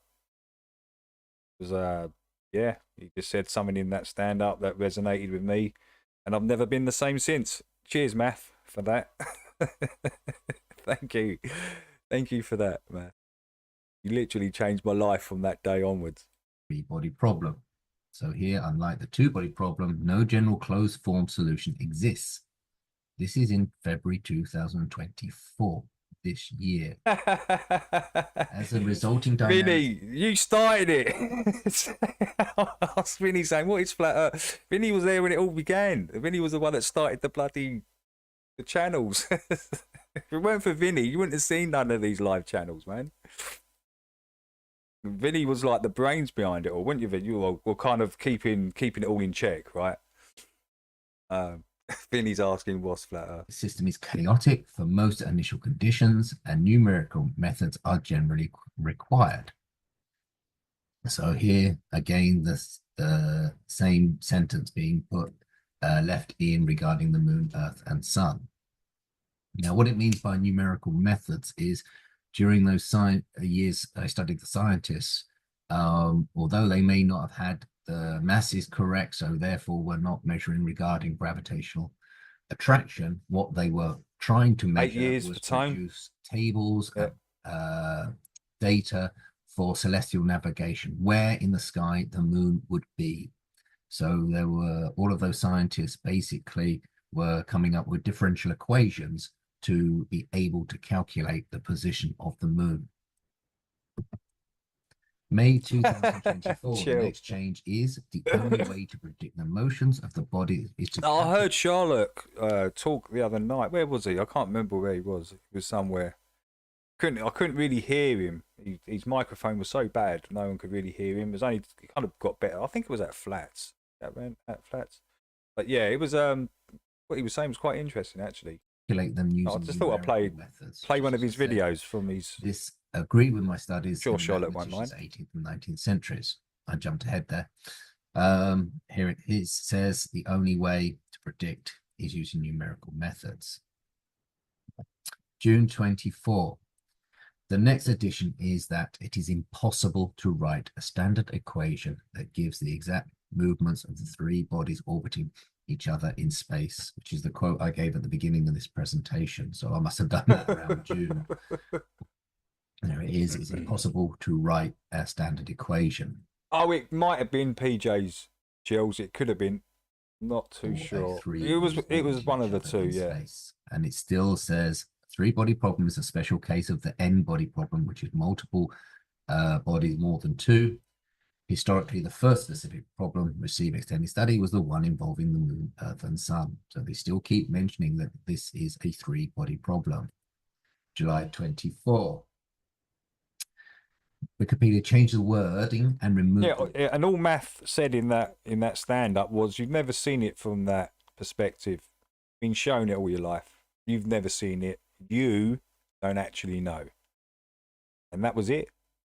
That's what got me started on this whole thing. Because I sat back and thought, shit, I don't know. And he is telling the truth, because I've only been showed it all my life. Movies, TV, news at 6 o'clock, spinning globes, and yeah, that was that. Just put forth that one question. the word impossible, but still point out the system is chaotic. So it's funny that it was during that time that I picked up the word impossible. And then when I went back to research it again, it was, where's that word impossible gone? And then I realized it was around July they changed Wikipedia page. See, the system is chaotic. And I do want to give a shout out to Math Boylan. He was the first person to bring this to the internet, and I don't think enough people put respect on his name. I know, he's not everyone's cup of tea, but he was the one, that the first guy to do it on the internet. Sure. I'm going back 2009, maybe 2008 when that come out. Yeah, and I think he's having a bit of a bad time at the moment, Math Boylan. That's something about his child, his woman and child, I think, have left, or something's happened. Yeah, he's in a pretty bad way. And the only way is to predict it using numerical methods. But we ain't going to get nowhere calling everyone shills. Jaron's a shill, Math Boylan's a shill, and all this. It's just not getting anyone September anywhere. 2024, the wording has changed once again, and this is the same. I mean, how can Math be a shill when he's only got 2,000 subscribers? The guy that brought this to the internet has only got 2,000 subscribers. They tried to destroy his channel. Because Math had quite a big following at one point. And they just crushed his channel. The current just like they do with the truth. On right? Wikipedia as the last week, as I last checked, because there are no solvable equations for most three-body systems, the only way to predict the motions is to estimate them. So they've changed it that there are some three-body systems that can be calculated, but most of them cannot. In 2013, there have been advances in discovering periodic solutions for three equal point masses as shown here. As of today, no one has managed to model the Sun, Earth, and Moon as a periodic three-body problem. So all of these shown here, 20 of them, they've been calculated using computers, and all of these masses are equal. So there is not a difference in mass. And you can see not one of these resembles planets, moons orbiting a sun. I suppose you've got this situation if the objects were opposing the sun and orbiting each other. This one's similar down here. But other than that, there's very little resemblance to planets orbiting. So what do the scientists of today, like Neil deGrasse Tyson, etc., say to explain this problem? The moon is in with the Lagrange points. The moon is within the Hill sphere.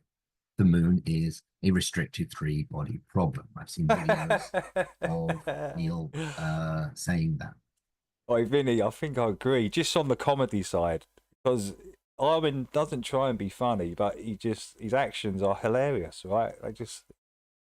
He's having a go at his subs for not buying him croissants and coffees and that. Oh man, I'm in tears. I'm just like, who is this guy? He's having a go at his subs for not buying him a croissant. Old Elfwin. Elfwin is one of the funniest flat earthers. Completely insane.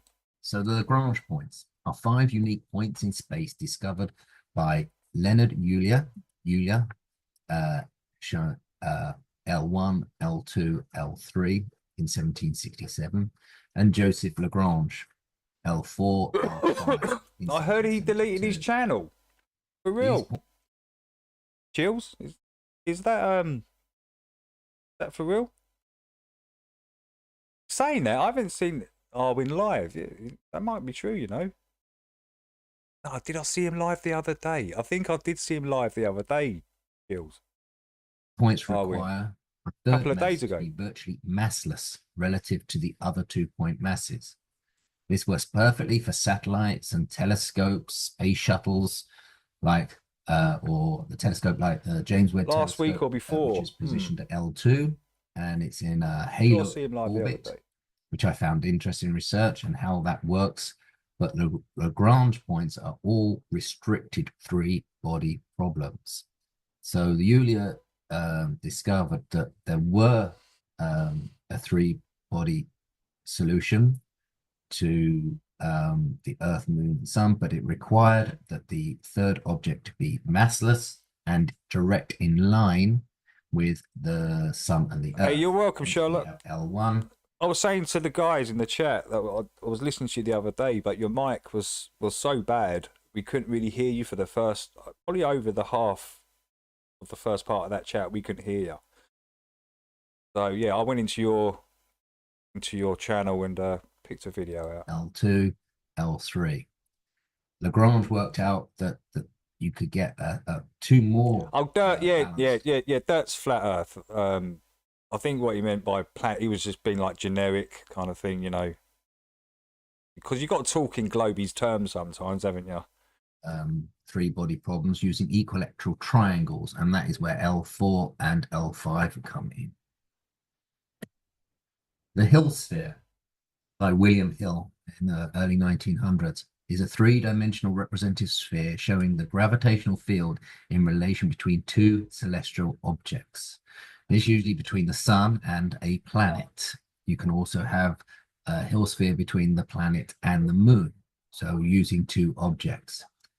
But when you check the calculations of the Hill sphere, you discover that it requires an assumption that the third mass needs to be treated as massless in the calculations. Yeah, the second half of that, when you was talking, was okay. We could hear you because you had your voice, I mean the mic right up to your mouth, right? And you was talking like that. We could actually hear what you were saying, but for the first half, no, it was near on impossible. The Hill sphere theory works for satellites and space telescopes, but not applicable for moons with a proportionate size to the planet it orbits. This is another restricted 3-body problem. So if you have a satellite within the Hill sphere of the Earth here, it will be attracted to the Earth, or it will orbit the Earth. It will not be affected by the sun.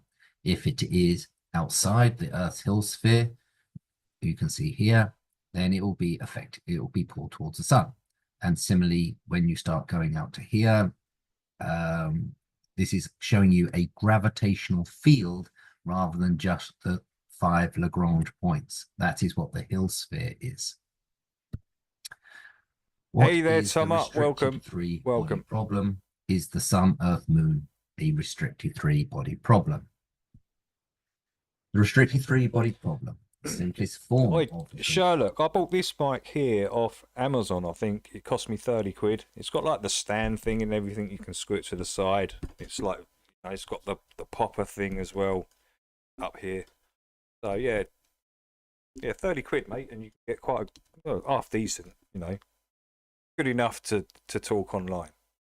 3-body problem is called the restricted 3-body problem, in which a particle of infinitesimal mass, hey Squirrel, what's up, moves in a gravitational field of 2 massive bodies orbiting according to the exact solution of the 2-body problem. The particle with infinitesimal mass, sometimes called a massless particle, does not perturb, i.e. move, the motions of the 2 massive bodies. There is an enormous literature devoting to this problem, including analytical and numerical developments. Oh, really? This is the same mic? How did that happen then? Because you sound perfectly clear on this video. It might have been, ain't you in Japan? Are you in Japan or something, Charlotte? China? Sorry, China. Yeah, probably something to do with that then. Just a bit, you're welcome to. So, the Earth orbits, as the Moon orbits the Earth, right? Actually, it isn't, actually a little bit more complicated than that. The moon is circling a point about 3,000 miles from our center, just below its surface. Earth is wobbling around that point too, making its own circles. That spot is the Earth-Moon system center of Yeah, mass, it's got to be something to do known as with the that, baryon Charlotte. Has to center. be. I mean, if you got a pretty It's the good point night. of an object or system of them at which it can be balanced perfectly with the mass distributed evenly yeah. on all sides. And I found this very nice illustration that you can watch the Earth wobbling as the moon is orbiting, and here the green star is the barycenter, seeing it in two planes. If the third mass is of infinitesimal mass, massless, such as a satellite, then the restricted three-body problem can be solved. So any satellites or large telescopes or even space shuttles are relatively massless compared to the mass of the Earth. But because the mass of our orbiting moon on the Earth makes the Earth wobble by 3,000 miles from its center, the Sun-Earth-Moon system cannot be considered a restricted three-body problem. To finish this presentation, I watched a great video on YouTube by Physics, who wrote a program on Python to demonstrate the three-body problem and how to solve it. Here's a link to that video. I'll also put a link of the video and the code. He gives a link to the code. Unfortunately, my knowledge of coding is limited, and I'm struggling to enter the masses and distances for the Sun, Earth, Moon with the correct units. But for anyone with basic coding experience, I'm sure this is a no-brainer to prove the moon can or cannot orbit the Earth. And when you use this Python, it gives you a visual demonstration of the system. Now, because of the distances, I think that will be difficult even to scale. But if somebody wants to try it, they're more than welcome. So I tried desperately to find somewhere in the history books and the science literature an explanation as to why the moon is able to orbit the Earth with the sun having twice as much gravitational attraction. I've heard people say, oh, it's similar to Pluto and Charon, like two objects orbiting each other, and those two objects then orbit the third, the sun. I looked into that, and that you cannot compare this with the Earth and Moon. One, because of the proximity of the Pluto and its large moon, and the gravitational attraction between them is 40 times stronger than Pluto's attraction to the sun. So can someone go and sub Charlotte, please? Because he's got 333 subscribers and it's bugging me. I'm sorry. It's bugging me. I keep seeing Illuminati confirmed. That's all I see. I'm sorry. I'm still waiting for satisfactory evidence. People keep saying to me, oh, it's simple, but you need to take all the differential equations into consideration, the movements, and it's very simple. An orbit can be elliptical, okay, but it cannot be a bumpy road, i.e. the moon cannot 13 times a year keep falling away from the sun to successfully orbit the Earth. He's just saying it, Charlotte. Conclusion I found it's really bugging me. It's like I can see what we see the moon, sun, and Earth debunks the. Oh my God! If you search on Arwin, all funny videos falling to the Earth, and indeed, no channel no more. Oh, does not seem to be. Arwin's got rid of his channel. CMG's leaving YouTube. Conspiracy Music Guru leaving YouTube because they keep deleting his music, and up to their usual shenanigans.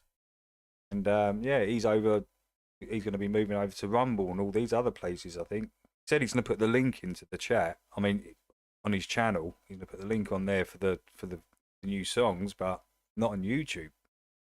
Kind of sad. Not good, man. YouTube suck. They really do. So Isaac Newton. So, thanks for watching. See you on the next one, guys.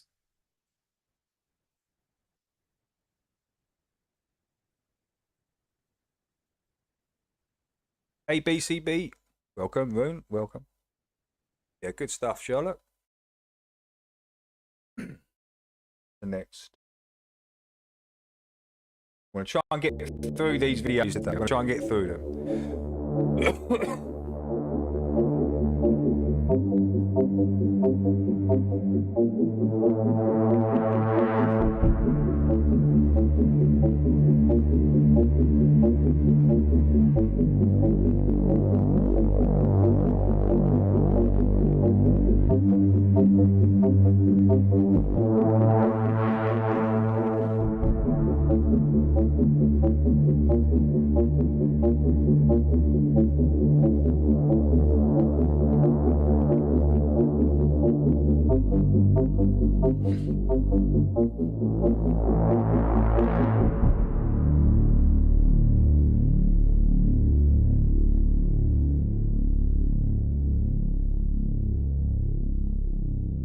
So here's the route on that Antarctic tour everyone's talking about. And as you can see, it's just part of the deception.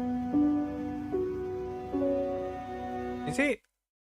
I'm sure that's not where Jaron said he's going. He said he's going like... No, it's a 4-hour journey to where they're going. They're going right in here, aren't they? Okay, let's hear what this guy's got to say, because it's not what I've been shown. Or what, you know, Jaron's showing other people. That's not where they're going. Okay, let's listen. It's just maybe I'm jumping the gun. Part of the deception. For years, people have hinted around us that something just doesn't sit right. In our cartoons, Sesame Street, The Simpsons, and others. The lies and deception are all around us, but one thing stands tried and true, and it's very simple. And there is but one Savior, and his name is Jesus Christ. So I got asked. Hey, Tom, I was thinking the same thing. Did you see the thumbnail I did? That is from The Thing. I put all their heads on it. McCready, Jaron is McCready, you know. If you don't believe in space, what do you think about Elon Musk and his company SpaceX? SpaceX? I keep telling Jaron, keep an eye on McKeegan. Just keep an eye on him. Don't let him in your personal space, right? Keep it at about 6 foot. If he comes in there, Jaron, alarm bells. You know, you might turn into The Thing or something. Yeah, keep an eye on McKeegan for sure. More like... But seriously, guys, do you really think this guy is for free speech running around the Met Gala in this jacket? What does that say? Novus Ordo Seclorum. And where have we seen that? And what does that mean? New World Order or New World Age? But if you think that was just a coincidence, I got way more stuff to show you that, well, this guy is not the most honest guy. Like, does anyone else remember that time we caught a rat running around on the outside of his rocket? That's going to continue to burn until 8 minutes and 44 seconds into flight. So a little over 2 minutes from now, we'll hear the call out Seco. It'll then be a little... Did you guys catch it? Here, watch it again, but slowed down and zoomed in.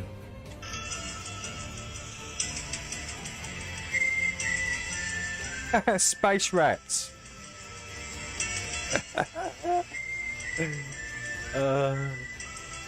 Or remember that time he said he sent his electric car out to orbit Earth, but there was a little glitch.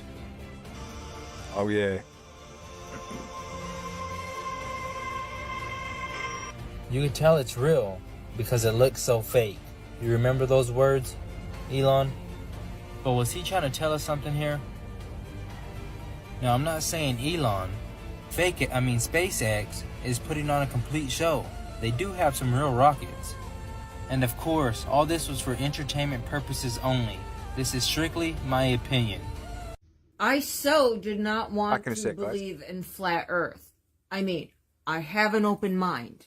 I always said the world is so insane and crazy that anything is possible. So I do have an open mind.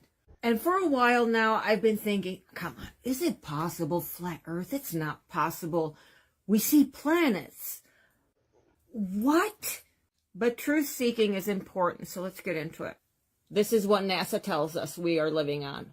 This is what the Bible tells us we are living on. And then flat earthers.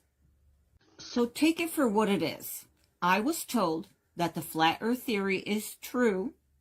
So, from what I saw, flat. I decided to make this video for all the Christians who don't believe in evolution, but still think the globe model is the correct model. The heliocentric model is the complete opposite to what the Bible actually teaches. The Bible teaches that the earth is immovable on pillars, contained, and that the sun and the luminaries move, and we are stationary, that it is a circle, that God is above and he watches us like grasshoppers. I want to make it clear that the same people that are telling you that evolution is true are the same people that are bringing you this Copernican heliocentric model that states that we are just a speck in the universe, unimportant, tucked away in a corner, and are heading directly for another galaxy to collide, and that'll be the end of the universe.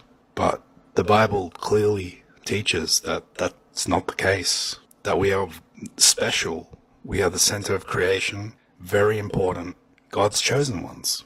So I think it's important to show you some scientific truths, because science has actually been hijacked by Satan.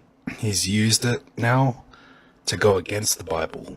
He's used it to trick people into believing a narrative when, in fact, real science actually directly proves God. And I can show you that in this video. NASA in Hebrew means to deceive, beguile. So this obviously goes right back to the Garden of Eden. You can even see that the logo for NASA is a serpent tongue. I'm going to play a small clip from the Great Creation Debate with Dean Odell and Greg Locke, and I'm going to have him explain why it matters. Yeah, but many Christians ask, why does it matter? Or just say the issue of the nature of creation doesn't matter. I'm going to tell you why it matters. And you're going to see this. Before we get to that, I want you to see, Jesus said this. This is Matthew 24. This is Jesus talking. These are in your red letters here. Jesus said that immediately after the tribulation of those days, the sun shall be darkened, the moon shall not give her light, the stars shall fall from heaven. He didn't say meteorites, comets. He said the stars. It's the same word he used throughout the Bible for the stars. Now, either they're stars or they're not stars. Now, the heliocentric Copernican model that you guys, some of you want to believe in, says that the stars out there are bigger, are massive, bigger than the Earth. They're huge things. That if one fell to the Earth, it would swallow the Earth. So Jesus did not teach the Copernican cosmology. He taught a biblical cosmology, and that the stars are smaller, closer, and are going to fall to the Earth. Now that's Jesus in the Bible, and if you say that it's not the stars, it's some meteorites or comets or whatever, you're making up stuff because you are filtering that through a bias you've been brainwashed with from birth. All right? The Bible says the stars. Now, I was talking to a person who was a science teacher who's a strong Christian, and I said, what about the stars falling to the earth? And he goes to Revelation 6, and he says, well, don't you think that's just what John was saying was asteroids and meteorites falling? It wasn't really stars. And I said, you got a problem with that if you're going to say it's just asteroids and meteorites, because Jesus said it was stars. So did Jesus know what he was talking about or not? So here's a place that seriously the Bible does not agree with the cosmology of this world system, NASA and everybody else. And what's amazing to me, let me just say this. What's amazing to me is that Christians have tried to mix the world system cosmology into Christianity, and they don't work. You can't do it. And this is proof of that right here. And I'm going to show you what the atheists do. Now let's listen to this. This is Neil deGrasse Tyson again, one of your top astrophysicists, astronomers. And here's what he says about this issue of the stars. The Bible's saying the stars falling. People who make this case that was the beginning and that there had to be something that provoked the beginning, do you give them an A at least for trying to reconcile faith and reason? I don't think they're reconcilable. What do you mean? Well, so let me say that differently. All efforts that have been invested by brilliant people of the past have failed at that exercise. It just failed. And so the track record is so poor that going forward, I have essentially zero confidence, near zero confidence, that there will be fruitful things to emerge from the effort to reconcile them. So, for example, if you knew nothing about science and you read, say, the Bible, the Old Testament, which in Genesis is an account of nature. That's what that is. And I said to you, give me your description of the natural world based only on this. You would say the world was created in 6 days and that stars are just little points of light, much lesser than the sun, and in fact they can fall out of the sky, right? Because that's what happens during the Revelation. One of the signs that the second coming is that the stars will fall out of the sky and land on Earth. So to even write that means you don't know what those things are. You have no concept of what the actual universe is. So everybody who tried to make proclamations about the physical universe based on Bible passages got the wrong answer. So what happened was, when science discovers things and you want to stay religious, or you want to continue to believe that the Bible is unerring, what you would do is, you would say, well, let me go back to the Bible and reinterpret it. Then you say things like, oh, they didn't really mean that literally, they meant that figuratively. So this whole sort of reinterpretation of how figurative the poetic passages of the Bible are came after science showed that this is not how things unfolded. And so the educated religious people are perfectly fine with that. It's the fundamentalists who want to say that the Bible is the literal truth of God, and want to see the Bible as a science textbook, who are knocking on the science doors of the schools, trying to put that content in the science. Enlightened religious people are not behaving that way. They're saying, yes, science is cool, we're good with that, and use the Bible to get your spiritual enlightenment and your emotional fulfillment. I have known serious religious people, not fundamentalists, who were scared when Carl Sagan opened his series with the words, "The cosmos is all that is, or ever was, or ever will be." They scared them because they interpret that to mean that if this is it, there's nothing else. No God and no life after. For religious people, many people say, well, God is within you. Or God, there are ways that people have shaped this, rather than God is a little gray-bearded man in the clouds. So if God is within you, what Carl would say, in you, in your mind. In your mind, and we can measure their neurosynaptic. Now we're going from here. But you understand, see, why does it matter? Because people have believed this instead of believing what God's word said, and many people have fallen away. They've walked away. People have said, I'm not following God anymore. I'm not a Christian. So now I'm going to show you a scientific proof about the firmament being a real thing in the sky. Our container, our dome, our celestial sphere that's in the sky holding the stars, the moon, the sun. The air you are breathing right now proves that the firmament exists, okay? Because the only way to have gas pressure is with containment. Yet they're telling you that there's a vacuum in the sky that's sitting next to our gas pressure without a physical barrier. Also, you need to have containment to make a vacuum. But they are saying these things are coexisting and they're not equalizing. That breaks the second law of thermodynamics. The air we're breathing proves that the firmament exists. Is everyone okay? Now, another biblical proof is the fact that the moon gives off its own light. It's not reflecting sunlight.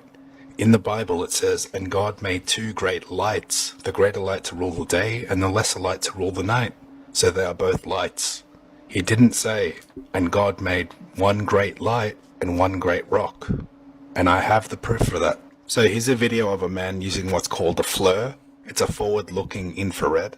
It picks up heat signatures, and he's going to use it in the moon's shade compared to the moonlight. And you will see that the moonlight is colder than the shade. Yeah. 18, 19 degrees, 19 degrees, 19.7, 19.8. In the moonlight, 16 degrees, 15 degrees. Also in the moonlight, 17. Well, what do you know? Yeah, It's warmer in the shadow. Yes, absolutely no trickery going on here. It is an extremely bright moon out, and the sky is crystal clear. Warmer in the shadow. If the moon were reflecting hot sunlight, then the moonlight should also be warm, just like the sun, but it's the opposite, proving that it's its own light. Alright, I'm going to be playing for the rest of this video a compilation of biblical truths I put together. I'm going to show you the local sun and moon, and that they're not that far away.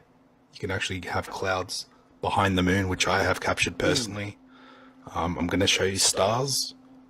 And the reason why NASA never shows us videos of stars, of real stars, is because they prove the waters above. God said he put the stars in the firmament, and that he put the firmament in the midst of the waters. And I see water when I look up at them with my high power zoom cameras. That's why stars twinkle. They're interacting with the water medium. I'm going to show you all types of biblical proof. So yeah, this is why it's important, because our natural world proves the existence of God, and this is why they've hidden it from us. Because if everybody knew where we lived, everybody would have to concede that God exists.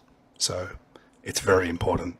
Thank you for watching. And God said, "Let there be lights in the firmament of the heaven to divide the day from the night.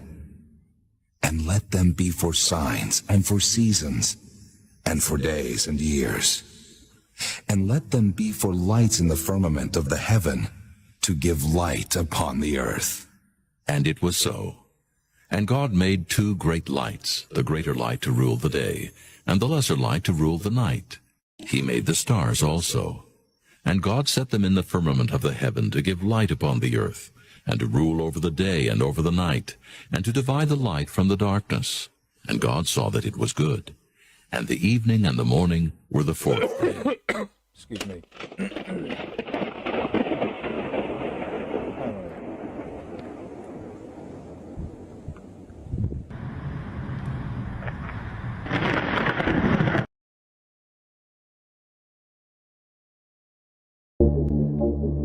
Oh, we just seen this.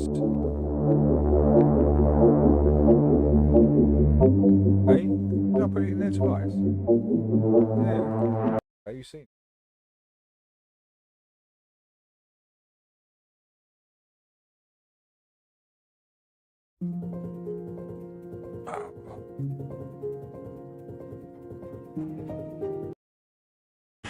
Hello, Flat Earth researchers, debaters and debunkers. Nick here from Phuket Word, and today I want to demonstrate what I hope is the simplest way to understand how the distances measured on a level Earth are converted into distances on a globe model. So we'll do a bit of whiteboard work, and of course we'll be talking in terms of nautical miles and degrees, because that's how the coordinate system, namely latitude, has been worked out, which is then converted into a globe. But it all started with people measuring distances on a level Earth and making observations into the sky. Got to where he's got snowfall out in Michigan. But I'm still waiting here in Essex, but it feels like it's going to snow soon. It's getting that cold. In fact, it's probably a touch warmer today, but not by a lot. A star such as Polaris, it feels like or the sun, and then calculating the distance the observer is from that ground point, and then by having those distances using nautical miles and degrees, the angles that are seen of the stars or the sun above the horizon, a level surface, are then converted into a curved surface for a globe model. So first of all, let's just have a look at Labour used D-Ream in their election campaign. That shows the relationship between nautical miles and degrees. So let's just go over how these distances conversions are done when we use nautical miles or miles or kilometers, and then converting those into degrees. So we're basically basing this on nautical miles, and then the formula for converting nautical miles into normal miles would be multiplying the nautical miles by 1.151.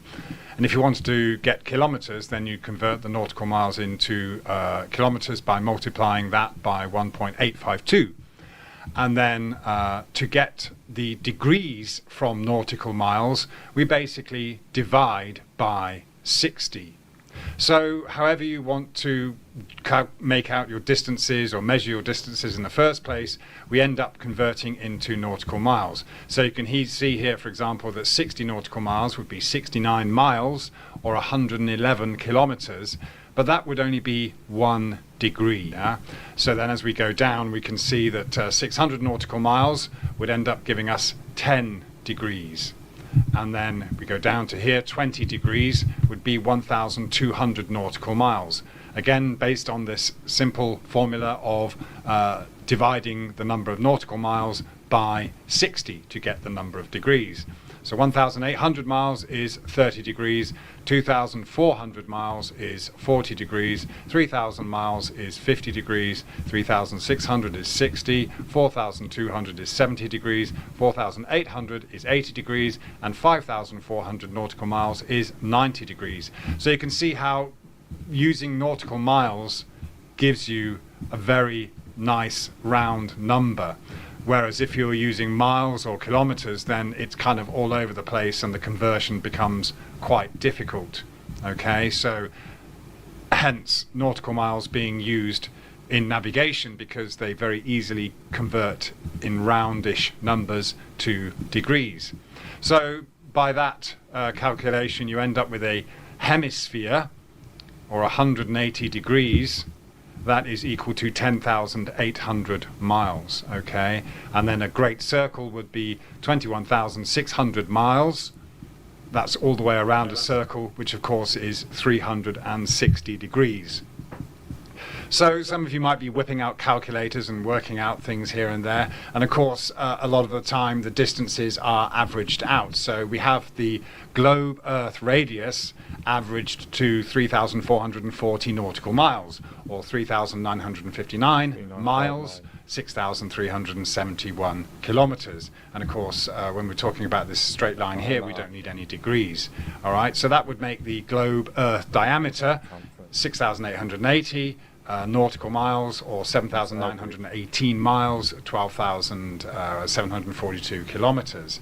And then, of course, by doing these conversions using pi with either the radius or the diameter, we end up with a circumference for the globe Earth model of 21,603 nautical miles, or 24,901 kilometers, miles, and 39,350 kilometers.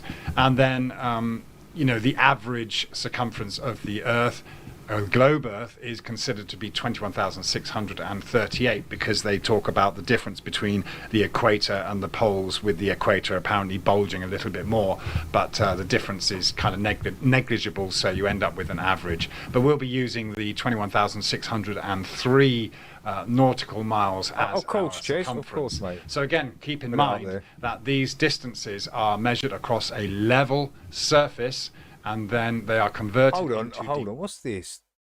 Who put this in there? The final experiment debate, what? Final experiment, the hoax. Okay, when's this? Is this on now? Oh no, it's oh, this is the modern day debate. Okay, I got you. I've streamed unedited evidence of a 24-hour sun.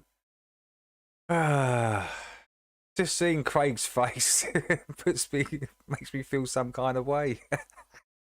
Just seeing his face. Oh, Craig. Craig actually got done for ABH because he attacked an old woman with his walking stick. He actually got arrested. This dude's a criminal. This dude's here is a criminal.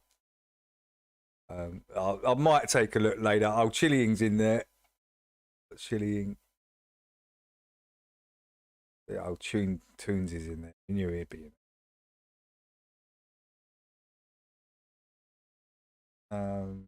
Yeah, I'll take a look at that later. Modern day debates. Not going to subscribe.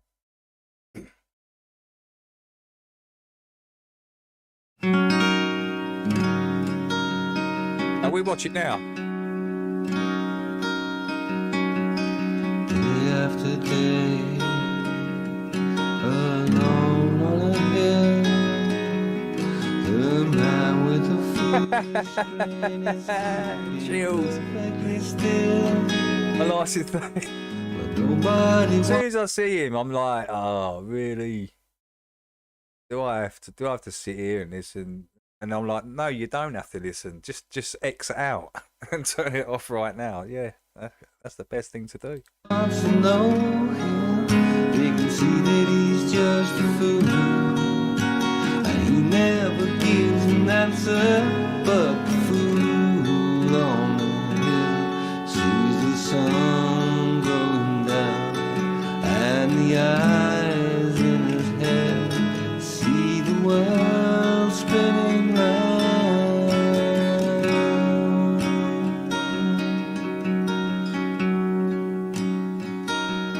Yeah, I think wasn't Pete Shea pretty good on the guitar? I think I see him a couple of times and he was riffing, right? He was like, on the way, he was pretty good. Head in a cloud, the man of 1,000 voices talking perfectly loud, but nobody ever hears him, but the sound he appears to make, and he never seems to notice, but the fool on the hill sees the sun going down, and the eyes in his head see the world spinning round.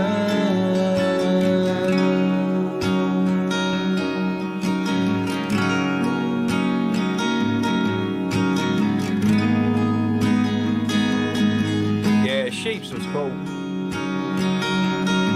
Sheeps knew the game, didn't he? And nobody seems like him. He can tell what he wants to do. Yeah, we've lost a lot of people, man. We've lost a lot of people over the last 8 years. A lot of people. Sees the sun going down, and the eyes in his head see the world spinning round.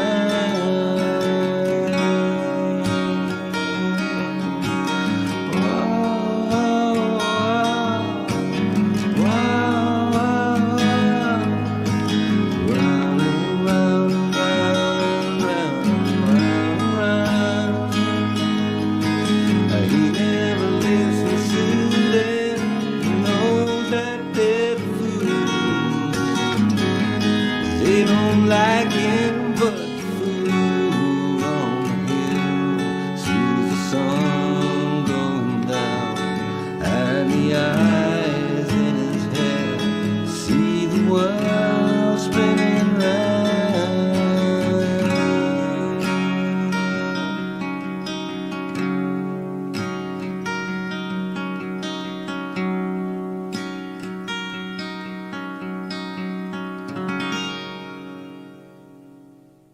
Awesome. Ches is pretty good, isn't he? He's been pretty good all this time, really, ain't he, Ches? Right, that's going on the list like that. Nice one, Ches. Another nice little tune to put on the list for the morning. Degrees to assume that they are part of a curved surface equating to 360 degrees. So now let's get back to the whiteboard and see how this all works. Board and have a look. Over here I'm going to put how this translates to a globe model. So first of all, let's look at how celestial navigation and working out distances for latitude are worked out. So the title is very simple: how flat Earth distances are converted into degrees for a globe model. So here we have the level surface. It could be the water, it could be the ground, and we have an observer here. Okay, he's on a boat and he's using a sextant or some kind of device to look at what could be the sun or Polaris. Okay, an object in the sky that's used as a reference. So directly under that sun or star is the ground point. All right, so we're going to work out in celestial navigation terms how far this person is from that ground point. So that's basically how distances were worked out. Doesn't matter whether you assume the surface to be curved or level. Physically, it's level, and it is assumed to be level like this. Now, the bone of contention that globe Earth believers will have about level is the assumption that when you draw parallel vertical lines like this, that those parallel lines are not parallel. They eventually converge in the center of an assumed globe. But you have to have some measurements and calculations to get there first.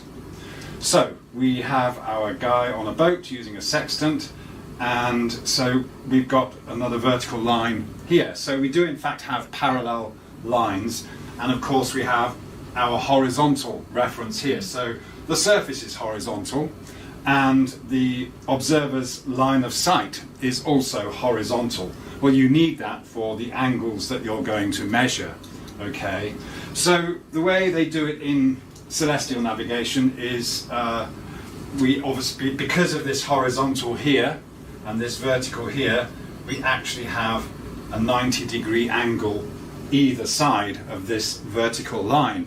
Okay, so okay, you can call this horizontal perpendicular to down, or perpendicular to vertical if you like, but horizontal it is. That's how it's done. So the person on the boat makes an observation to this sun or star, and there's going to be two angles here. There's going to be the angle between the horizontal, and that would be the observer's view of the horizon directly in front of them at eye level, and then up to here, okay, the angle of elevation if you like. But what's actually measured in terms of making these observations is the difference between the vertical and the angle to the star or the sun over here. So the reading this person might get is something like 50, let's say this angle A is 50 degrees, okay? That's the reading that they would get. So we've got our 50 Chills, we're not talking about parachutes ever again. To that star, okay? So I'm just going to play the I'm not actually going to talk about it ever again. So then it's just a simple case of subtracting 50 parachutes from the 90 to get this angle. It's funny though, Chills, isn't it? It is funny. A lot. Here, which is going to be 40 degrees. So now, with these two angles, we can work out the distance between the ground point and the observer. So let's just put that in there.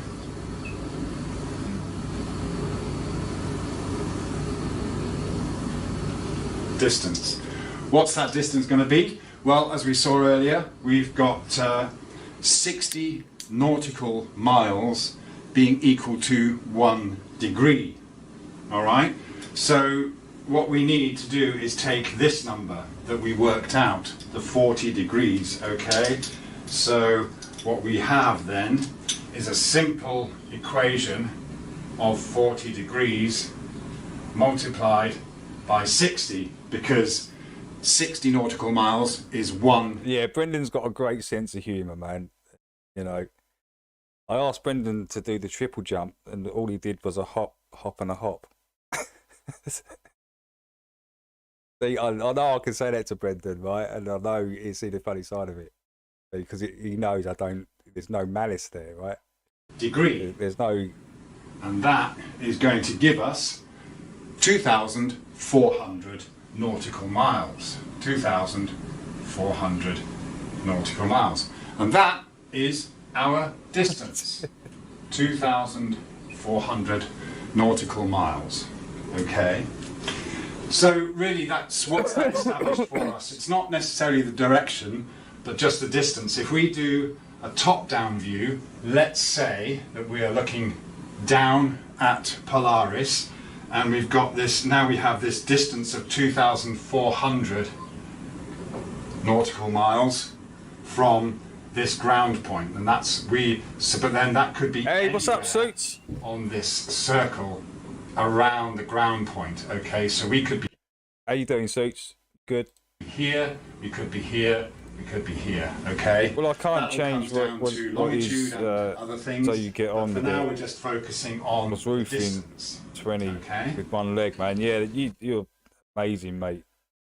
Even to be able to pick up the golf club and do what you was doing with the golf, Brendan, it's amazing, mate. Nearly hit a hole in one on Sky. That was crazy. Literally inches away. And the story, Brendan. Oh, mate, the story you told me. Oh, it still makes me laugh, man. What happened before and in the interview after? Yeah, hilarious, man. If you get a chance to talk to Brendan about that, because it's very funny. It's actually very funny. So over here now, we can see how the distance that we measured here by the angle on the flat Earth is converted into this globe model. Now, when you're talking about latitudes or great circles, it's very important to understand that this is not a slice of a globe. It is simply a two-dimensional circle that, of course, is 360 degrees. And so from our nautical miles and our degrees, basically 60 nautical miles equaling 1 degree, we can now put these two lines.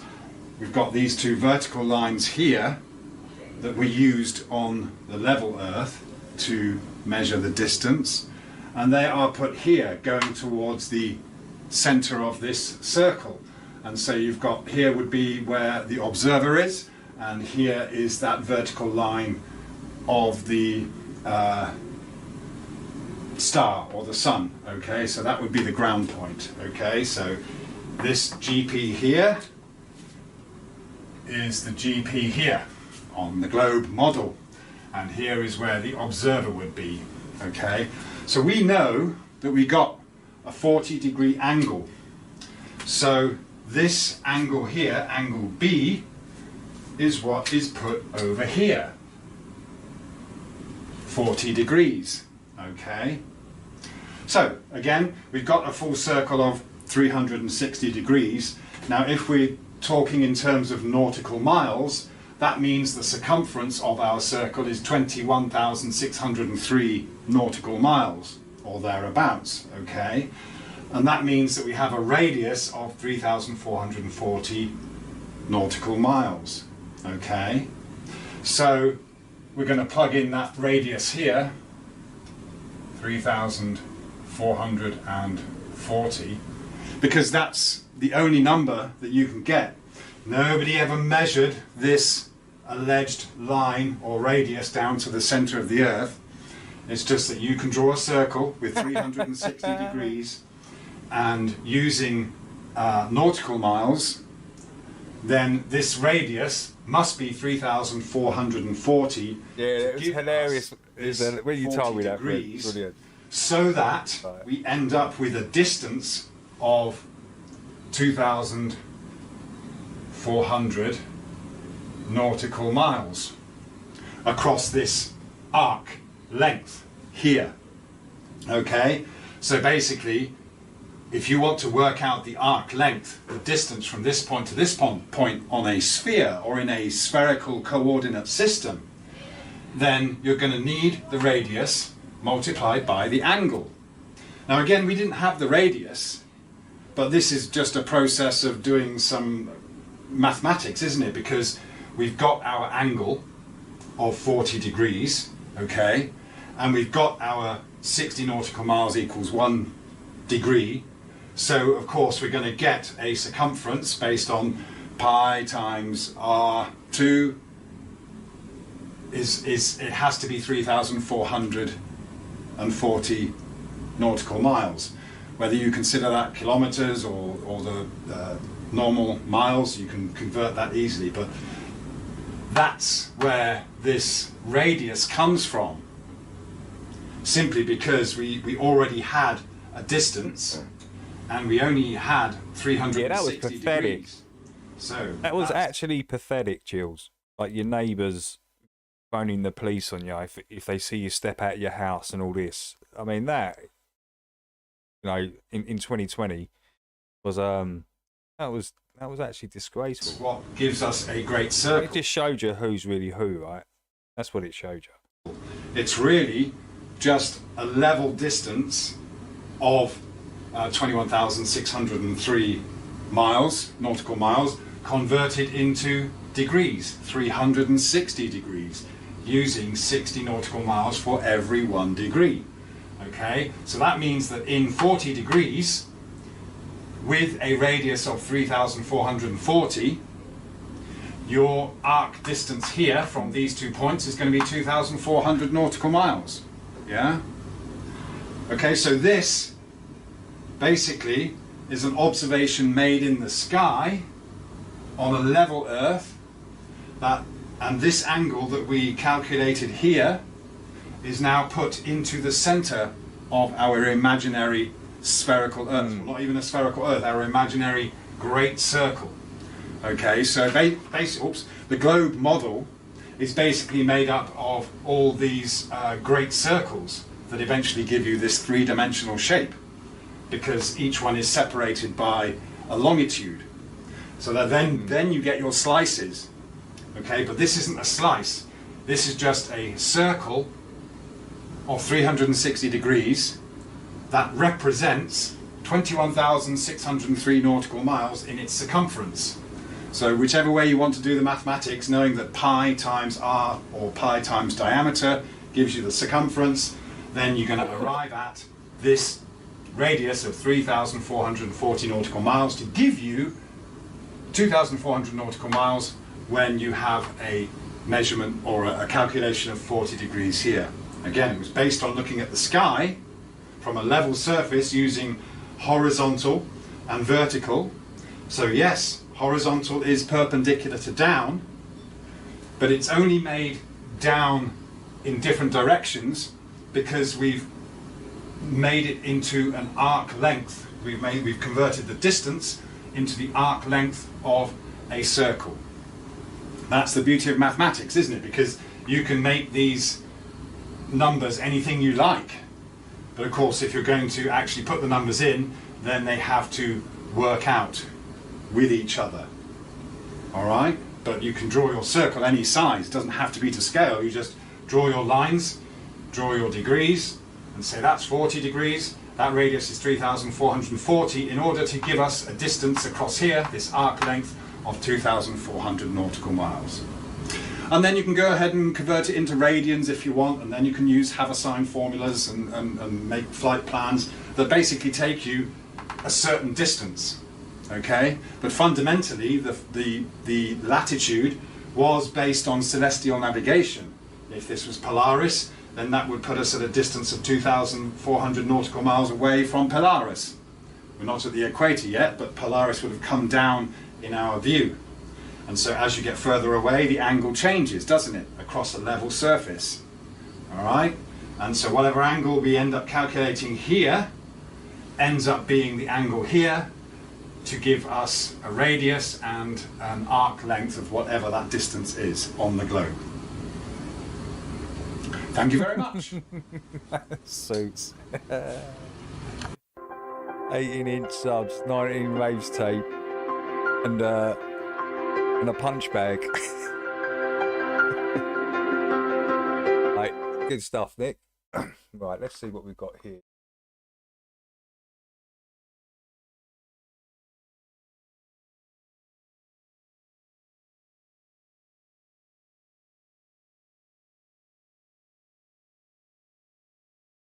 Right, yeah, we'll wind it down now. Oh.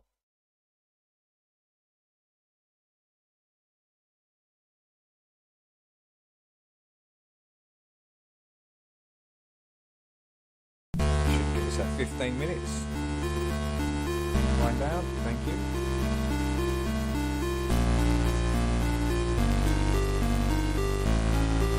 Massive shout to everyone that come in today. Thank you guys, I do appreciate it. Awesome in the chat as well today.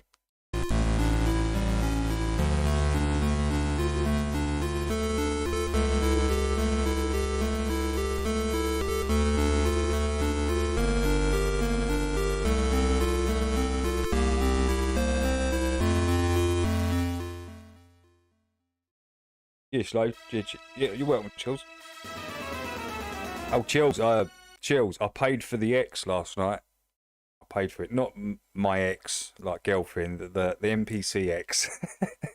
I paid for my X, the NPC X. Yeah, so that's now been bought. It's around my mate's house, and he's putting a solid state in there, and £3,600 worth of samples and packs and stuff, and yeah, it's gonna be a beast. I can't wait to get it, man. Should be getting it either today or tomorrow. Awesome though, yeah. Thank you, Tommy. I'm pretty high as well, actually. I've been just like slowly puffing away, and yeah, this chocolate, it kind of creeps up on you. You know, think you're alright. The next minute, you're fucking dribbling down your chin. Oh, kind of. But yeah, it's pretty strong stuff.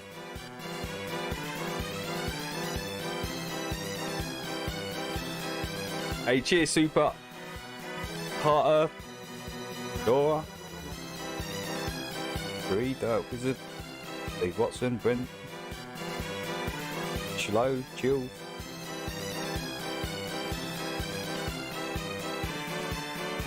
Yeah, I can't wait, dude. So yeah, so it's the 15th for this. It'd be the 15th for this of next month, Bills. Or between 15th and 18th of next month. You. Cheers, Dorian.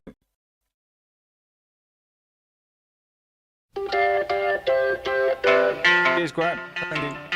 I thought love was only true in fairy tales, and for someone else, but not for me.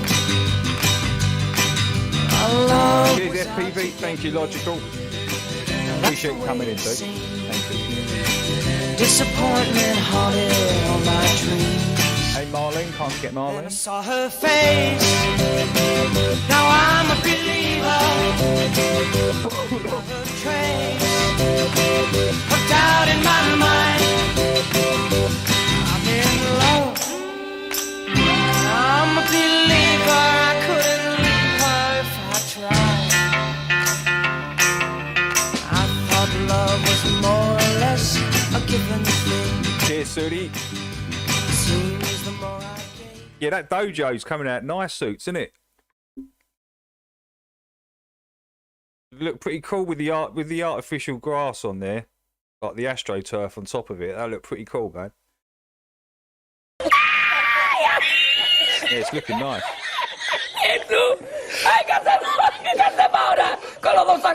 Cheers, Brent. Hope you get well, mate, with the chest. It's Gem Panda. Yeah, Gem. I think Gem might be popping in here under weird names. I think he come in the other day under a weird name. I just thought, who's that's got to be Gem Panda. Said something like that. I'm a globe something else or something.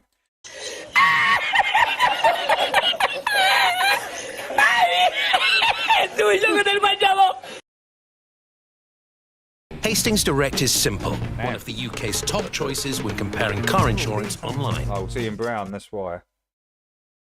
Can't do nothing. Pure pet food, take one. This Sorry, guys. is kibble. Never used to have this trouble. This for every Never used to have this trouble. We don't need no stinking badges. Thank you, Fiona. Have a great weekend, yeah.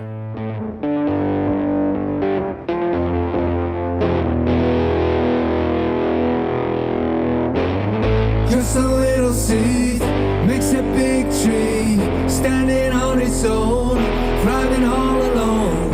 Just a little seed makes a big tree, grow so high, gonna seed makes a big tree. Its roots deep, branches far and wide. YouTube studio has settings in it. Yeah, I'm gonna have to look for the. Can you hear me? I have to try and figure out how to get the comments back on. I thought I tried, but I will try again. I'll go and take a look.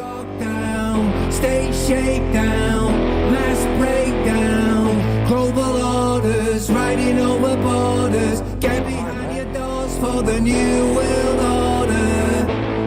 I've got like ad blocker plus. Like there's a ad blocker ultimate or something that I need to look at. So I think that's what I'll be looking at. Evil and his needle, Dr. Evil with a master plan, a false vaccine. Hey, Hidden. Like a bad dream. I'm doing great, mate. Thank you for asking. Every woman, child, and man, the plans to chip us all to have complete control, the land, the sky, your soul. Peace like silence in the snow.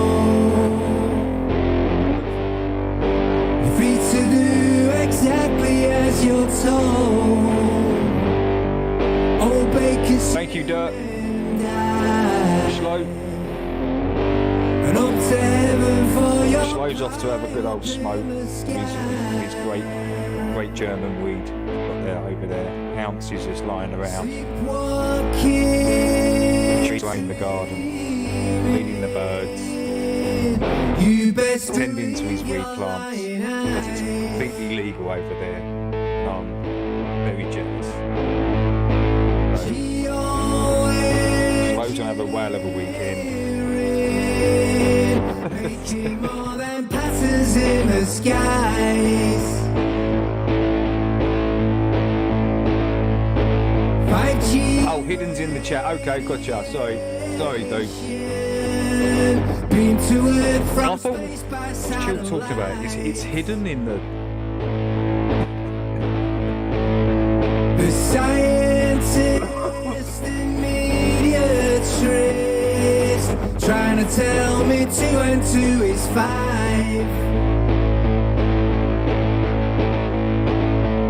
Excuse me while I mention the strategy of tension, mass mind manipulation, psychological operation, the general population hypnotized right in front of your eyes.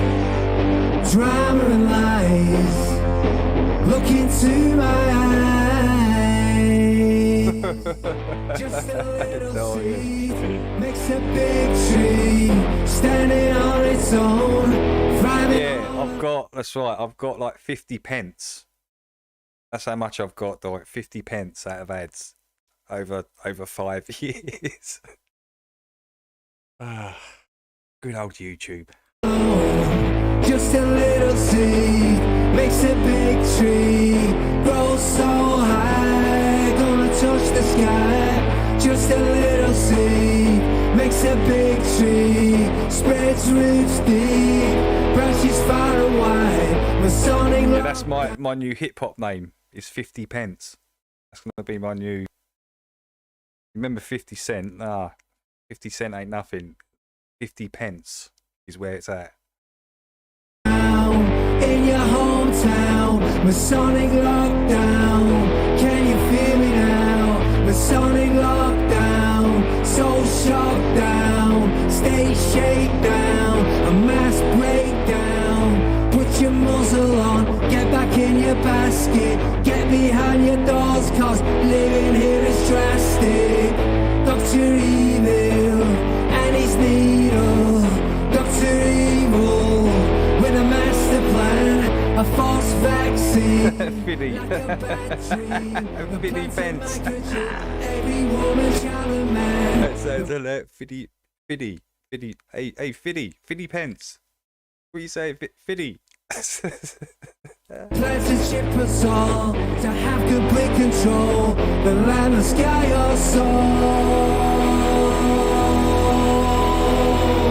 Na na na na, na na na na, na na na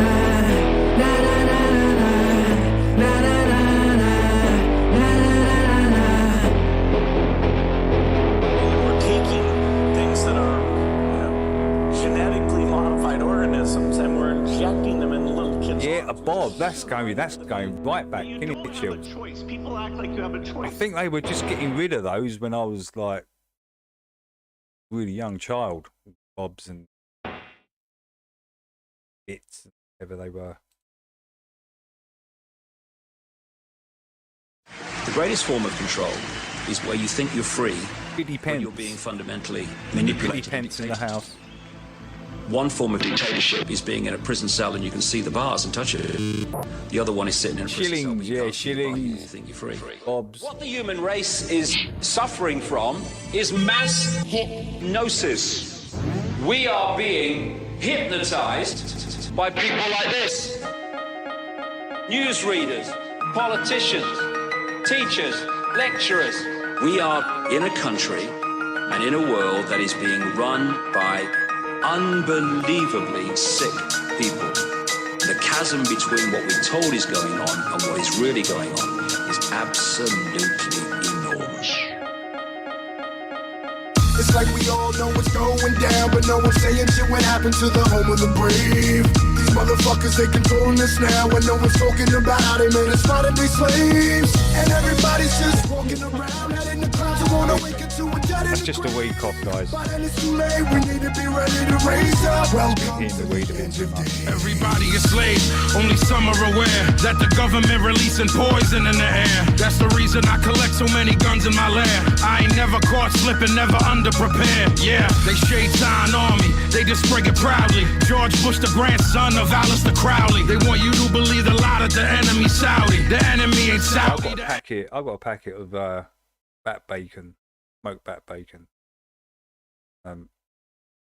But I'm scared to put it on just in case I forget that I've put it on and nearly burned my house down, my flat down. Can't be having that again. Enemy around me. It's fluoride in the water, but nobody know that. It's all. I'll just leave it till tomorrow. Eat it tomorrow morning. So a prominent ingredient in Prozac. For real? How could any government bestow that upon people who believe in political throwback? That's not all that I'm here to present you. I know about the Black Pope and Solomon's Temple. Yeah. About the Vatican assassins and how they will get you, and how they clone Barack Hussein Obama in a test. Yeah, I know. I've got. Know what's going down, but no one's saying shit what happened to the home of the brave. These motherfuckers. I've got some eggs and mushrooms as well. I might just use it for a little fry up tomorrow morning. On this now, when no one's talking about how they made us fight and be slaves, and everybody's just walking around out in the clouds who wanna wake up to a dead in the grave. I know, Joy. We need to be ready to raise. Oh, you bake it? Really? Whoever built the pyramids had knowledge of electrical power, and you know that that's the information that they suppress and devour. Who you think the motherfuckers that crashed in the tower? Who you think that made it turn into ash in an hour? The same ones that invaded your own, the ones that never told you about the skeletons on the moon. Yeah, the ones that poison all the food you consume, the ones that never told you about the I've got some applewood smoked bat bacon. Damn. Why would that even come as thickly cut smoked wood? What was that? Some crazy ass bacon. Applewood smoked bacon. And that's still in your fridge? Sir, well, what's going on? Get that in the pan. Get that straight in the pan right now. a surprise? Yeah, the beast Azzholes, your love made you die. It caused cancer and it cost a lot of people their lives. Do y'all know about Bohemian Grove? How the world leaders sacrificing children in robes? Lucifer is God in the public school system. I suggest you open up your ears and you listen. It's like we all know what's going down, but no one's saying shit what happened to the home of the brave. These motherfuckers, they controlling us now, and no one's talking about how they made us fight and be slaves.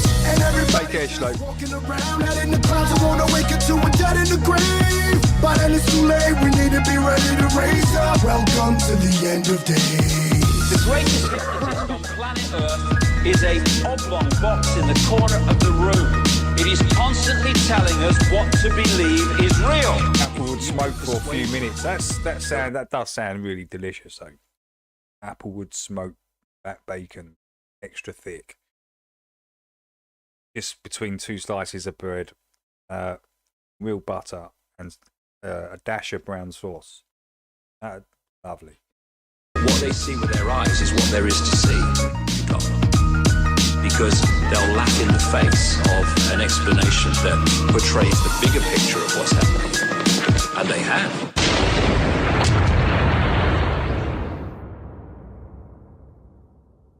Righty.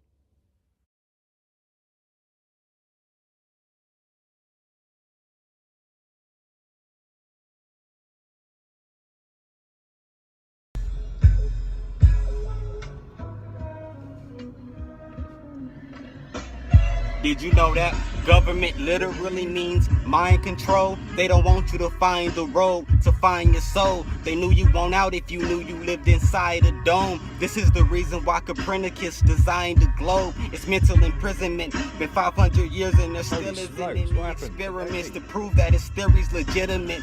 Flat Earth, they don't want you to research or consider it.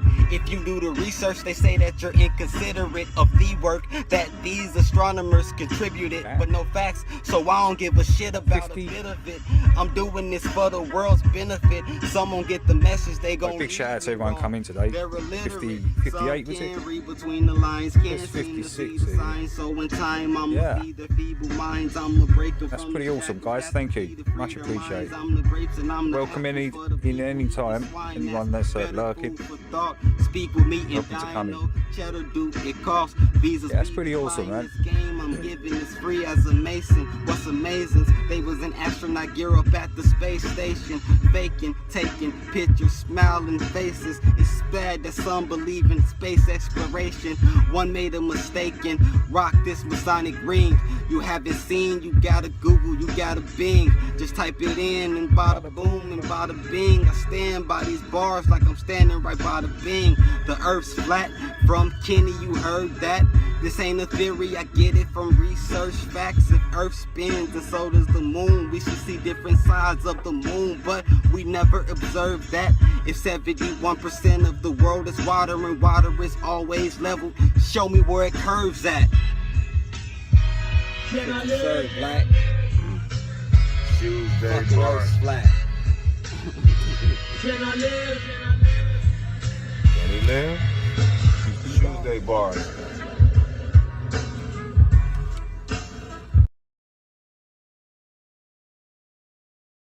"25 years I've been on the force. I've seen every kind of sick, depraved act known to humanity, and still, when I see a black man walk by who has more money than me, I want to vomit my gizzards right into the gutter. But why? Maybe there is no reason. Maybe there's just a big blue ball out there that's mostly covered with water and we're just going along for the ride." DJ Ill Will. Oh, this is Mo jiggling balls in your mouth all day, every day.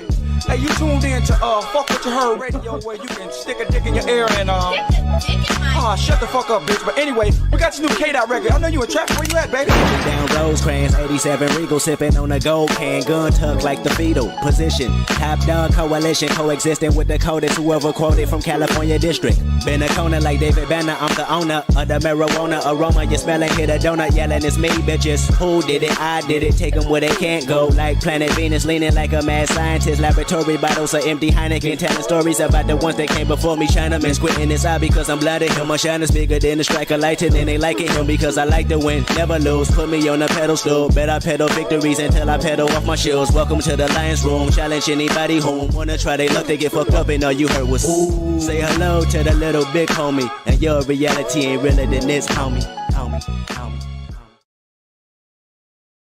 Righty. Just our common sense everyday perception of the Earth. It is flat as far as we can tell. Thank you, Rick.